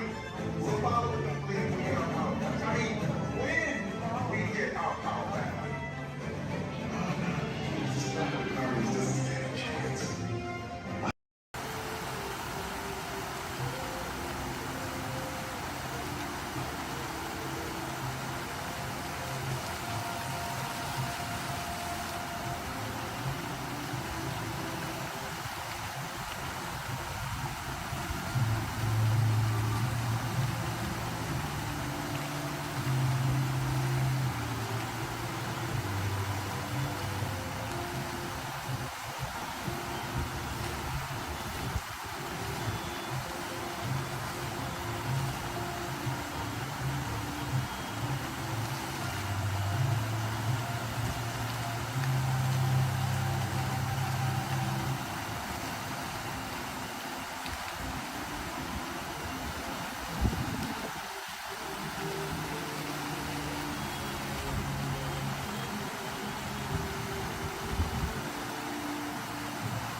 My name's Don, and welcome aboard. We're heading into the backlot of Disney's Hollywood Studios. This production area was built in 1988 as a Florida counterpart to the Walt Disney Studios in Burbank, California. We included sound stages, recording studios, high-tech editing rooms, all the tools needed to create movies, TV shows, and radio broadcasts. We've even got our very own water tower, too. It's up ahead on the left side of our shuttle. We call it the Earful Tower. It's inspired by the water tower Walt Disney had built for his Burbank studio in 1939. Our Florida tower stands a lucky 13 stories high, and we added our own creative touch, a giant set of Mickey Mouse ears. If you wanted to wear those ears, you'd have to have a hat size of 342 3/8. Up ahead, after the next bend in the road, you'll have a perfect opportunity to take a picture of this famous icon. In the world of entertainment, every project starts with a screenplay and a lot of creative ideas. A production studio is where the ideas of writers, producers, and directors are transformed into an on-screen reality. Within these huge spaces, filmmakers can literally create their own worlds. Our Florida sound stages are soundproof, weatherproof, and most importantly, air-conditioned, all vitally important for the cast, crew, and equipment. Many of the crafts needed for filmmaking are located right here on the lot. On the left, we have our own greens department. It grows flowers, trees, shrubs, and topiaries. A few well-placed plants can cover up empty spots in the set and add a touch of natural beauty to a scene. On the right are two of the aircraft from the 2001 blockbuster hit Pearl Harbor. These exact full-scale replicas of P-40 fighters were used in the special effect fight sequences. Of course, many of the planes we saw flying through the aerial battles or sitting on the ground weren't real at all. They were created entirely within a computer. Oh, keep your cameras focused to the right. We're coming up on that perfect angle of the Eiffel Tower I told you about. It's a true masterpiece.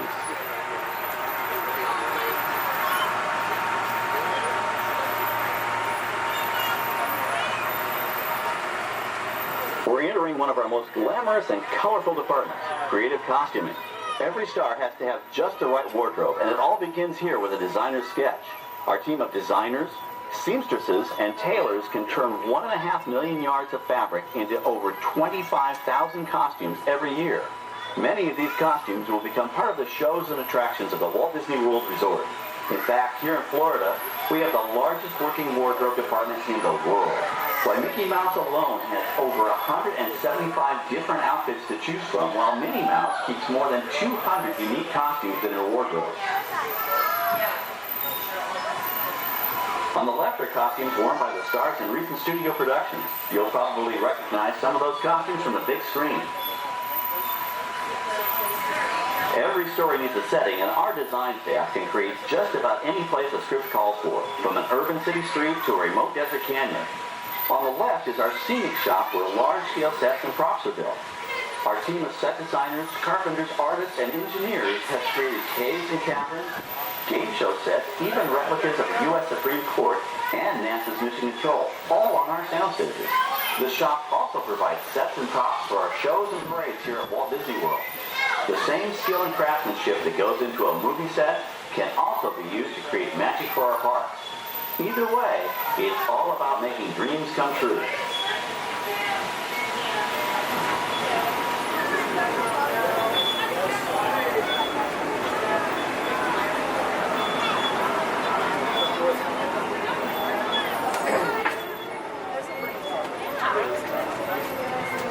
Now we're entering a zone we call the Boneyard. It's an outdoor storage area for oversized props and vehicles. Cars, trucks, boats, planes, we often save these props in case we need them for future productions. In this backlot collection, you may find real working vehicles, non-working mock-ups, and even large-scale miniatures used in special effects shots. Large-scale models create a more convincing illusion on camera. We even place small cutout passengers in the windows of the plane.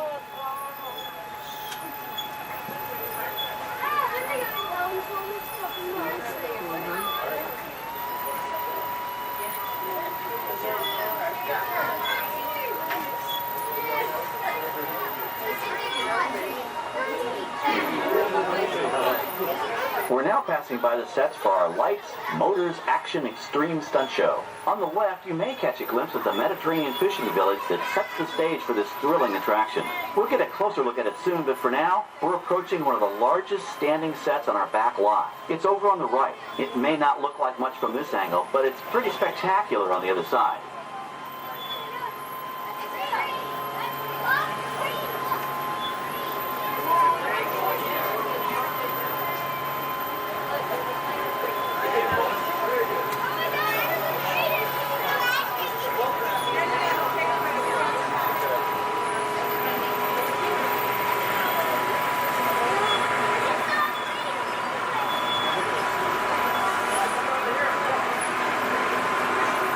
This is great, folks. The production crew has just given us clearance to enter the set. Hello, Backlot Tour. I'm Amy, a production coordinator here at the studios. I can see your shuttle heading toward our canyon set. I've given your driver permission to come in and take a look around. I'm up here with our effects crew, and we're getting ready to shoot a test sequence. Oh, on the way in, you're going to be crossing a wooden bridge, and things may get a little bumpy, so please, hold on to your belongings, especially hats, cameras, and glasses, and keep an eye on any small children in your party. And of course, please remain seated at all times. Welcome to the set. As you can see, we brought the bare, dry deserts of Southern California to green, typically humid Central Florida. This set is based on real locations that our production designer took pictures of. Our set crew spent about 6 months building the canyon, but we've used it for a number of TV shows and specials over the years. For our upcoming production, the script called for a tanker truck. We found this one in our boneyard, but it was too big to drive into place. So we picked it up with a crane and set it down here. We're up on the overhead platforms, and I see our director has arrived. As soon as the rain effect is ready, we'll begin the sequence. This set and shower is really just a special effect. We've rigged up a series of water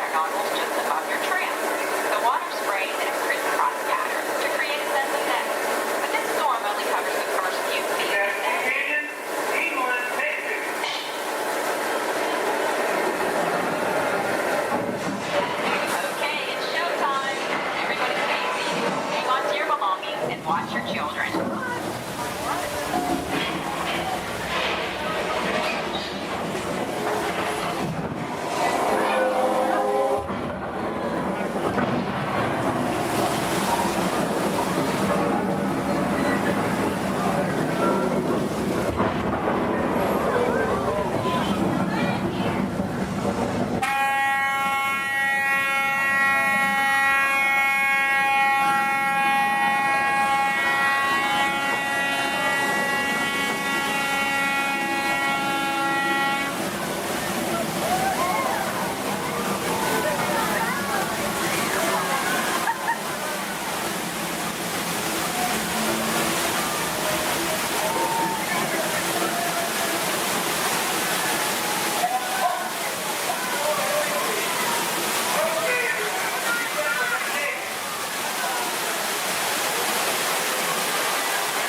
Okay, well, thanks, Amy, for giving us access to the set.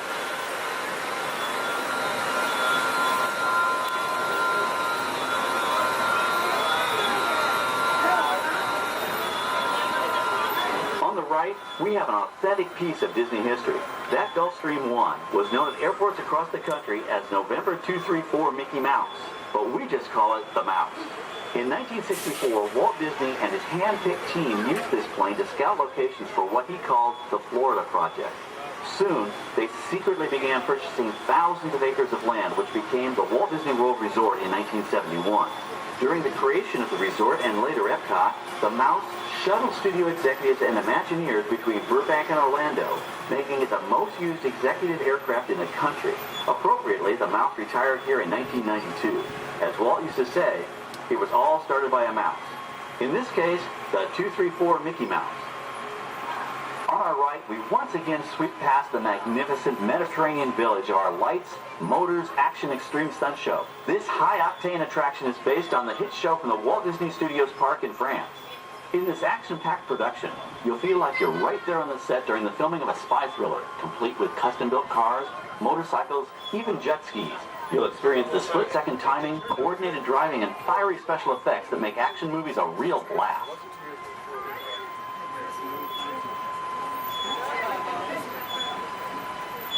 The staging area to our right is known as Acceleration Alley. Here, the custom-built stunt show vehicles rev their engines up to 70 miles an hour before making their high-speed entrances onto the stage for our lights, motors, action extreme stunt show. Of course, these are professional stunt drivers. We hope you'll enjoy their daring driving skills, but please, don't try them yourself.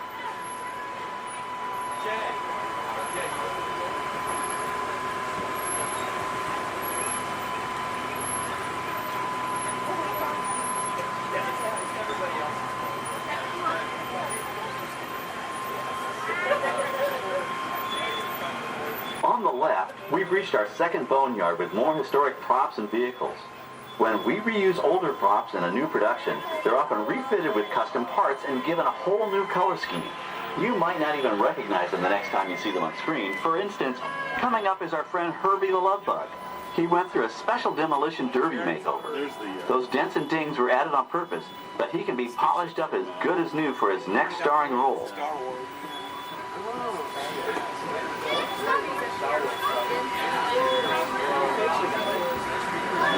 On our right, we now have a very different view of the fishing village set. From this point of view, you can see that there is no inside to the buildings. They are just false fronts or facades. In the movie business, set builders only create what the camera has to see. It's an old movie trick dating all the way back to the silent era. To add to the sense of realism and avoid the cost of set building, many of today's television shows and movies film on location in cities and towns across the U.S. But out in the real world, you've got to contend with noise, traffic, crowds, and various visual elements that may or may not belong in your film. Here on the backlot, we can avoid these problems because we created our very own flexible urban environment. Our Streets of America facades can stand in for a small town or a giant metropolis. As we come around the last corner on our route, you'll see the skyline of New York City in the distance. It's really a series of painted flats, expertly designed to fool the eye and the camera. We can dress and decorate these streets to look like any city we want, from Chicago to San Francisco. Depending on the choice of vehicles, props, and costumes, we can even turn back the clock and set our story in a different time. And what's more, these sets are built with Florida weather in mind. They're made to withstand 100-mile-an-hour winds. You're welcome to visit our Streets of America anytime during your visit today and get an up-close look at the skills of our set designers and builders. We've just about reached the end of our tour. Our final stop is the American Film Institute Showcase, where you can see the actual costumes and movie props used in some of Hollywood's most famous films. There are some pretty amazing items in there, so feel free to take all the time you like. Please stay seated until our tram comes to a complete stop and check around you for any personal items that may have fallen during our trip. Well, as they say in Hollywood, that's a wrap. Thanks for joining our backlot tour, and we hope you'll come back to visit us again soon. Alright, we're going to stop up here in just a moment. I'll open these doors. I'm going to exit out through those blue automatic doors into the AFI showcase door. Passengers will stand by to board.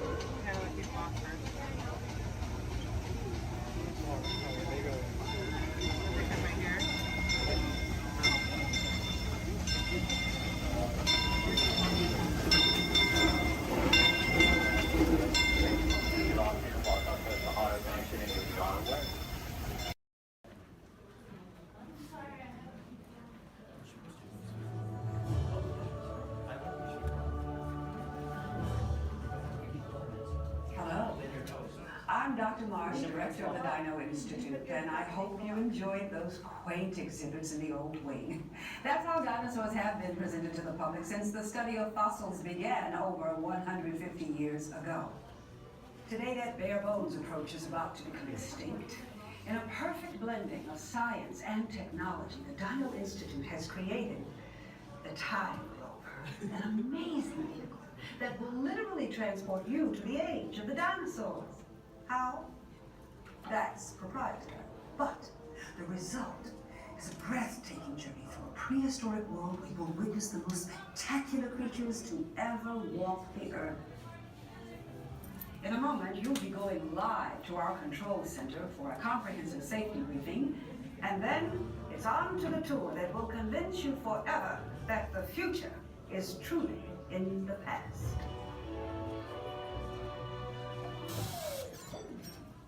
Hello there.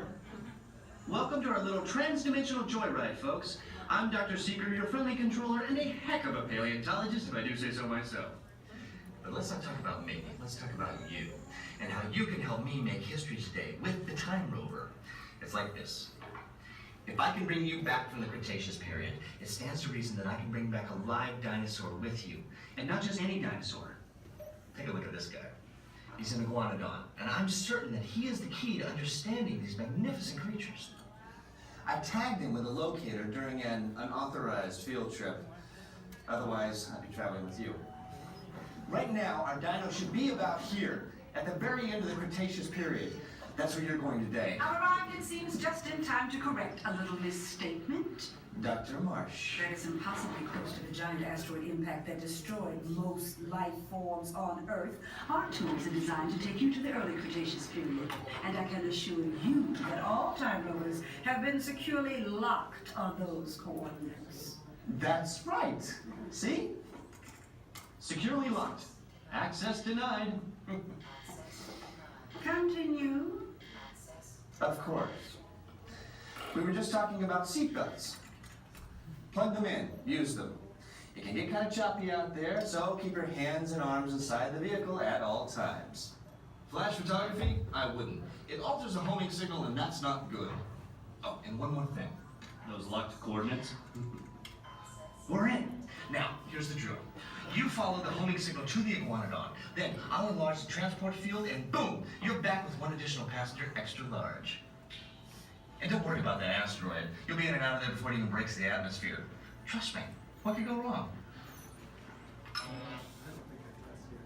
Hey, it's me again. Remember, only you guys are going on this special mission, so don't tell anyone, okay?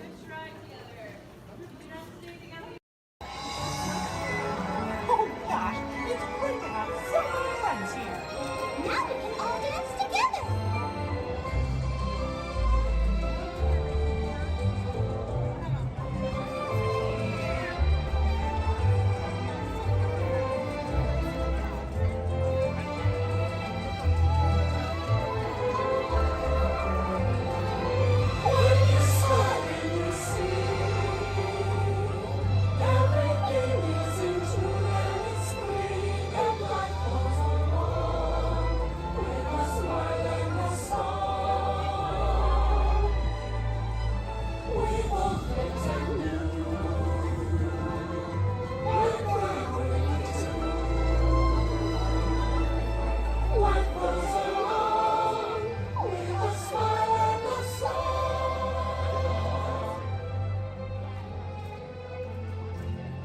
That was so much fun.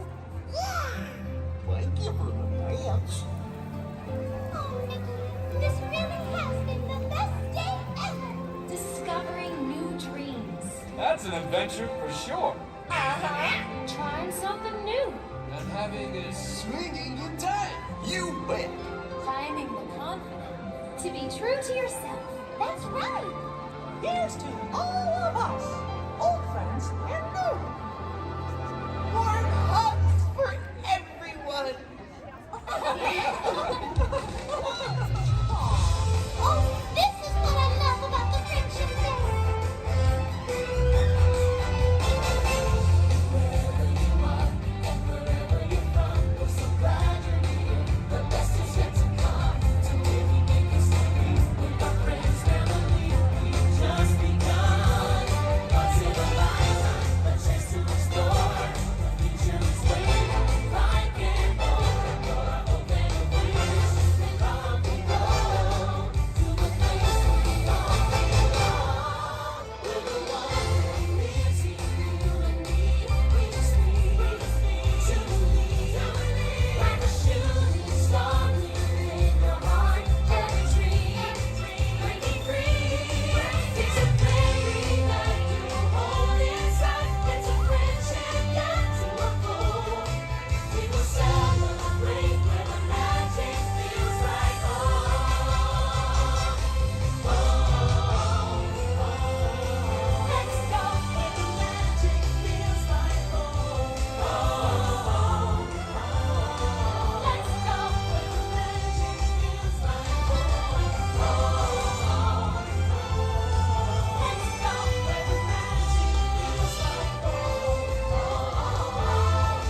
Don, and welcome aboard.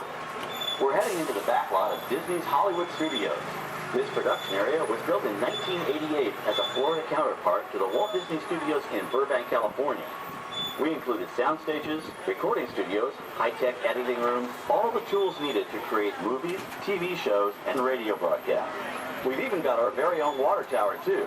It's up ahead on the left side of our shuttle. We call it the Earful Tower. It's inspired by the water tower Walt Disney had built for his Burbank studio in 1939. Our Florida tower stands a lucky 13 stories high, and we added our own creative touch, a giant set of Mickey Mouse ears. If you wanted to wear those ears, you'd have to have a hat size of 342 3/8. Up ahead, after the next bend in the road, you'll have a perfect opportunity to take a picture of this famous icon. In the world of entertainment, every project starts with a screenplay and a lot of creative ideas. A production studio is where the ideas of writers, producers, and directors are transformed into an on-screen reality. Within these huge spaces, filmmakers can literally create their own worlds. Our Florida sound stages are soundproof, weatherproof, and most importantly, air-conditioned, all vitally important for the cast, crew, and equipment. Many of the crafts needed for filmmaking are located right here on the lot. On the left, we have our own greens department. It grows flowers, trees, shrubs, and topiaries. A few well-placed plants can cover up empty spots in the set and add a touch of natural beauty to a scene. On the right are two of the aircraft from the 2001 blockbuster hit Pearl Harbor. These exact full-scale replicas of P-40 fighters were used in the special effect fight sequences. Of course, many of the planes we saw flying through the aerial battles or sitting on the ground weren't real at all. They were created entirely within a computer. Oh, keep your cameras focused to the right. We're coming up on that perfect angle of the Earful Tower I told you about. It's a true masterpiece.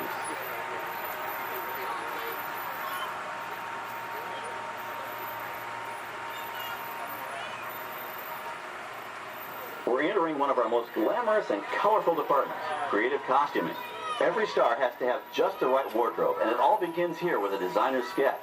Our team of designers, seamstresses, and tailors can turn 1.5 million yards of fabric into over 25,000 costumes every year.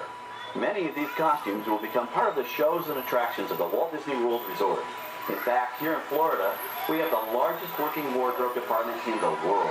Why, Mickey Mouse alone has over 175 different outfits to choose from, while Minnie Mouse keeps more than 200 unique costumes in her wardrobe.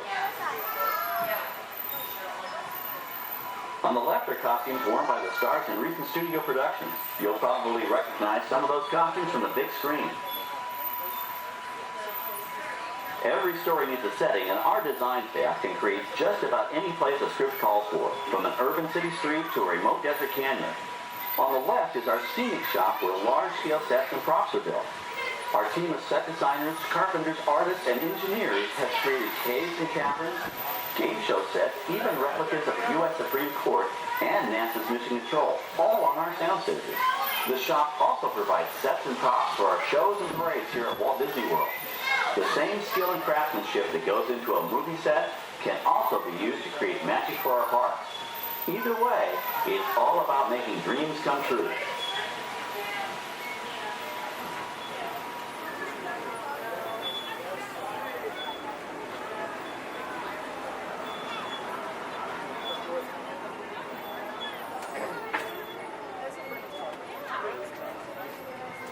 Now we're entering a zone we call the Boneyard.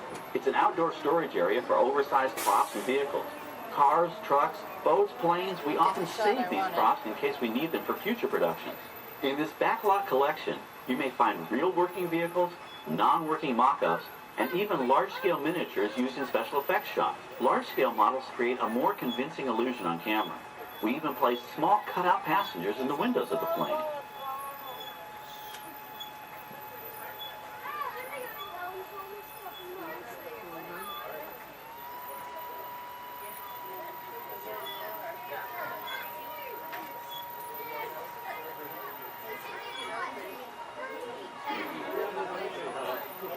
We're now passing by the sets for our Lights, Motors, Action Extreme Stunt Show. On the left, you may catch a glimpse of the Mediterranean fishing village that sets the stage for this thrilling attraction. We'll get a closer look at it soon, but for now, we're approaching one of the largest standing sets on our back lot. It's over on the right. It may not look like much from this angle, but it's pretty spectacular on the other side.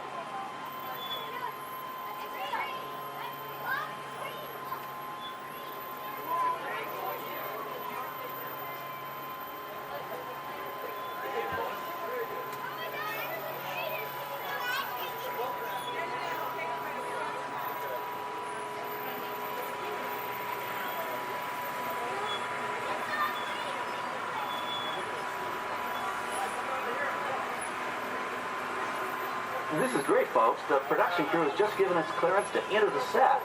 Hello, Backlot Tour. I'm Amy, a production coordinator here at the studios. I can see your shuttle heading toward our canyon set. I've given your driver permission to come in and take a look around. I'm up here with our effects crew, and we're getting ready to shoot a test sequence. Oh, on the way in, you're going to be crossing a wooden bridge, and things may get a little bumpy, so please, hold on to your belongings, especially hats, cameras, and glasses, and keep an eye on any small children in your party.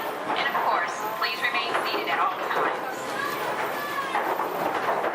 Welcome to the set. As you can see, we brought the bare, dry deserts of Southern California to green, typically humid Central Florida. This set is based on real locations that our production designer took pictures of. Our set crew spent about 6 months building the canyon, but we've used it for a number of TV shows and specials over the years. For our upcoming production, the script called for a tanker truck. We found this one in our boneyard, but it was too big to drive into place. So we picked it up with a crane and set it down here. We're up on the overhead platforms, and I see our director has arrived. As soon as the rain effect is ready, we'll begin the sequence. This set and shower is really just a special effect. We rigged up a series of water nozzles just above your tram. The water sprays in a crisscross pattern to create a sense of depth. But this storm only covers the first few feet.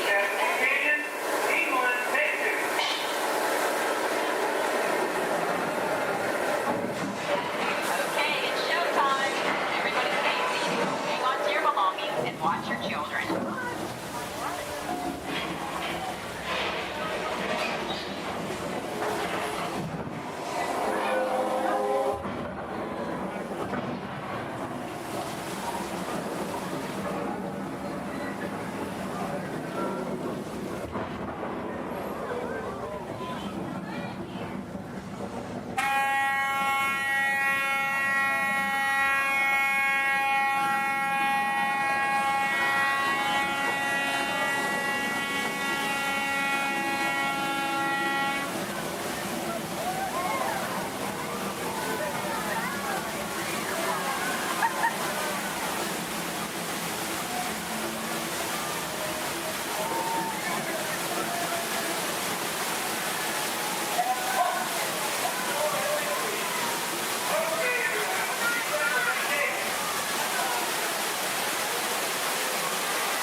Now, let's go behind the scenes and find out how this spectacular sequence was created.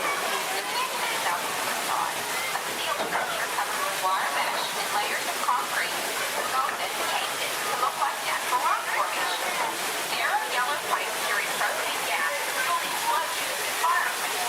For the flash flood, we used 100% real water, about 70,000 gallons of it, dumped from overhead tanks.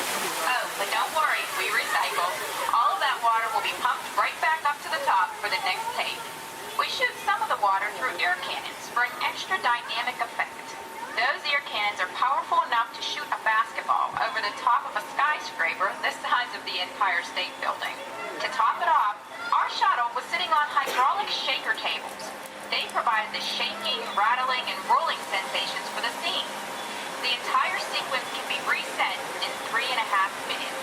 That's just enough time to bring in the next shuttle. Well, I've got to get ready for our next take.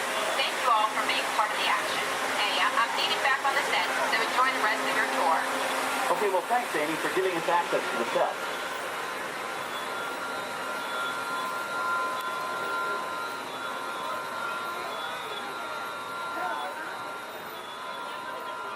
On the right, we have an authentic piece of Disney history. That Gulfstream 1 was known at airports across the country as November 234 Mickey Mouse, but we just call it the Mouse.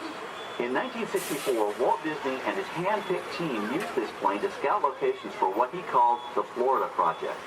Soon, they secretly began purchasing thousands of acres of land, which became the Walt Disney World Resort in 1971. During the creation of the resort and later Epcot, the Mouse shuttled studio executives and Imagineers between Burbank and Orlando, making it the most used executive aircraft in the country. Appropriately, the mouse retired here in 1992. As Walt used to say, it was all started by a mouse. In this case, the 234 Mickey Mouse. On our right, we once again sweep past the magnificent Mediterranean village of our Lights, Motors, Action Extreme Stunt Show. This high-octane attraction is based on the hit show from the Walt Disney Studios Park in France. In this action-packed production, you'll feel like you're right there on the set during the filming of a spy thriller, complete with custom-built cars, motorcycles, even jet skis. You'll experience the split-second timing, coordinated driving, and fiery special effects that make action movies a real blast.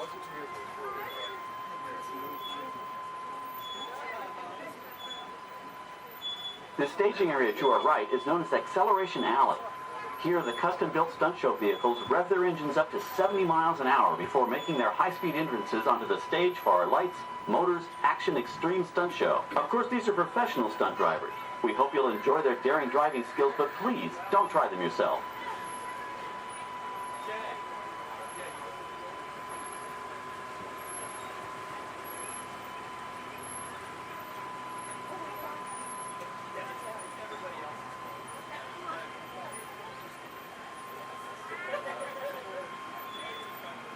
On the left, we've reached our second boneyard with more historic props and vehicles.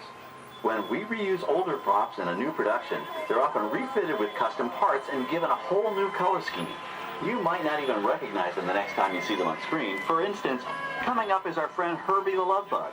He went through a special demolition derby makeover. Those dents and dings were added on purpose, but he can be polished up as good as new for his next starring role.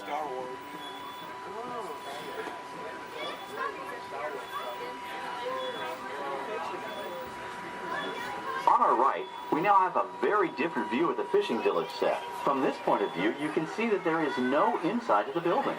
They are just false fronts or facades.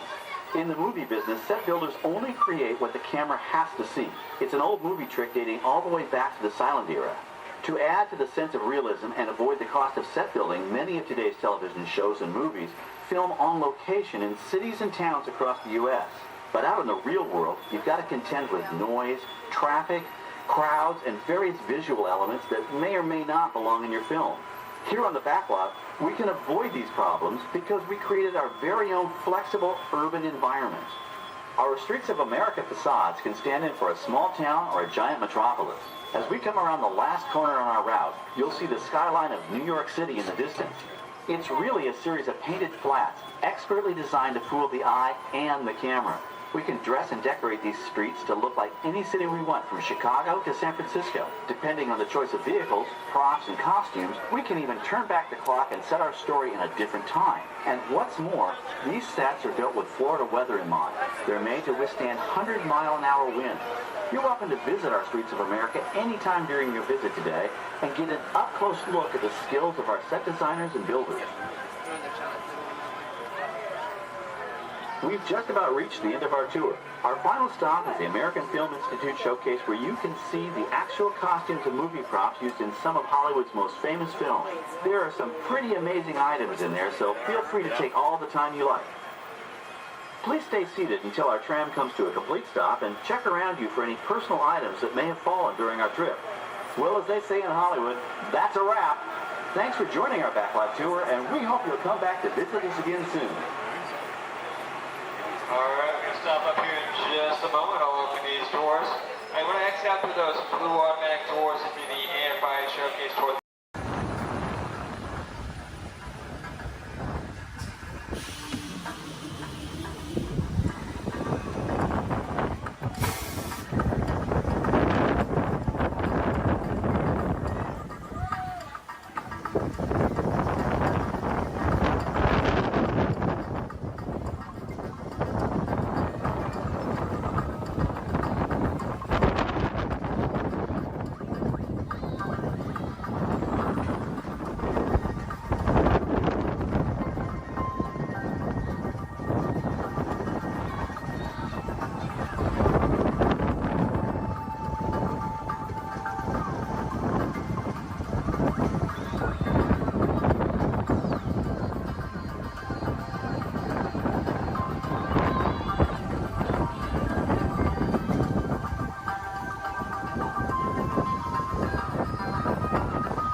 flight. Welcome back, pilots. Travelers, for your safety, please remain seated until your rocket comes to that full and complete stop. Gather all your belongings.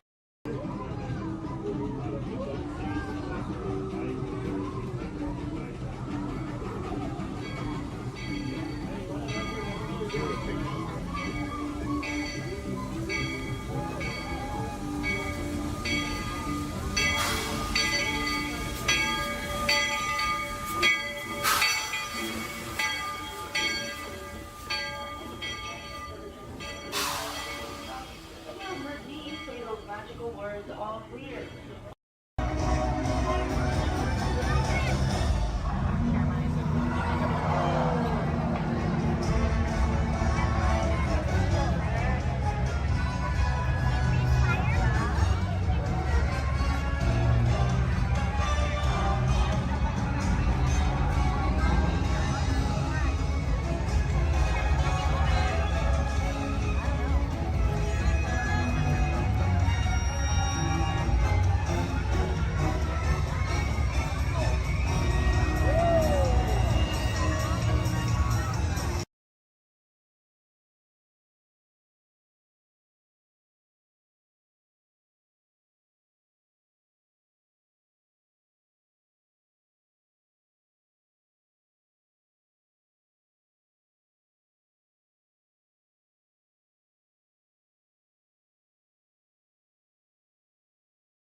pilots. The rocket ships have initiated landing procedures.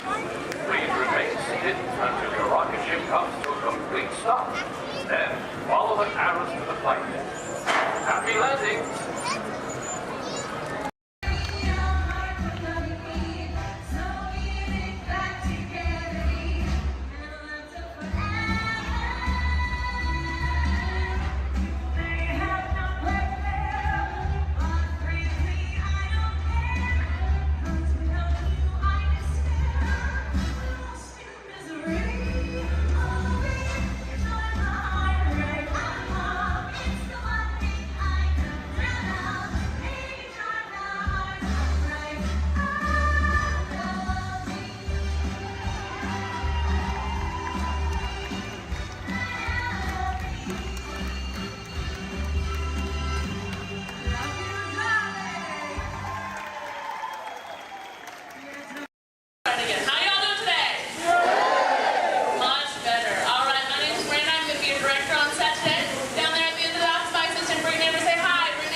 In this scene, the prologue is on a surveillance mission. Searching the skies for enemy aircraft, the crew is caught off guard with the real danger surfaces from beneath the sea. This is going to require a full range of physical effects, split-second time, and careful direction. We have the lights, we have the cameras. All we need now is the action. All right, now if anybody knows this serious action, it definitely would have to be director Michael Bay. Some of the special effects you're going to see in our show today include water cannons, pressurized up to 100 pounds per square inch. That must be time to match our sound effects. And probably the most important effect out of all of these is fire, because it must be ignited at the exact precise moment. And it does take a lot of time and energy to set these tremendous for an explosion. But the most important factor in all this is the safety of our actors, and that's where you come in today's ceremony today. Everybody say hi, Todd. All right, everybody say bye, Todd. All right, Todd, you have been cast a little more mechanic today. Your scene takes place way down there in the engine room of the PT boat. So you want to go ahead and dive on in for me? Did you bring your bathing suit? Oh, I hate when that happens. That's okay. When that happens, make sure this recreated the engine room right for you right here, so all ready to get you all set up. All right. Now, guys, we're actually going to be shooting two different scenes today. Not necessarily in the order that they appear in the movie, but most movies are shot out of sequence. So we got a hard for actors because they must react to scenes that actually haven't even happened yet. It's really up to the director to get them all motivated for those scenes. All right, are you ready, Todd? All right, perfect. Now, what you're going to do is that phone right there is going to buzz.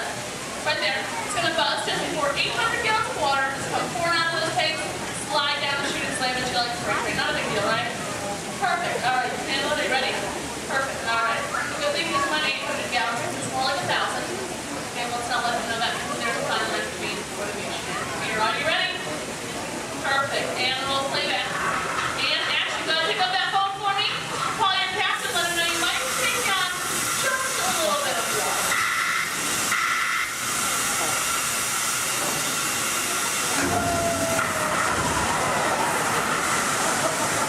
And cut. Everybody give him a nice round of applause. We'll do one more quick scene for you if that's okay. All right, just stay in your seat for me. Go ahead and take off your hood. Give me a big dramatic stare at the audience. And action. Try. Yes? That's right.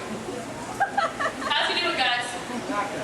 I think he's doing a pretty good job. Give him another nice round of applause. All right.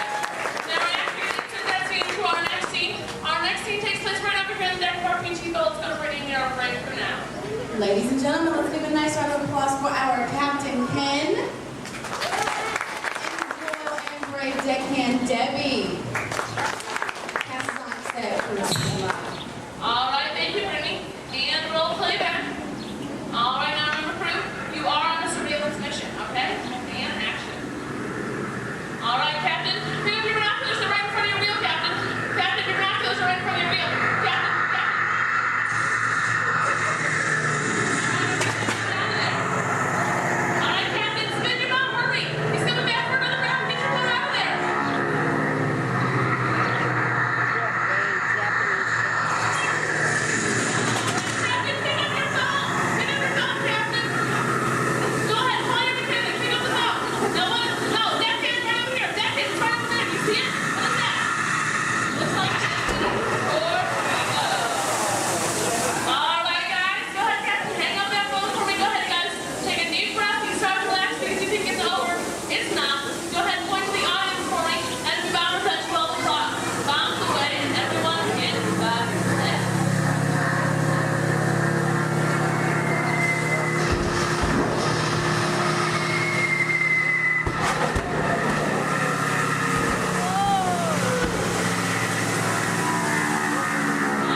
grab the anti-aircraft guns. Myself and my assistant Brittany would like to thank you all for coming out Oh, they to cover should. attack. If you're waiting for any of our brave volunteers, just stay right where you are. If not, go ahead, turn to your left, down the exit ramp through the cops warehouse.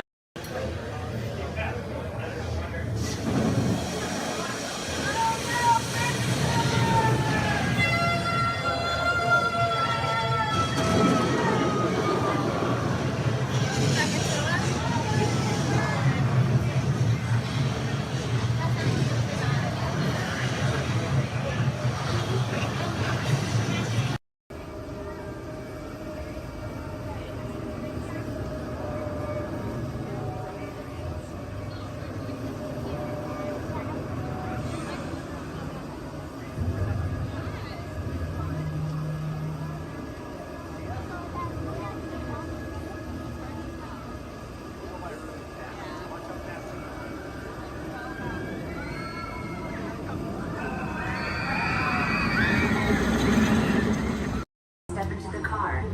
For your safety, remain seated at all times, keeping hands, arms, feet, legs, and other appendages inside your car. And please supervise younger beings. Stay clear of the doors, which will open and close automatically. Enjoy your journey. Para su seguridad, permanezca sentado y mantenga sus manos, brazos, pies y piernas dentro del vehículo. Y cuide a sus niños. Gracias.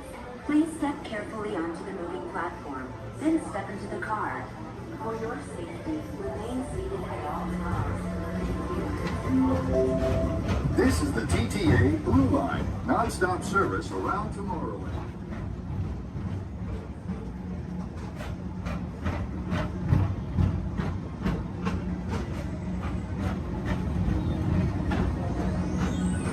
Greetings, intergalactic travelers. Welcome aboard the People Mover, presented by Enterprise. I'm Horak 5, your guide aboard this highway in the sky, the absolute best way to see Tomorrowland. And my stars, is there ever lots to see? From spacecraft to monster labs, there's really nothing like today in Tomorrowland. For your safety, if you have wings, jetpacks, or gravity polarizers, please do not take flight while on board. Thank you.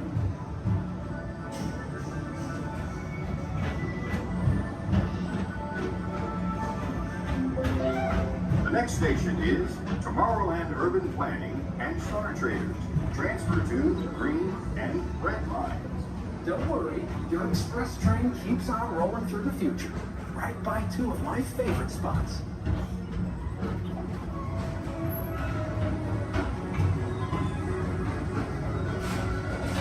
First up, Progress City, Walt Disney's amazing dream for a community of tomorrow. Did you know Progress City inspired Epcot? And a lot of the visionary ideas throughout Walt Disney World. Look, there's even a tiny people mover. I wonder if that means there's a tiny Borak.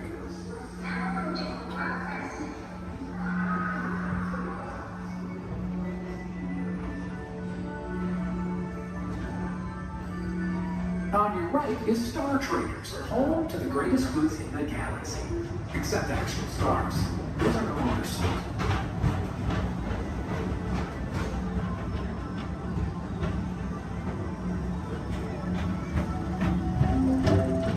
Now approaching Tomorrowland Speedway and Tron Light Cycle Run.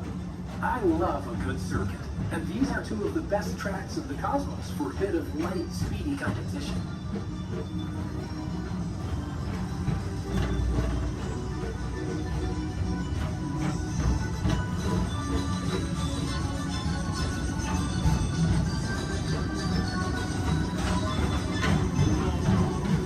Attention all visitors from Galaxy M31. Please keep forward-facing tentacles clear of oncoming vehicles. Thank you.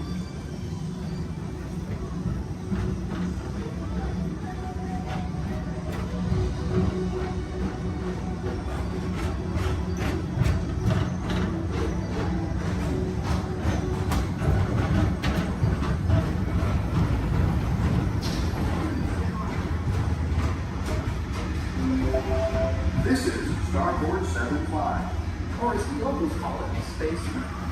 Our high-speed rocket port to distant deep space destinations.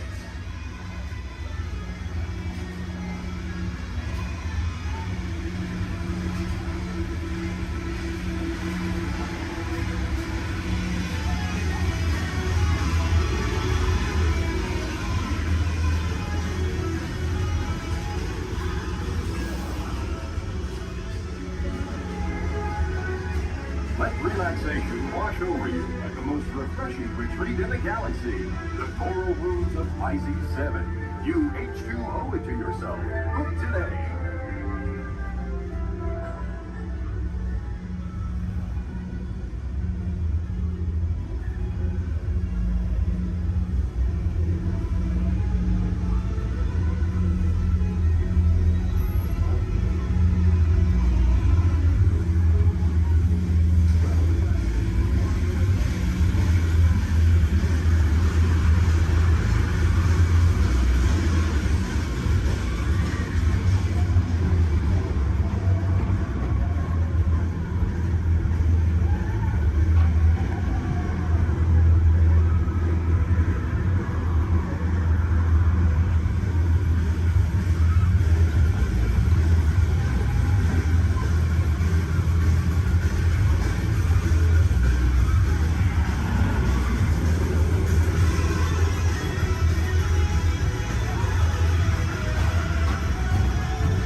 Mr. Tom Morrow, please contact Mr. Johnson in the control tower to confirm your flight to the moon.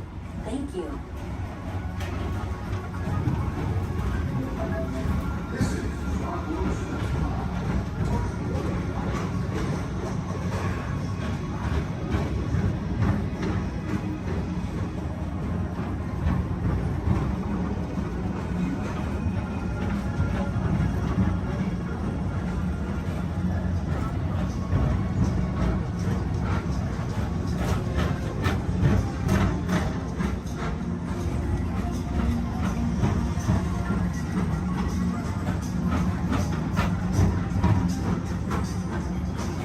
Attention all visitors. To your right is the Astroglometer, our celestial symbol of interplanetary harmony and fellowship.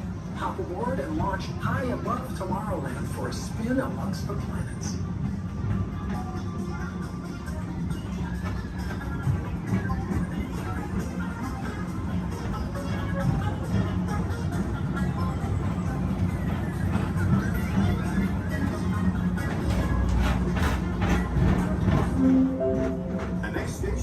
Walt Disney's Carousel of Progress. As usual, we'll keep moving ahead, and so does the carousel. Like progress itself, this theater...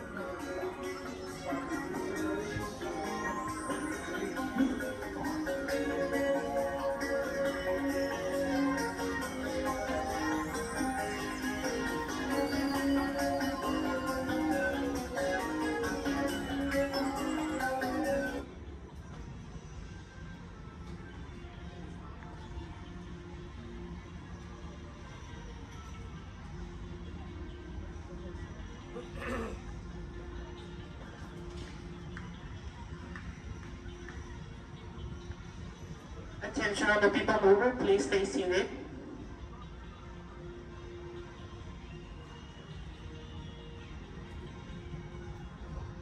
Attention all people mover passengers, for your safety, please remain seated with your hands, arms, feet, and legs inside the vehicle as vehicle bumping may occur. This ride will begin motion immediately. Thank you.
Ahead, and so does the carousel.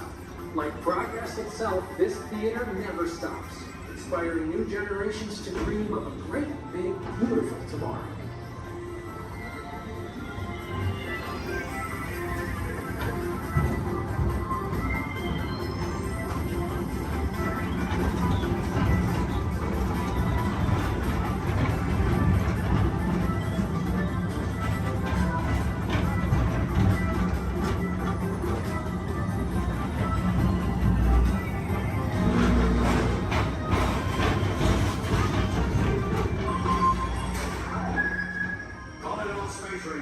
Report to your star cruiser and join me on this daring space mission against the evil unreserved. Affirmative. We're on it, Buzz. You can count on us.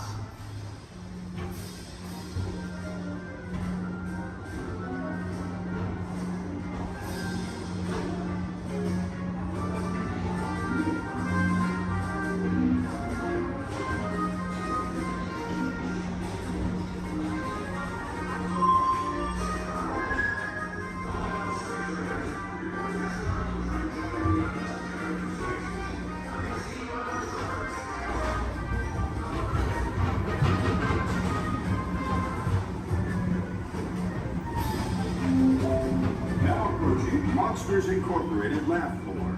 Mike Wazowski has brought in some real monsters of comedy. Whether you have one eye or 9, take the time to see this show. Now approaching Tomorrowland Transit Authority Station. My fellow sentient life forms, our people mover journey has nearly come full orbit. Thanks for riding with us. It's been a pleasure to have you aboard. And even though we're concluding, this is always my favorite part. Because now is the time, now is the best time to go out and explore tomorrow, today. See you in the future.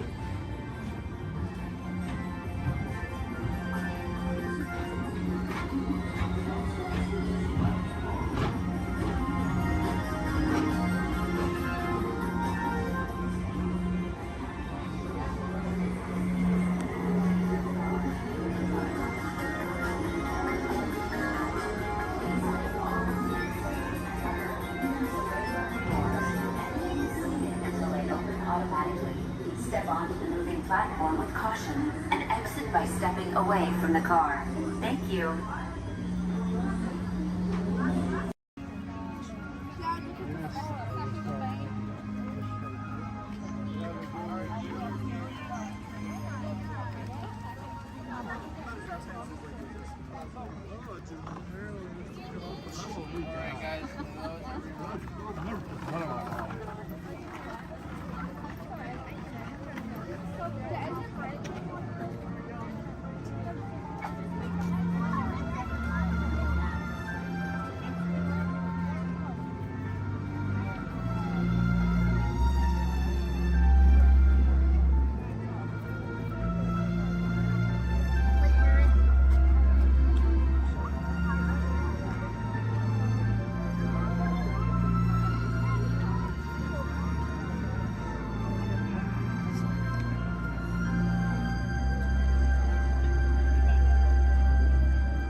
Time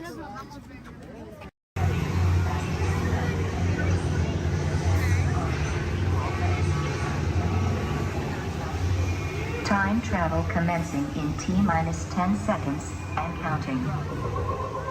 This is Seeker. Listen up. We've got to get in, grab the iguanodon, and get out before that asteroid hits. Let's roll!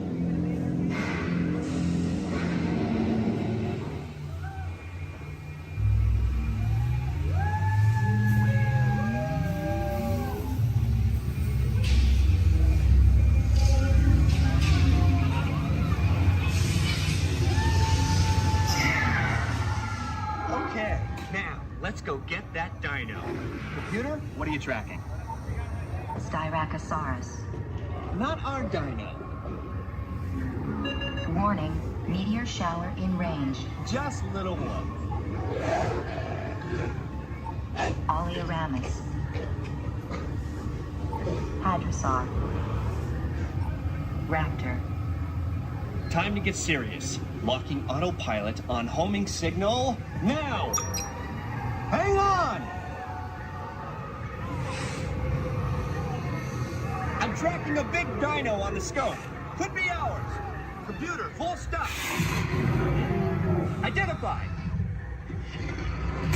Carnotaurus. Definitely not our dino. Go, go, go!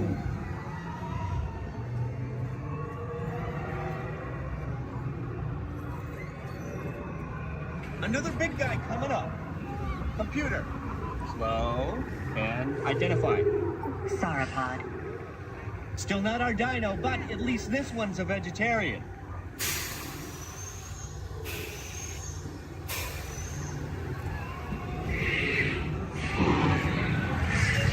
Asteroid impact in 90 seconds. We better move it. Pterodactyl. Incoming! Asteroid impact in 60 seconds. We can't stop now. Keep going, keep going. Compsognathus. Computer, what's happening? Loss of traction. Four-wheel drive, move it! Warning, meteor strike. Evasive maneuver! Left! Right! Left! Right! That was close. Computer, now what? Carnotaurus. That's it! Abort mission! Abort! Abort! Iguanodon. Forget it! Get them out now! Asteroid impact. Brace yourself! This is it! They're not gonna make it! They're not gonna make it! Mission accomplished. You made it! I knew you would, and guess who made it back with you? I better find him before security does. Thanks for everything!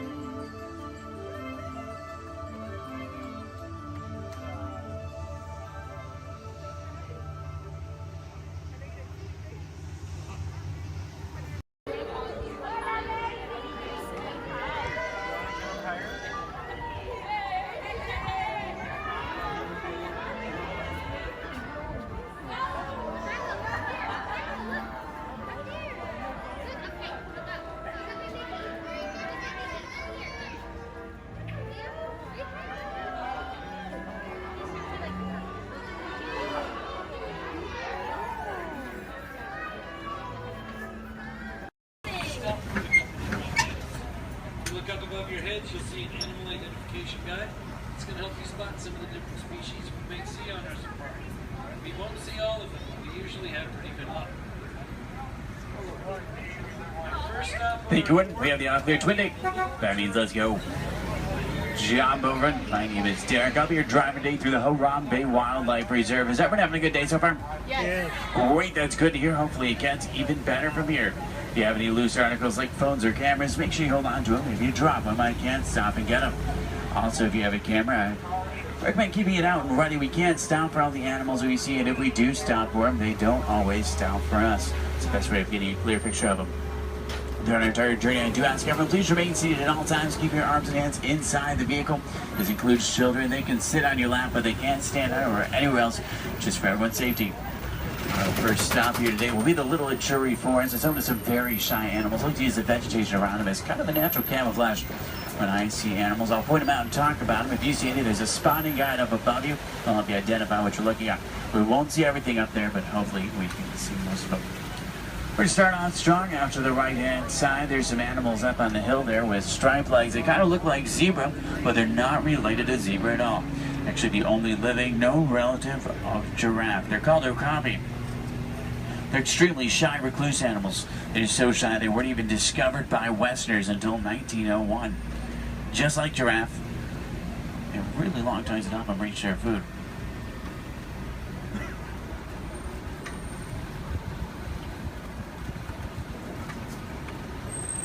Watering holes like the one out to the left are essential in forests like these. Animals will stay close to them, that way they have a source to drink from. If you look straight across the water up on the ledge up there, you'll see a black rhino. Actually really rare to see. They weigh about 3,000 pounds, charge about 35 miles an hour. They're virtually indestructible animals, except in the hands of humans. Due to poaching, there's less than 5,000 of them left. They're poached for their horns, which don't have typical bony cores. They're made of the same material as their hair and nails. That's all they're poached for. The bird out to the right is called a saddle-billed stork. They get their name from the saddle shape on their bill. They stand about 5 feet tall, have a wingspan of about 9 feet. Very unique birds that travel in pairs of male and female together, pretty much just the two of them their entire life. Females have yellow eyes, males have brown.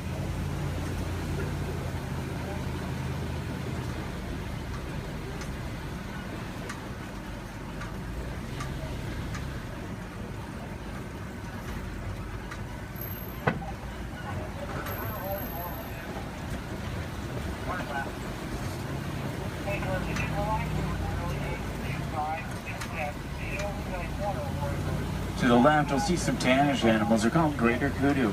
The second largest antelope in Africa. Males have horns, females don't. They're shy nocturnal animals. Next to them are bongo. They're known as the ghosts of the forest because they're so shy and timid. Males and females have very uniquely shaped horns that help them run through the brush without getting tangled. There's even some babies back there. Along the edge of the Ituri Forest runs the Sape River. Sometimes we'll spot hippos there. Do we have any hippo fans? Awesome. Let's see if we can find any. Hippopotamus means river horse, but they're actually closely related to whales. They weigh about 5,500 pounds, can run about 30 miles an hour. Hippos are nocturnal. At night, they leave the water searching for food. They'll walk up to 6 miles looking for it, and once they find it, they'll consume about 90 pounds of grass each every single night. They can hold their breath for about 8 minutes, and they walk along the ground under the water, which makes it challenging to spot them. You see a blob discoloration or bubbles in the water, it's probably a hippo. Keep in mind, you might not always see them on the surface, but that doesn't always mean they're not there. A group of hippo together is called a bloop. There's 2 in the water out to the right, you can kind of see, and there's quite a bit more in the water out to the left, behind that island there.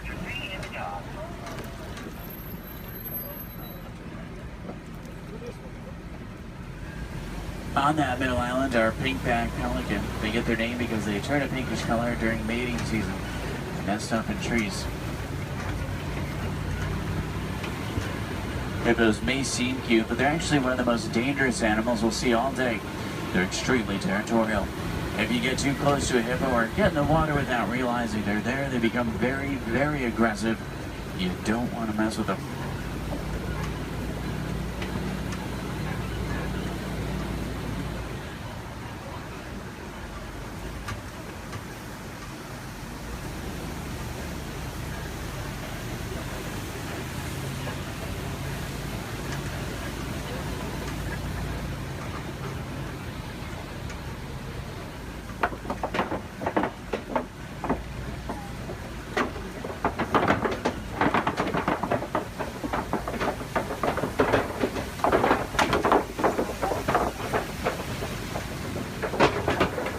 Do we have any favorite animals we're looking for today?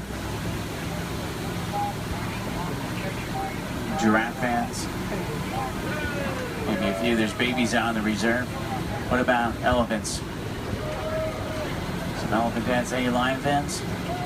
Lions are my favorite. Don't tell the other animals, though, they get kind of jealous. I'm sure we're looking for some more. Let's head over toward this mountain. It's an entirely different ecosystem, a great place to start looking for some of our favorites.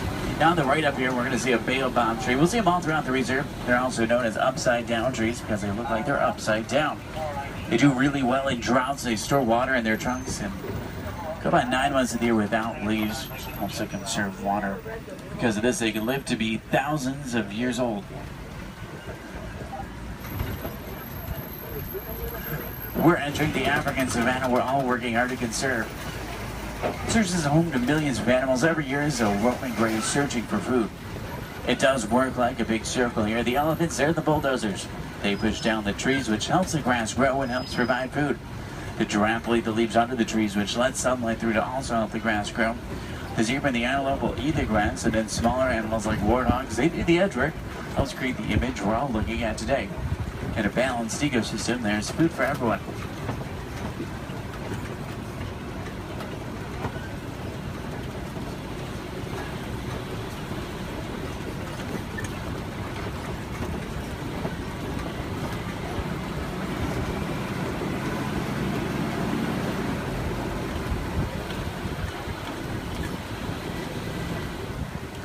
You look under the big tree out to the left, kind of in the grass there, you'll see painted dogs. They're also known as wild dogs. They're not your typical dog, though. They're actually the most successful hunters in Africa.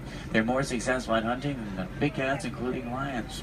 They rally before they hunt. They'll hunt in the morning and the evening. They follow their prey until it drops from exhaustion.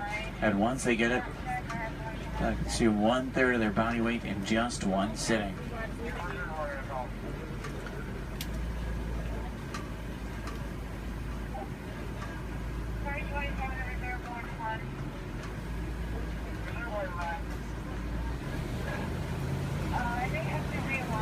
On the left, you'll see Patterson Zealand lying down by the trees back there. They're actually the largest antelope in Africa. They'll stand about 5 feet tall. Their shoulder height can weigh up to about 2,000 pounds. They can jump up to about 8 feet in the air. Both males and females have spiral-shaped horns on their head. The orangish mounds we're passing are called termite mounds. They're hard as concrete.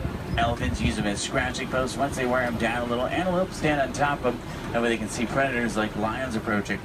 Inside each mound are millions of termites. There's also a series of tunnels and canals that help them to move.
See some Maasai giraffe up ahead. We're going to see them out to the left.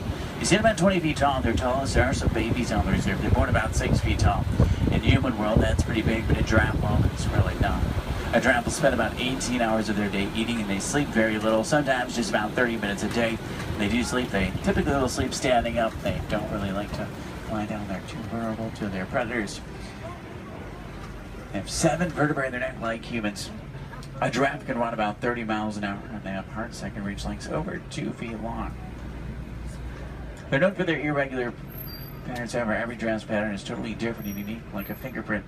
A group of giraffe together is called a tower. This is a tower of giraffe. I can't stop for them. There's new animals in the area, so I have to kind of roll by them.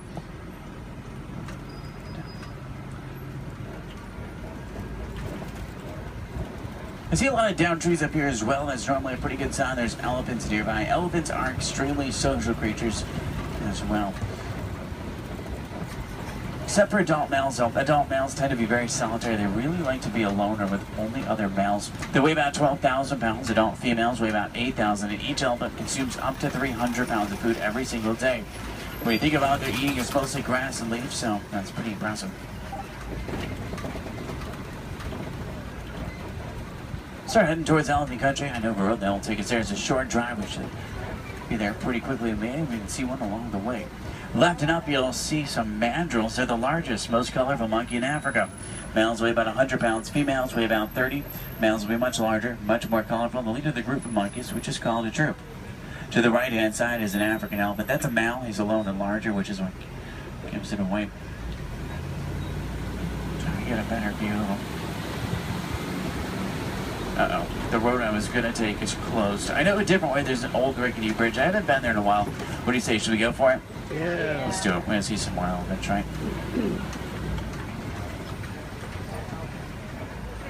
If you're not an African, easy way to tell you're looking at an African elephant is from their ears, which look like the shape of Africa. And they flap their ears. That's how they regulate their body temperature.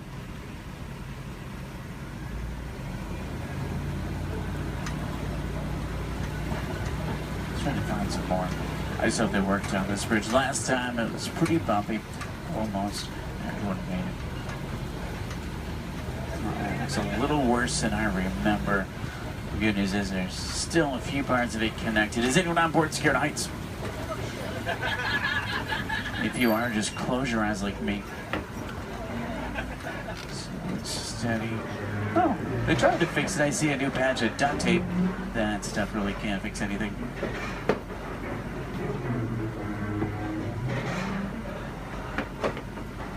Well, I'm safe. About half of you are. Did everyone make it across with me this time? Yeah. Great, let's try to find some elephants. Make it work. Some minerals they don't get in their regular diet. It's like a vitamin for them. I think it's pretty cool. For all the moms on board, this fact will be much scarier than that bridge. Female elephants are pregnant for 22 months. I know, that's a long time. Now, young elephants have the second longest childhood to humans, about 15 years. There are young elephants on the reserve. It's really hard to tell how old they are, though. They grow fairly quickly. We're trying to find the best place to see them up ahead. Hopefully we can find some down by the watering hole. I'm still in that area where the new animals are, so I have to keep rolling for the elephants, too. I can't come to a complete stop, but I can slow down quite a bit. So make sure you have your cameras out and ready so you can get a good picture if you want one. In the meantime, I'm going to try and tune into a local Harambe radio station. I can normally get a pretty strong signal here. That way we can listen to some music while we look for elephants.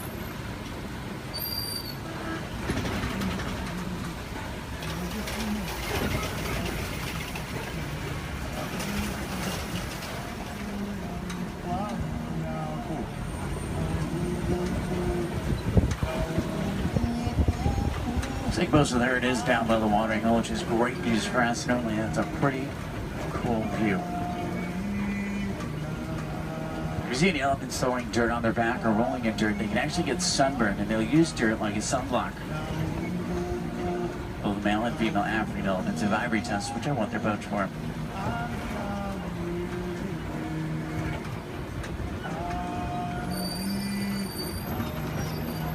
Their trunks might not seem strong, but they're going to be up to 100,000 muscles in just their trunk. It's actually really powerful.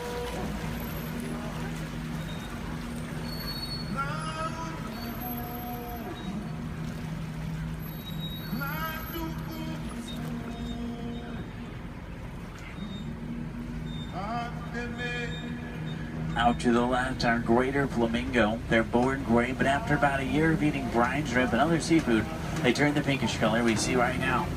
The chemical in the shrimp that turns them pink is beta-carotene. Does anyone know you call a group of flamingo together? It's called the flamboyants. It's pretty funny. They're also known as a stand. I guess flock is just too simple for flamingo.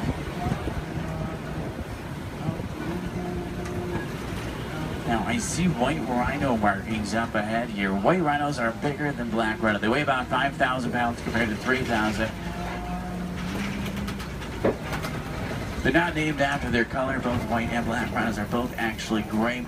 They're named after the shape of their mouth and their size. Their mouths are wider. They get their name after the African word white, which means wide, but it's translated into white. Let's see if we can find any up ahead. Looks like they might be moving around a little bit. In the meantime, out to the left, we do see some zebra. A zebra's skin mirrors the pattern of their fur. Their hind leg is so strong that with one kick it could break a lion's jaw. Zebra are also blind runners, which means if they get scared or spooked and start running, they can't see. They'll run in any direction and hope there's nothing in front of them. The little brown animals out to the left are called bontebok. They're related to wildebeest. At one point, there was only about 17 total bontebok left. They were put on reserves and safe farms. Now they're doing much better. They're poached for their coat, which has a very unique coloring to it. They're extremely gentle animals.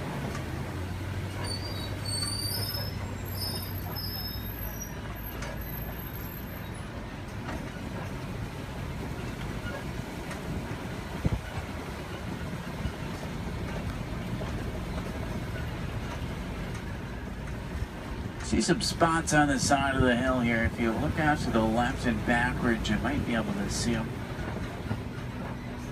It's kind of a tough angle. There's some up ahead as well. These are a little bit easier to see.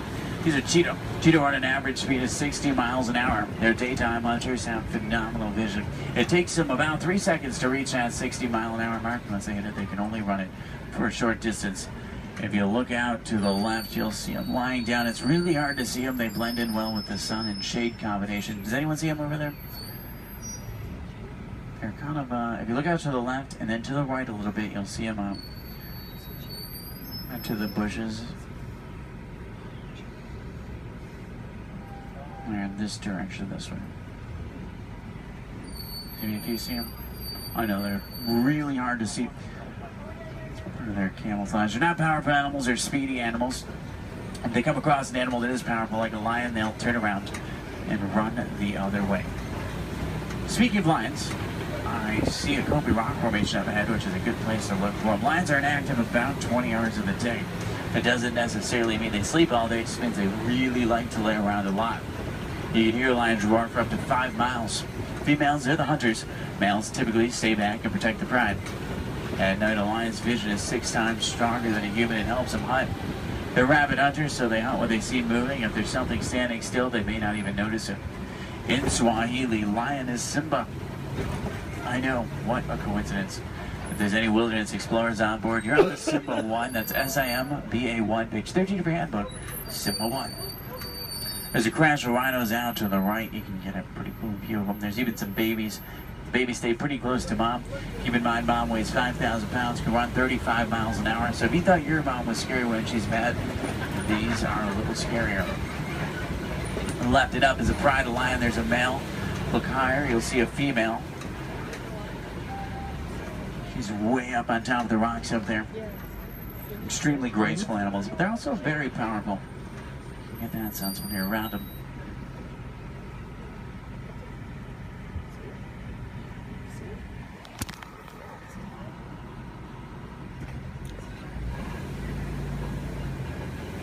I see some burrows up ahead. Warthogs live in burrows that they typically take over from other animals and make their own. Sleep with their tusks out to protect themselves.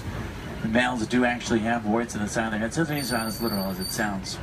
They may seem harmless, but they can run 35 miles an hour, and their tusks are razor sharp, so you don't want to get in their way. On the left and down again up here, we're going to see some ostrich eggs in the dirt. Ostrich eggs are the largest eggs in the world. Each one will weigh around 3 pounds. You can stand on one of them and it wouldn't even crack.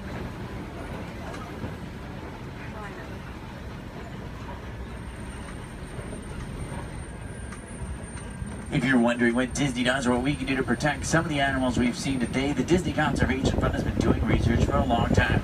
And a good example of something we've learned is elephants in Africa migrate quite a bit. There's a problem though, they're migrating onto farms and taking crops from farmers, and the farmers did not have a non-violent way to stop it. Fences don't work, elephants plow right through them. So Disney went over to try to help their conservation partners find a solution, and they found out that elephants are terrified of bees. So they created beehive fences and installed them in Africa. This not only keeps elephants out of dangerous territory, it also benefits the farmers. They can make extra money from the honey. What we can do is recycle old technology like cell phones, cameras, and computers. We can also just learn more about these animals, because the more we know, the more we can help, just like elephants and bees. The animals to the left and right are called scimitar horned oryx. They get their name from the scimitar-shaped horns on their head. They're on the critically endangered list. I think their horns are pretty cool.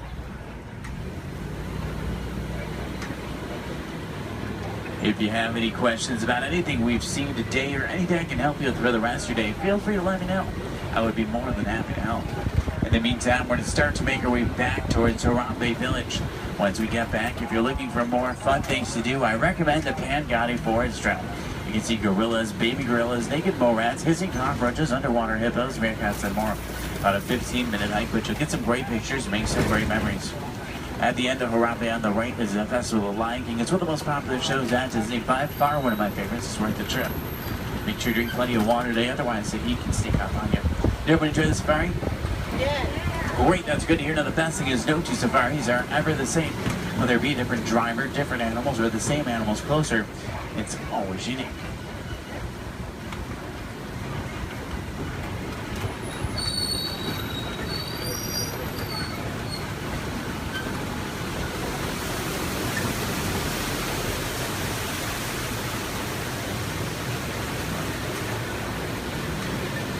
Here we say Asante Sana, say thank you so Asante Sana for joining me today. It's been a pleasure having you. If you enjoyed it, my name is Derek. If you didn't, names really aren't that important. Hopefully you did. I think we saw some pretty cool animals. Hopefully we got to see some of their favorites. If you're looking for tigers today, check out Asia sometimes. We'll spot them on the Maharaja Trail. If you're looking for crocodiles, head over to Dinoland. You may be able to spot them there. The American crocodile. Sometimes you'll see them there.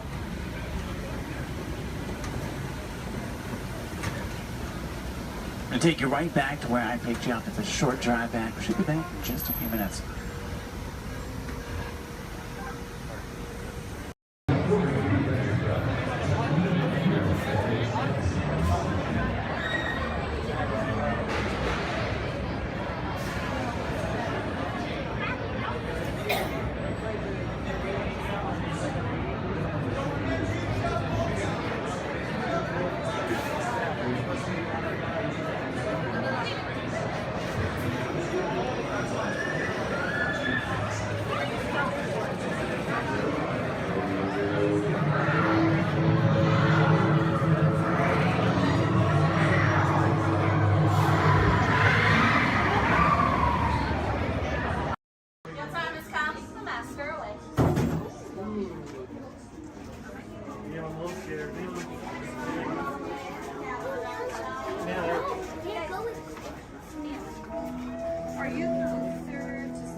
When hinges creak in doorless chambers, and strange and frightening sounds echo through the halls, whenever candlelights flicker, where the air is deathly still, that is the time when ghosts are present, practicing their terror with foolish delight.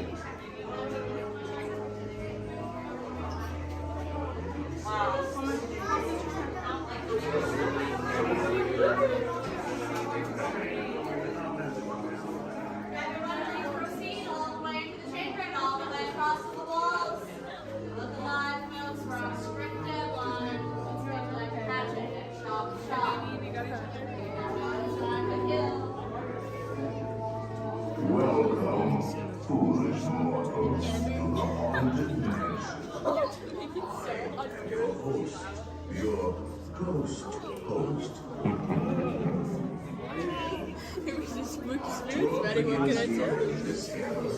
Here where you see paintings of some of our guests as they appeared in their corruptible, mortal state.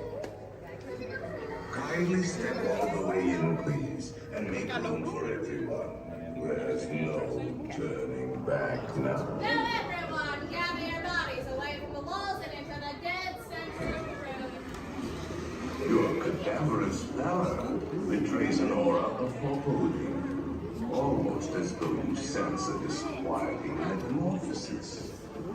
Is this haunted room actually stretching? Or is it your imagination? And consider this dismaying observation. This chamber has no windows and no doors. Which offers you this chilling challenge to find a way out.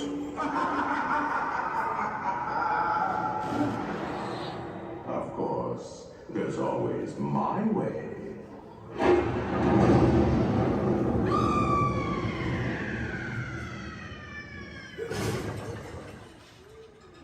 Oh, I didn't mean to frighten you prematurely. The real chills come later.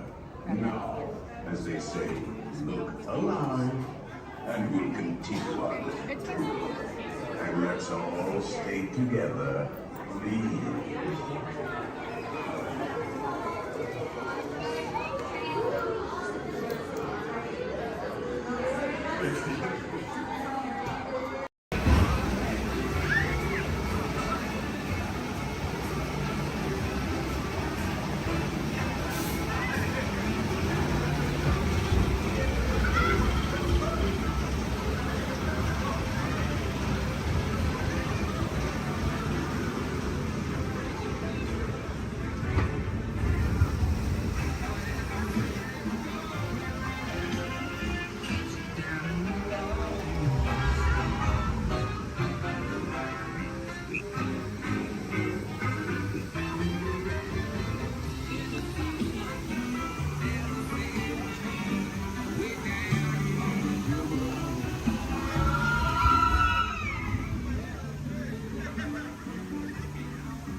Look out by you, here we come.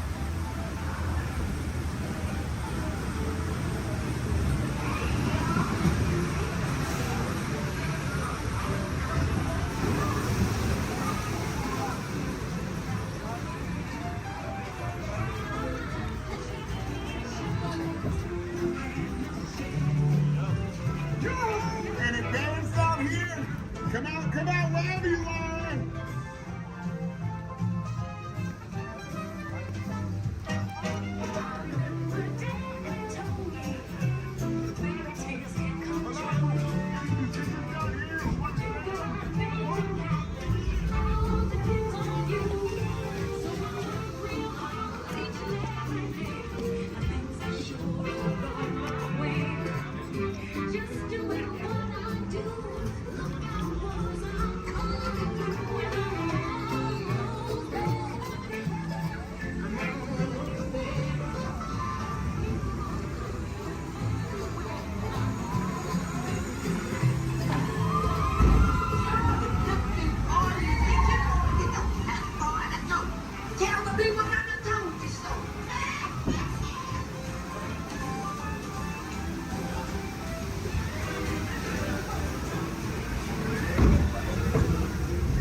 I was right. There are musicians out here that really are good.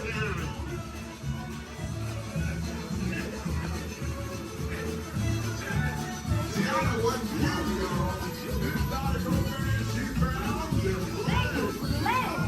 No doubt. We'll ask them to join the band for sure.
keep searching high and low.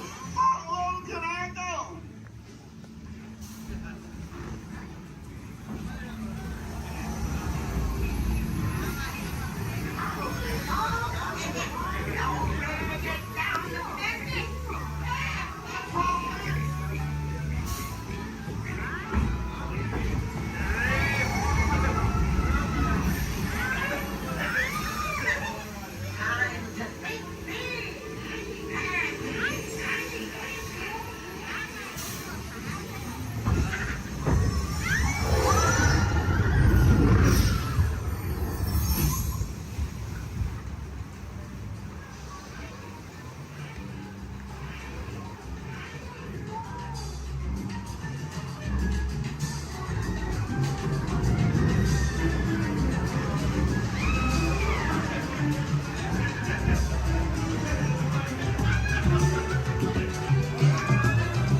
Remember, this party wouldn't be what it is without you.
card is that? Okay, keep your eye on it. Wait. Please. Blow on it.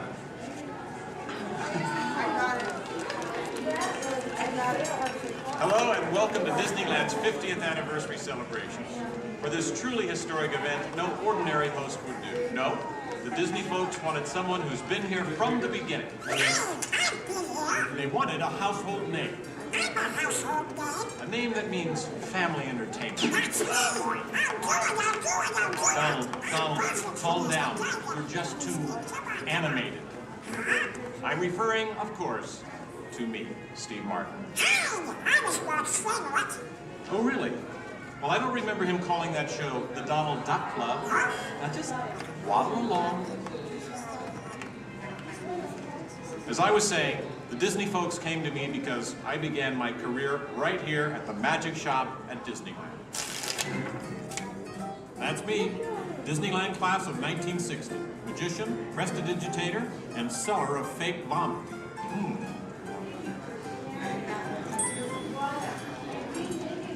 So young Steve Martin starts performing magic here, and lo and behold, they start calling the place the Magic Key. Coincidence? I don't think so. But right now, I'd like to introduce you to the man who started it all, Walt Disney. Walt, tell us how it all began. This is the original. Now this is the original, it's taken from the original show here at Disneyland. And This is a then, belt. so we start out. Yes, it was Walt planning him, and then when they The merry-go-round, and a couple of different places. As I sit there, Sit down, please. He doesn't. I felt that this subject is reasonably parents and the children could have fun together. Great idea. So that's how Disneyland started. I'll take it from here. Oh, yeah, and I did not. This priceless artwork shows the first design for Disneyland. A small park that would have been near the Disney Studios in Burbank. It's sweet, isn't it? But he couldn't stop there. Not Walt. He wanted a world of the future, an exotic jungle, a wilderness frontier, and this is just the most rare and valuable piece of art for Disney archives. It's the painting that sold the concept of Disneyland to the bankers. It was a painting. You guys really... Thank you, and just know this lobby just opened this morning, so you were here day one. It just opened today. Then Walt heard about an orange grove in Anaheim. Thank you. An hour away from any major city, at the end of a dirt road. Talk about impossible dreams. If I could take you back in time. Wait a minute. What am I saying? I'm a magician.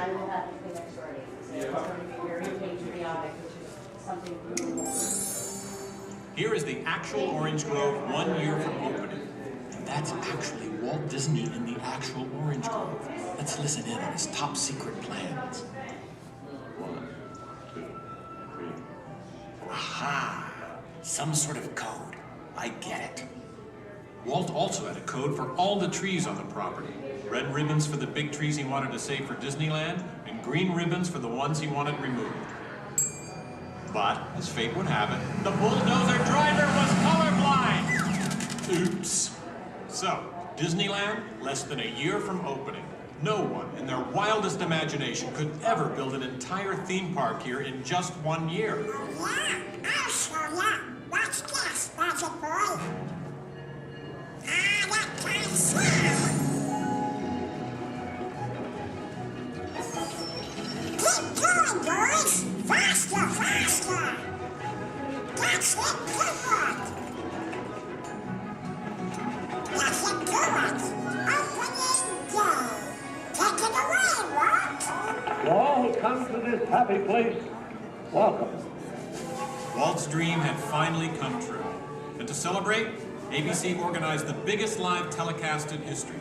Some of the most famous stars in Hollywood showed up, including host Art Linkletter. Frank Sinatra. Hello, Franco. Who's driving? Sammy Davis Jr. Hello, Sammy. Bob Cummings, Ronnie Reagan. Come on in.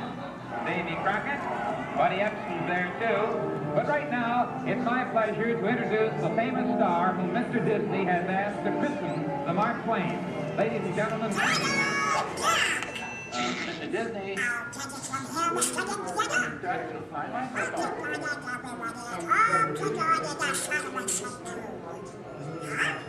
Hey, what's the big idea? I'm translating. Nobody can understand what you're saying. You can't too. Cannot. Can't. Not. I'll show you. Ignore the duck. As I was saying, the lands that America saw on the Disneyland television show became real. I'll show you what's going on. Now, where was I? Oh, yeah. On opening day, we had Frontierland, Tomorrowland, Fantasyland, and Adventureland. It was a perfect day. Oh, really? I wouldn't say perfect. It was 100 degrees in the shade, and the freshly poured asphalt was still wet.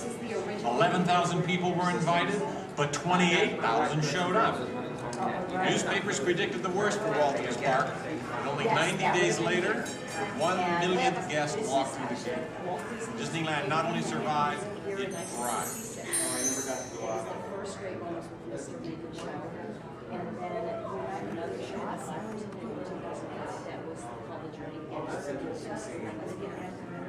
We've been down since 2005, where we've been doing the Steve Martin show. This is honoring Disneyland's 50th year. So this film is what's left. It's going to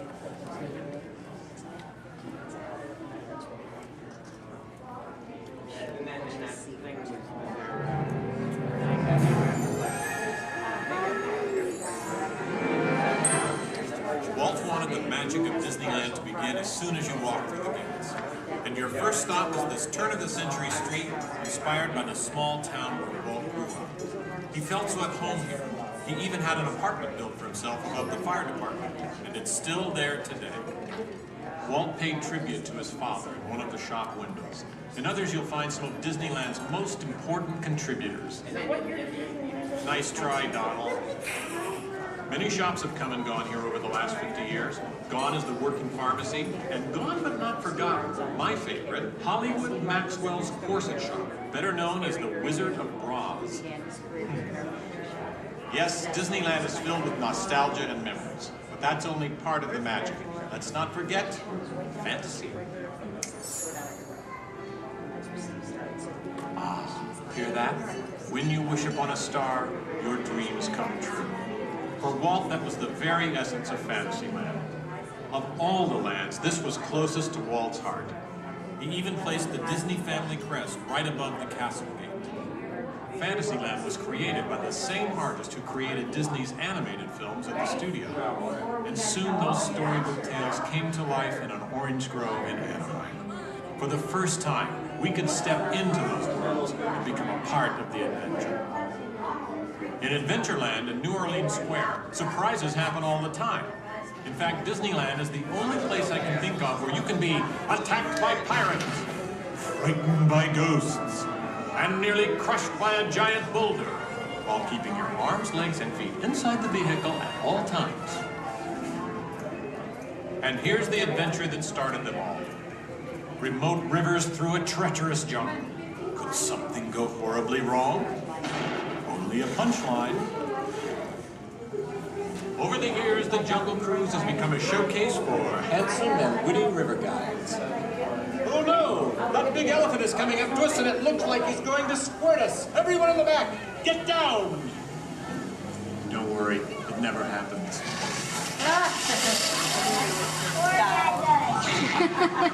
Yeah, Donald.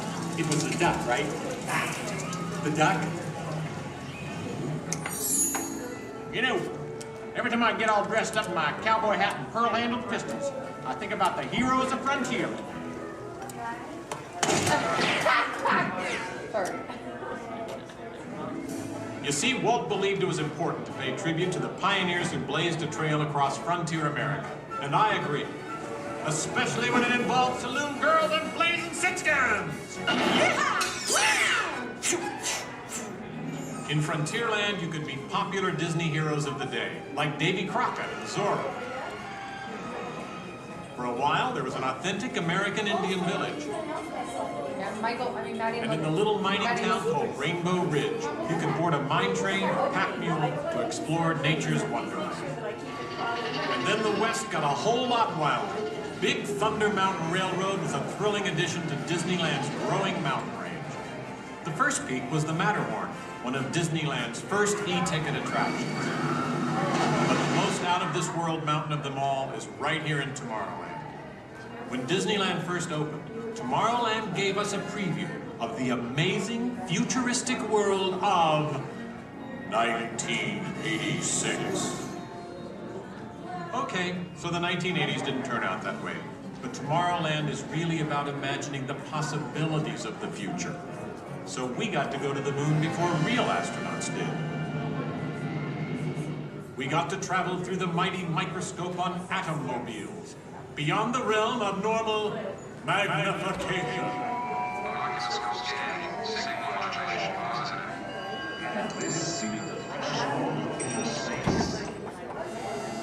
Tomorrowland has always been a showcase for new ideas and new inventions, including one of Walt's most famous. Audio animatronics? Right, audio animatronics. And this technology wasn't just for the birds. Walt's idea got better and, as always, bigger. With my new wash day marvel, it takes only 5 hours. Not only could these robotic performers talk and act, they could jam. Hit it, boys!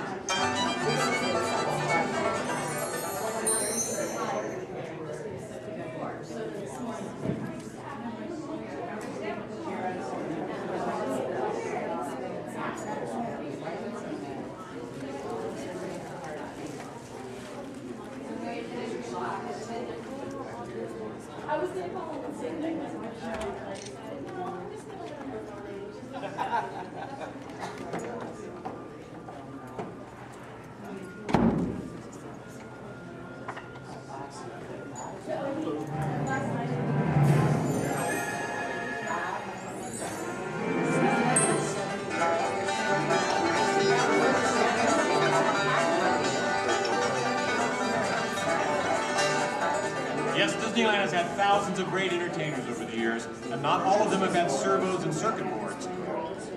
I learned a lot about comedy by watching Wally Bogue, star of over 47,000 shows at the Golden Horseshoe Revue. And he was only one of the great homegrown acts that brought their unique magic to Disneyland over the years.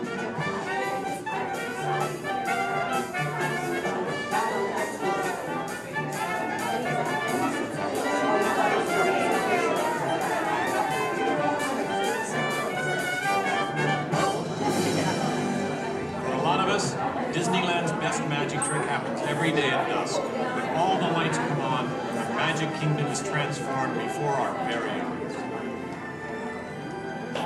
You know, that's one of the great things about Disneyland. Everyone has their own special memories. For some, it's the first time they walk through these gates. For others, it's their first parade. And I'm sure for all of you, it's watching me, Steve Martin, host Disneyland's big 50th anniversary. But while shows and attractions are all great, I think for most people, the real magic of Disneyland is right here. It's you, Donald. Yes, it's you and Mickey and all the rest of the gang who always make us feel like home. Shall we? Let's do it!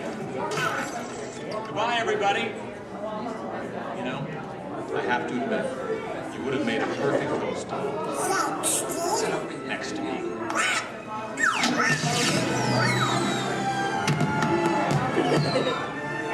All come to this happy place. Welcome. Disneyland is your land. Here age relives fond memories of the past. And here youth may savor the challenge and promise of the future. Disneyland is dedicated to the ideals, the dreams, and the hard facts that have created America, with the hope that it will be a source of joy and inspiration to all the world.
Coast Guard culturalizing ceremony.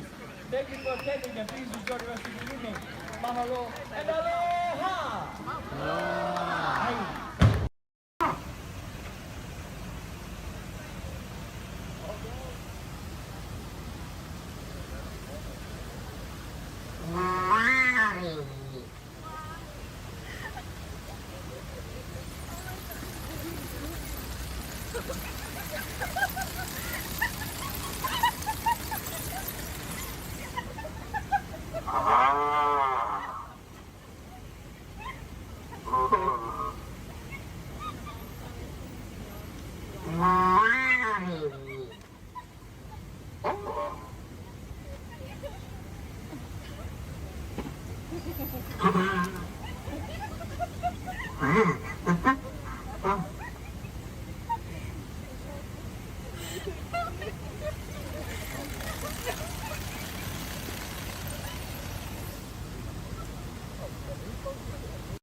Non-stop service to Endor is now ready for boarding at gate number 1. All passengers, please proceed to the boarding area immediately.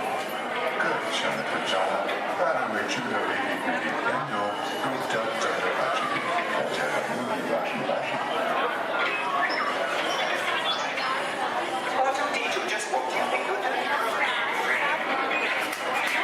Get back to work before they deactivate you.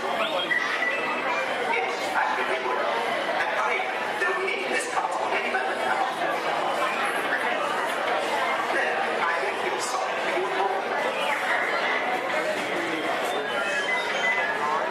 Well, how should I know what's wrong with the ship? I'm an interpreter of an abstract. However, you might just check the logs. Sometimes I think these new transports have a mind of their own. Your attention, please. All interplanetary travelers must have a current passport and the necessary visas prior to leaving the spaceport.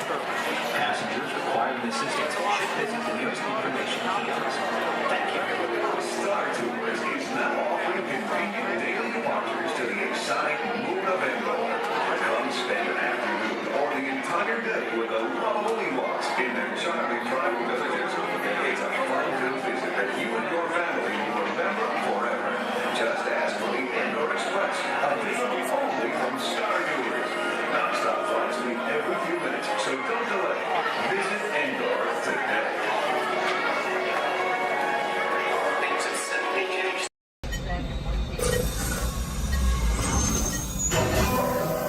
Flight engineer, repair test. Hit your flashing buttons. You better be faster when you're in real trouble. Right, pilot, push the flashing button to take off. Pilot on the left. Move your stick to fly right and left. I was just pilot on the right. Pull back on the stick to fly up. And push forward to fly down. Oh, watch it! Really makes flying this look easy, eh? Weapons are online. Left pilot, hit the booster. Now let's go get that coaxium. Right pilot, make the jump to light speed.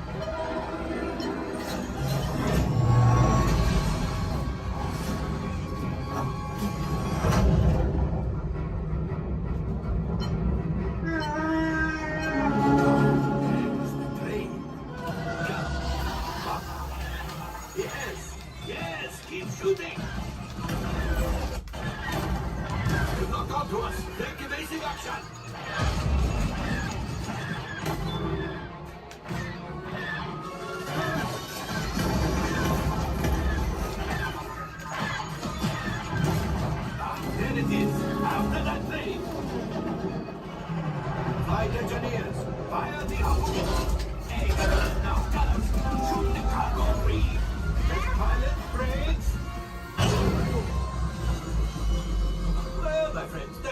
much worse. Okay, it's much worse.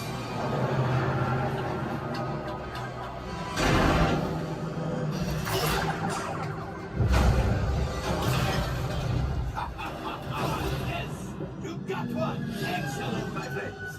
Power up ship. Well, I grab the coaxium.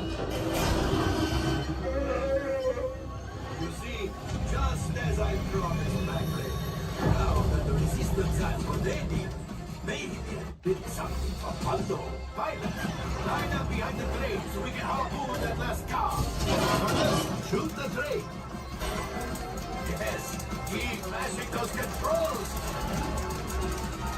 Oh, so close. Keep breathing.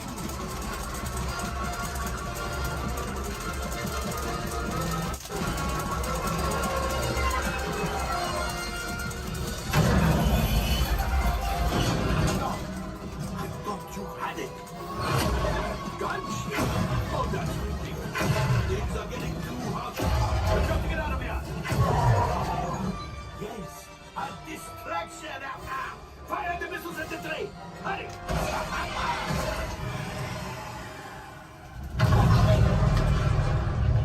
It's coming down! Left pilot, hit the boosters! Boost! Boost! Boost! Look! We did not die! Let's get out of here!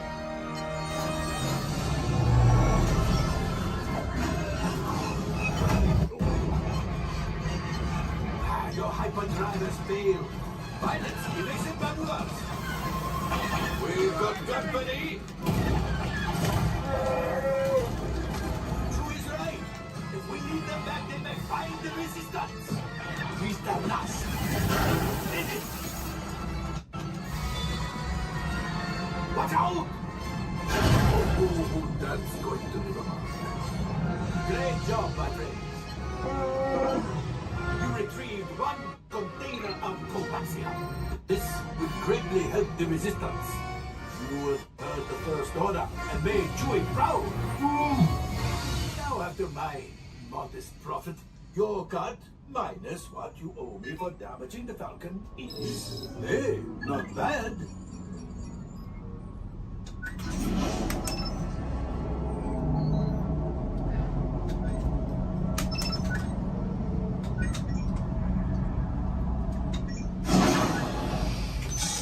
All right, I'm making an executive decision.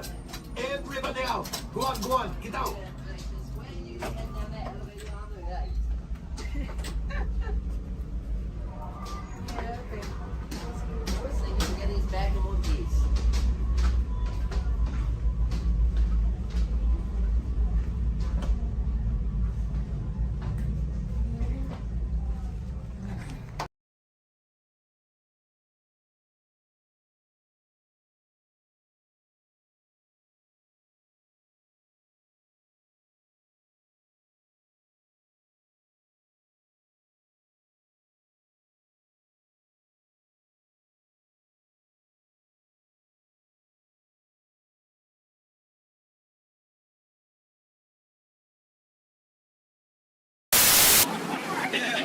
Just kidding, you will never see them again.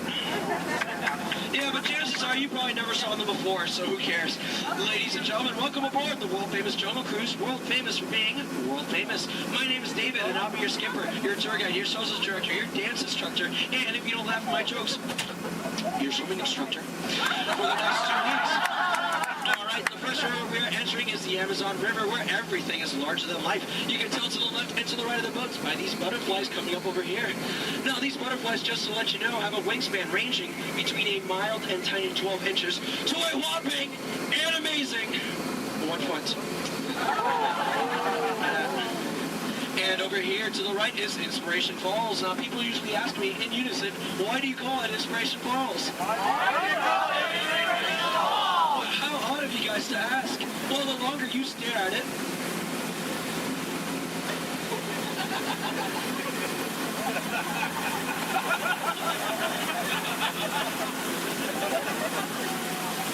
the more it inspires you to travel deeper and deeper into the jungle. Everyone say, ooh. Everyone say, ah. That is an inspiration. preparation, then I don't know what is. So let's keep going. We are now entering the Congo River, where we have a very special treat for you guys. A special welcoming party set up for you by the Pygmies. Ladies and gentlemen, here they are, the Pygmies! The Pygmies! Shh. This is not good. Usually they don't run off. Something really, really big must have scared them off. Yeah, that's not good. Okay, folks, no need to worry. That is a giant python. It spreads up to 24 feet, and it's actually quite friendly. So friendly, it might develop a crush on you. Now, let's see if we scare off that bad boy by getting something over here from my cat. Oh, no. Folks, please do me a favor. For any of you wearing yellow, please do not make us sound like a banana. They find it very appealing. Don't laugh, that's not cool. Yeah, the bitch and everything. Okay. All right, folks, we are now entering the Nile River, where it goes on for Niles and Niles and Niles and Niles and Niles and Niles and Niles. And if you don't believe me, well, you're in the Nile. Disbelief, but nice try though. All right, coming up over here is an African elephant. Now this elephant is special because I taught it a really cool trick. Watch. All right, Bertha, speak in Spanish. I'm just kidding. I haven't taught him that yet. Over here to the right, you'll see a sandstone formation. Now, I like to point this out because most people take it for granted. Oh, come on! That joke rocks! Alright, we're now entering the African belt, where you'll find all sorts of animals such as wildebeests, impalas, zebras, giraffes, and lions. These lions over here are demonstrating the first law of the jungle, survival of the fittest. They're demonstrating it by protecting that sleeping zebra. Yeah, that zebra looks dead. Tired. Alright. And folks, it's a very special treat. The second law of the jungle, survival of the fastest, just up ahead. You know, I told these guys over here on the pole, you know, African rhinos, they're just as fast as horses. But they didn't believe me, and it looks like now they're about to get the point. In the end. Oh, dear. That is one hurt in the morning. Alright, we are now entering crocodile country, where danger lurks in every corner. So please do me a favor. If you have any family members that you want to get rid of, now is the time to do it. Alright, over here to the right, on the left-hand side, you'll see Old Smiley. Now, Old Smiley is 75 years old, and he loves to take free handouts. Now, crocodiles are some of the dangers we have here in the jungle. We also have monsoons, whirlpools, hurricanes, rapids, and... Waterfall, that's right. Ah! Okay, let's see if we can make this really tight turn over here, folks. All right, just in case any of it's a lead to the right. Lead to the right, lead. I'm so sorry. Lead to the right. Lead. We're not gonna make it. Okay. All right, folks, thank you very much. Just to let you know, that was Schweitzer Falls, named after the world-renowned professor, Dr. Albert Falls. Now, people usually ask me, you know, David, how did you land your job here at the Jungle Cruise? Well, it's plain to see. I took a crash course, but now I'm just winging it. Yeah. Don't laugh. This is the story of my life. Oh, no. Okay, folks, looks like we're stumbling upon a pool of hippos. Okay. Everyone, please do me a favor. Don't do anything stupid. I'm going to try to scare them off here. Oh, God, go away! Shut up!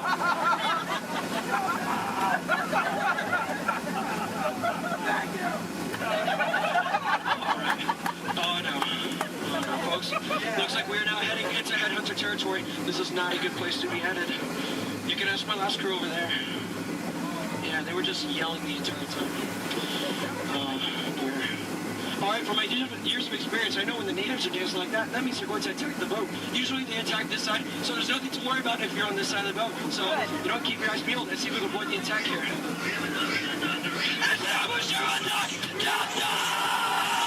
worry about it, stupid, because I'm doing that for you.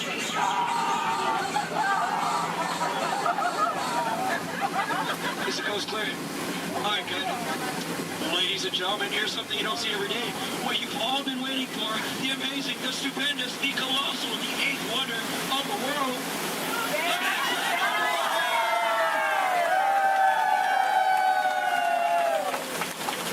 I love you guys. I'm just thank you. All right, we are now entering the Mekong River, deep in the heart of Cambodia, where the Khmer Empire used to rule for over 7 centuries, and they used to build temples just like this one. Although I clearly remember the entrance being right here. Okay, I don't like the look of this at all. All right, this path could lead to danger. It could lead to treasure. It could lead to doom. Should we go in? Yeah! Really? Oh no. Well, I agree with you, but it looks like we don't have a choice. So keep your eyes open, because I'm gonna keep mine closed.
Looks like we made it. Is there anybody missing?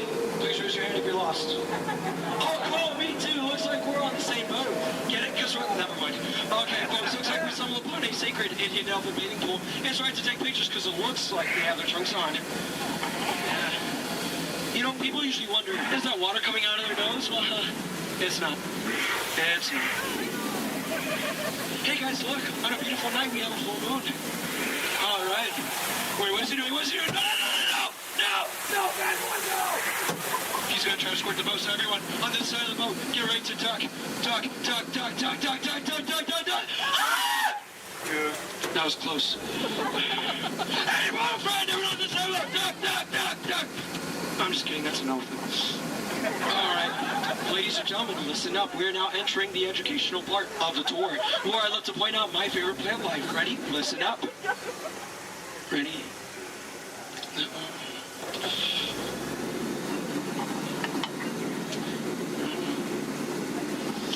No, and that one. Any questions? No? Which one's over here? The green one. All right, now over here is Trader Sam.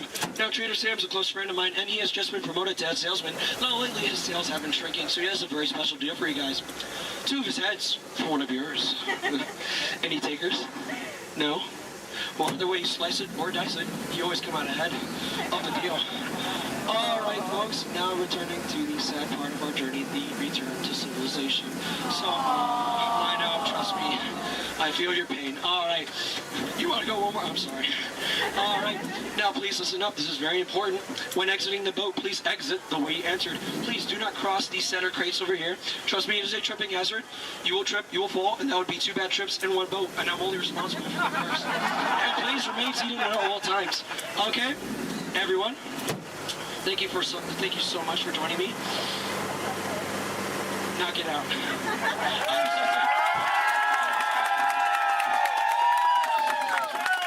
Thank you so much. Standing ovation. Oh my goodness. Standing ovation. Clap. Oh my goodness. You guys made my night. Like really, you guys did. All right. Hope you guys enjoyed your time here at the world famous Jungle Cruise. My name is Skipper David, and if you didn't enjoy your time, well, my name is Tito, and I have no idea what I'm doing here. So, all right. Please watch your head and watch your step.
take off in 3, 2, 1, blast off.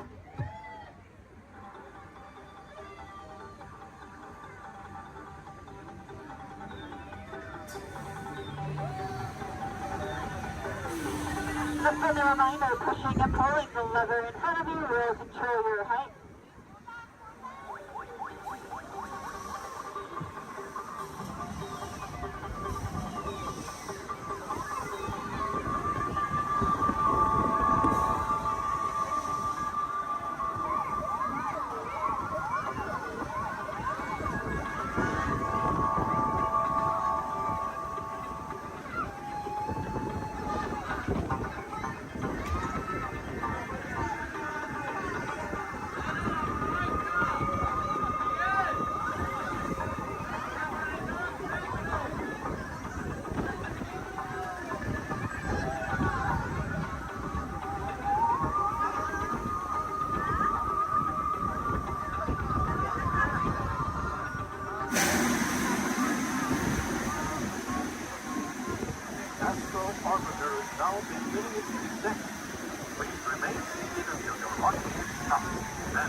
Gather our belongings, but putting to the left and only.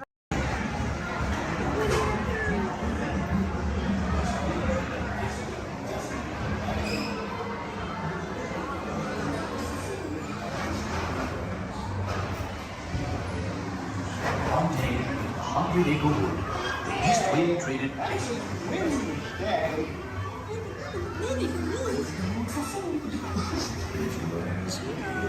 He'll never reach that. Mommy! Oh dear! Can you talk to him, Mom? Look, Mama, look! I'm a fight!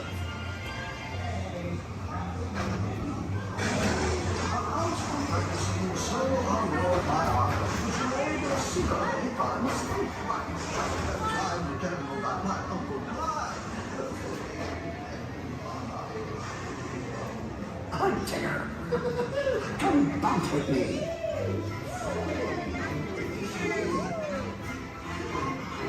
Music makes you feel just great, doesn't it?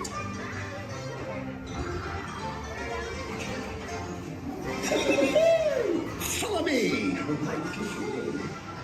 I almost bounced right out of the ride. Watch out for everyone in the water. They steal honey. Steal honey?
Rain went away, and everyone gathered together to say,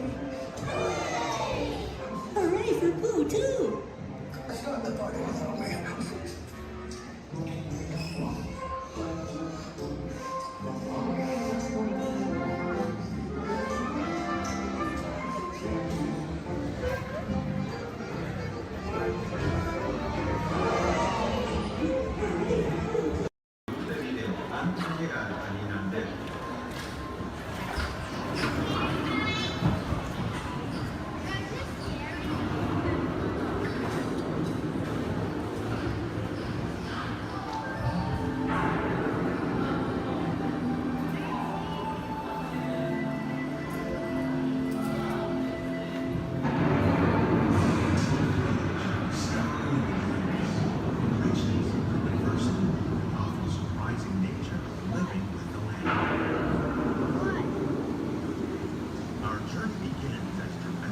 sudden change in our state right away. Oceans don't remain simple, climate and destructive to us, but to nature, it's a completely in the cycle of life.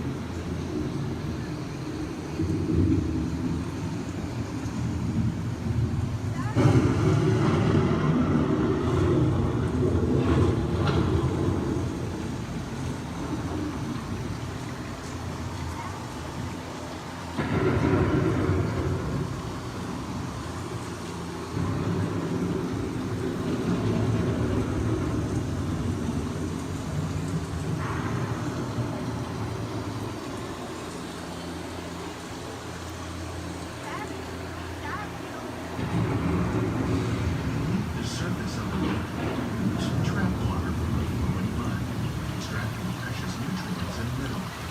These elements, when combined with sunlight, create the diverse living systems of our planet.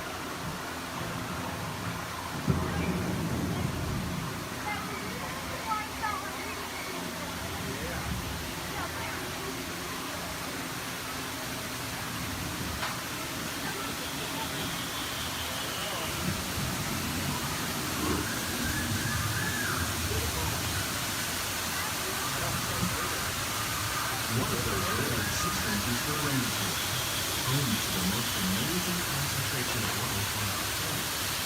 These dense and beautiful forests cover only a tiny portion of the Earth's surface, roughly between the northern half of its planet and the other side. Rainforests are also extremely rich in surrounding living systems, providing us with oxygen, fuel, medicine, and other forms essential to our lives.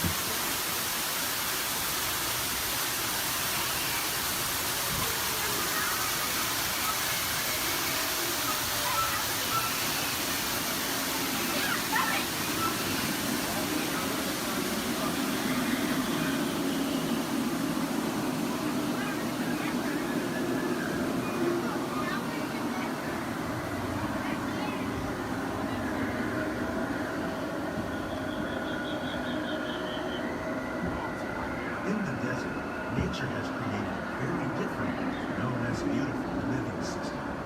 And while this arid landscape may seem lifeless, it is very much alive. The plants and animals that have learned to survive in these harsh conditions make use of what little water they can find and avoid the scorching rays of the relentless sun.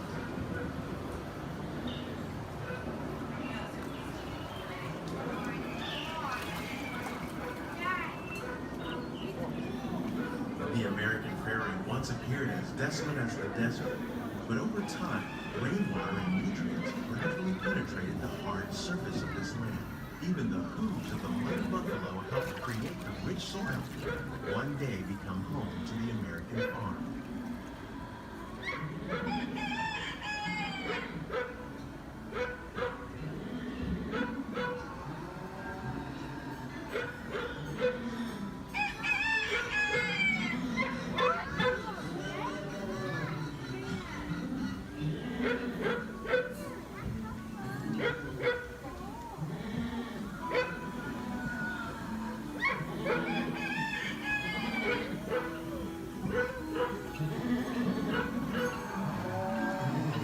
Forces at work on the land, humans have had one of the most profound effects. The need to produce food for a growing world led to the enormous use and sometimes overuse of the land. In our search for more efficient ways to grow food, we often fail to realize the impact of our methods.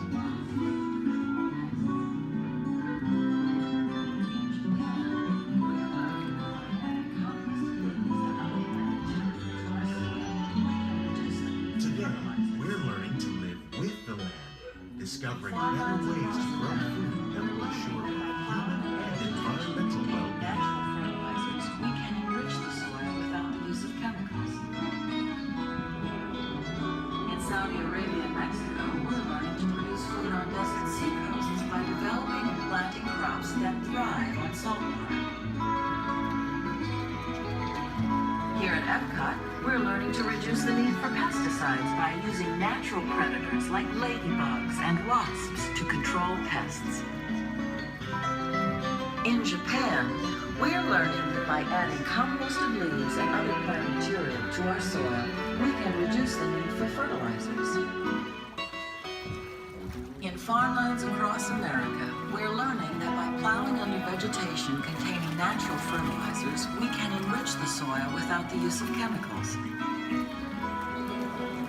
In Saudi Arabia and Mexico, we're learning to produce food on desert seacoasts by developing and planting crops that thrive on salt.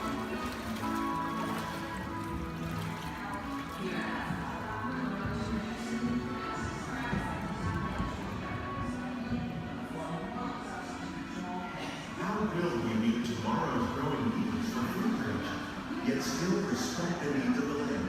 Some of the answers are being discovered just ahead. To help us maintain these carefully controlled ecosystems, and for your safety, please remain seated in your boat at all times.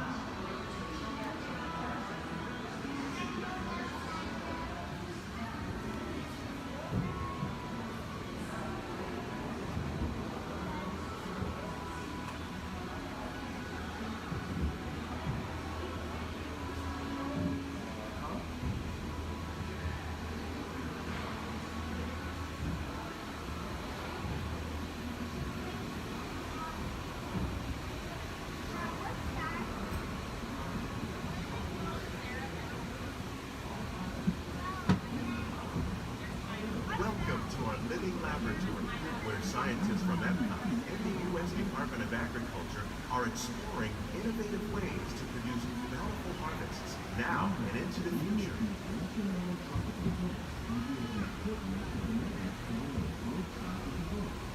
The tropics are home to the greatest diversity of plants on the planet. Many of these, like papaya, bananas, cacao, coffee, and rice, are well known around the world. These are just a few of the edible plants that have been an important source of nutrition for people living in the tropics. Many are rich in vitamins and minerals, while others are well adapted to growing in less than ideal conditions. Some, like the water lily, thrive in wet, swampy areas and waterways. All parts of this plant, even the flower petals, are edible. The starchy root of the plant has long been used to make flour for baking.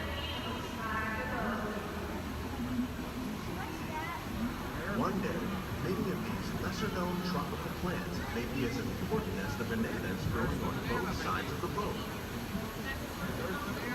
More than 28 million tons of bananas are eaten annually, making it the most popular fruit in the world.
Sunflowers.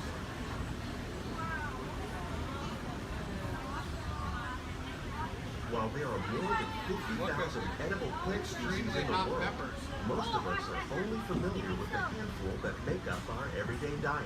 The common grains growing here, wheat, maize, sorghum, and millet, plus rice, account for nearly 2/3 of our global food consumption. Learning how to increase yields of these staples is an important goal of research around the world. Blue agave. A monkey puzzle tree. Orange. Yeah. plants are definitely on their way up.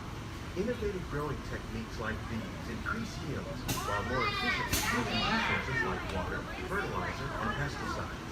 Another innovation at work here is our integrated pest management program. By populating our greenhouses with beneficial insects that prey on harmful pests, like aphids and flies, we are significantly reducing our reliance on conventional pesticides. We're growing these crops using our nutrient film system. This technique precisely controls and recycles water and nutrients. With it, we can produce over 27,000 heads of lettuce a year in this one small area. Look at the cucumbers.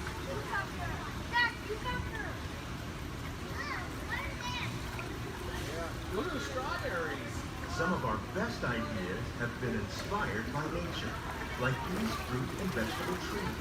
By growing these ground plants vertically, we can increase yields and better control diseases. These crops taste as good as they look. In fact, we serve more than 15 tons of produce from our greenhouses in restaurants here at the Land every year. Look at the jalapenos. That's a great idea.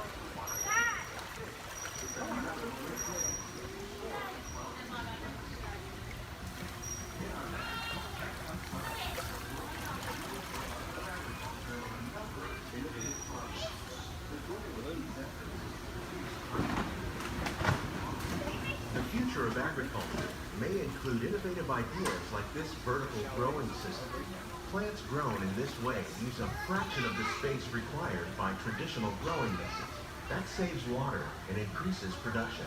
The aquaponics system on your left combines hydroponics with aquaculture. The fish provide a natural source of fertilizer for the plants, and the plants help keep the water clean for the fish.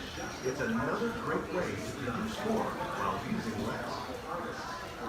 In our lab, Epcot scientists are working with the U.S. Department of Agriculture on a number of innovative projects. The goal of these efforts is to produce higher yielding and better quality lives. Together, we can continue to find more ways to increase food production and protect our precious natural environment. Only then will we truly be living the land.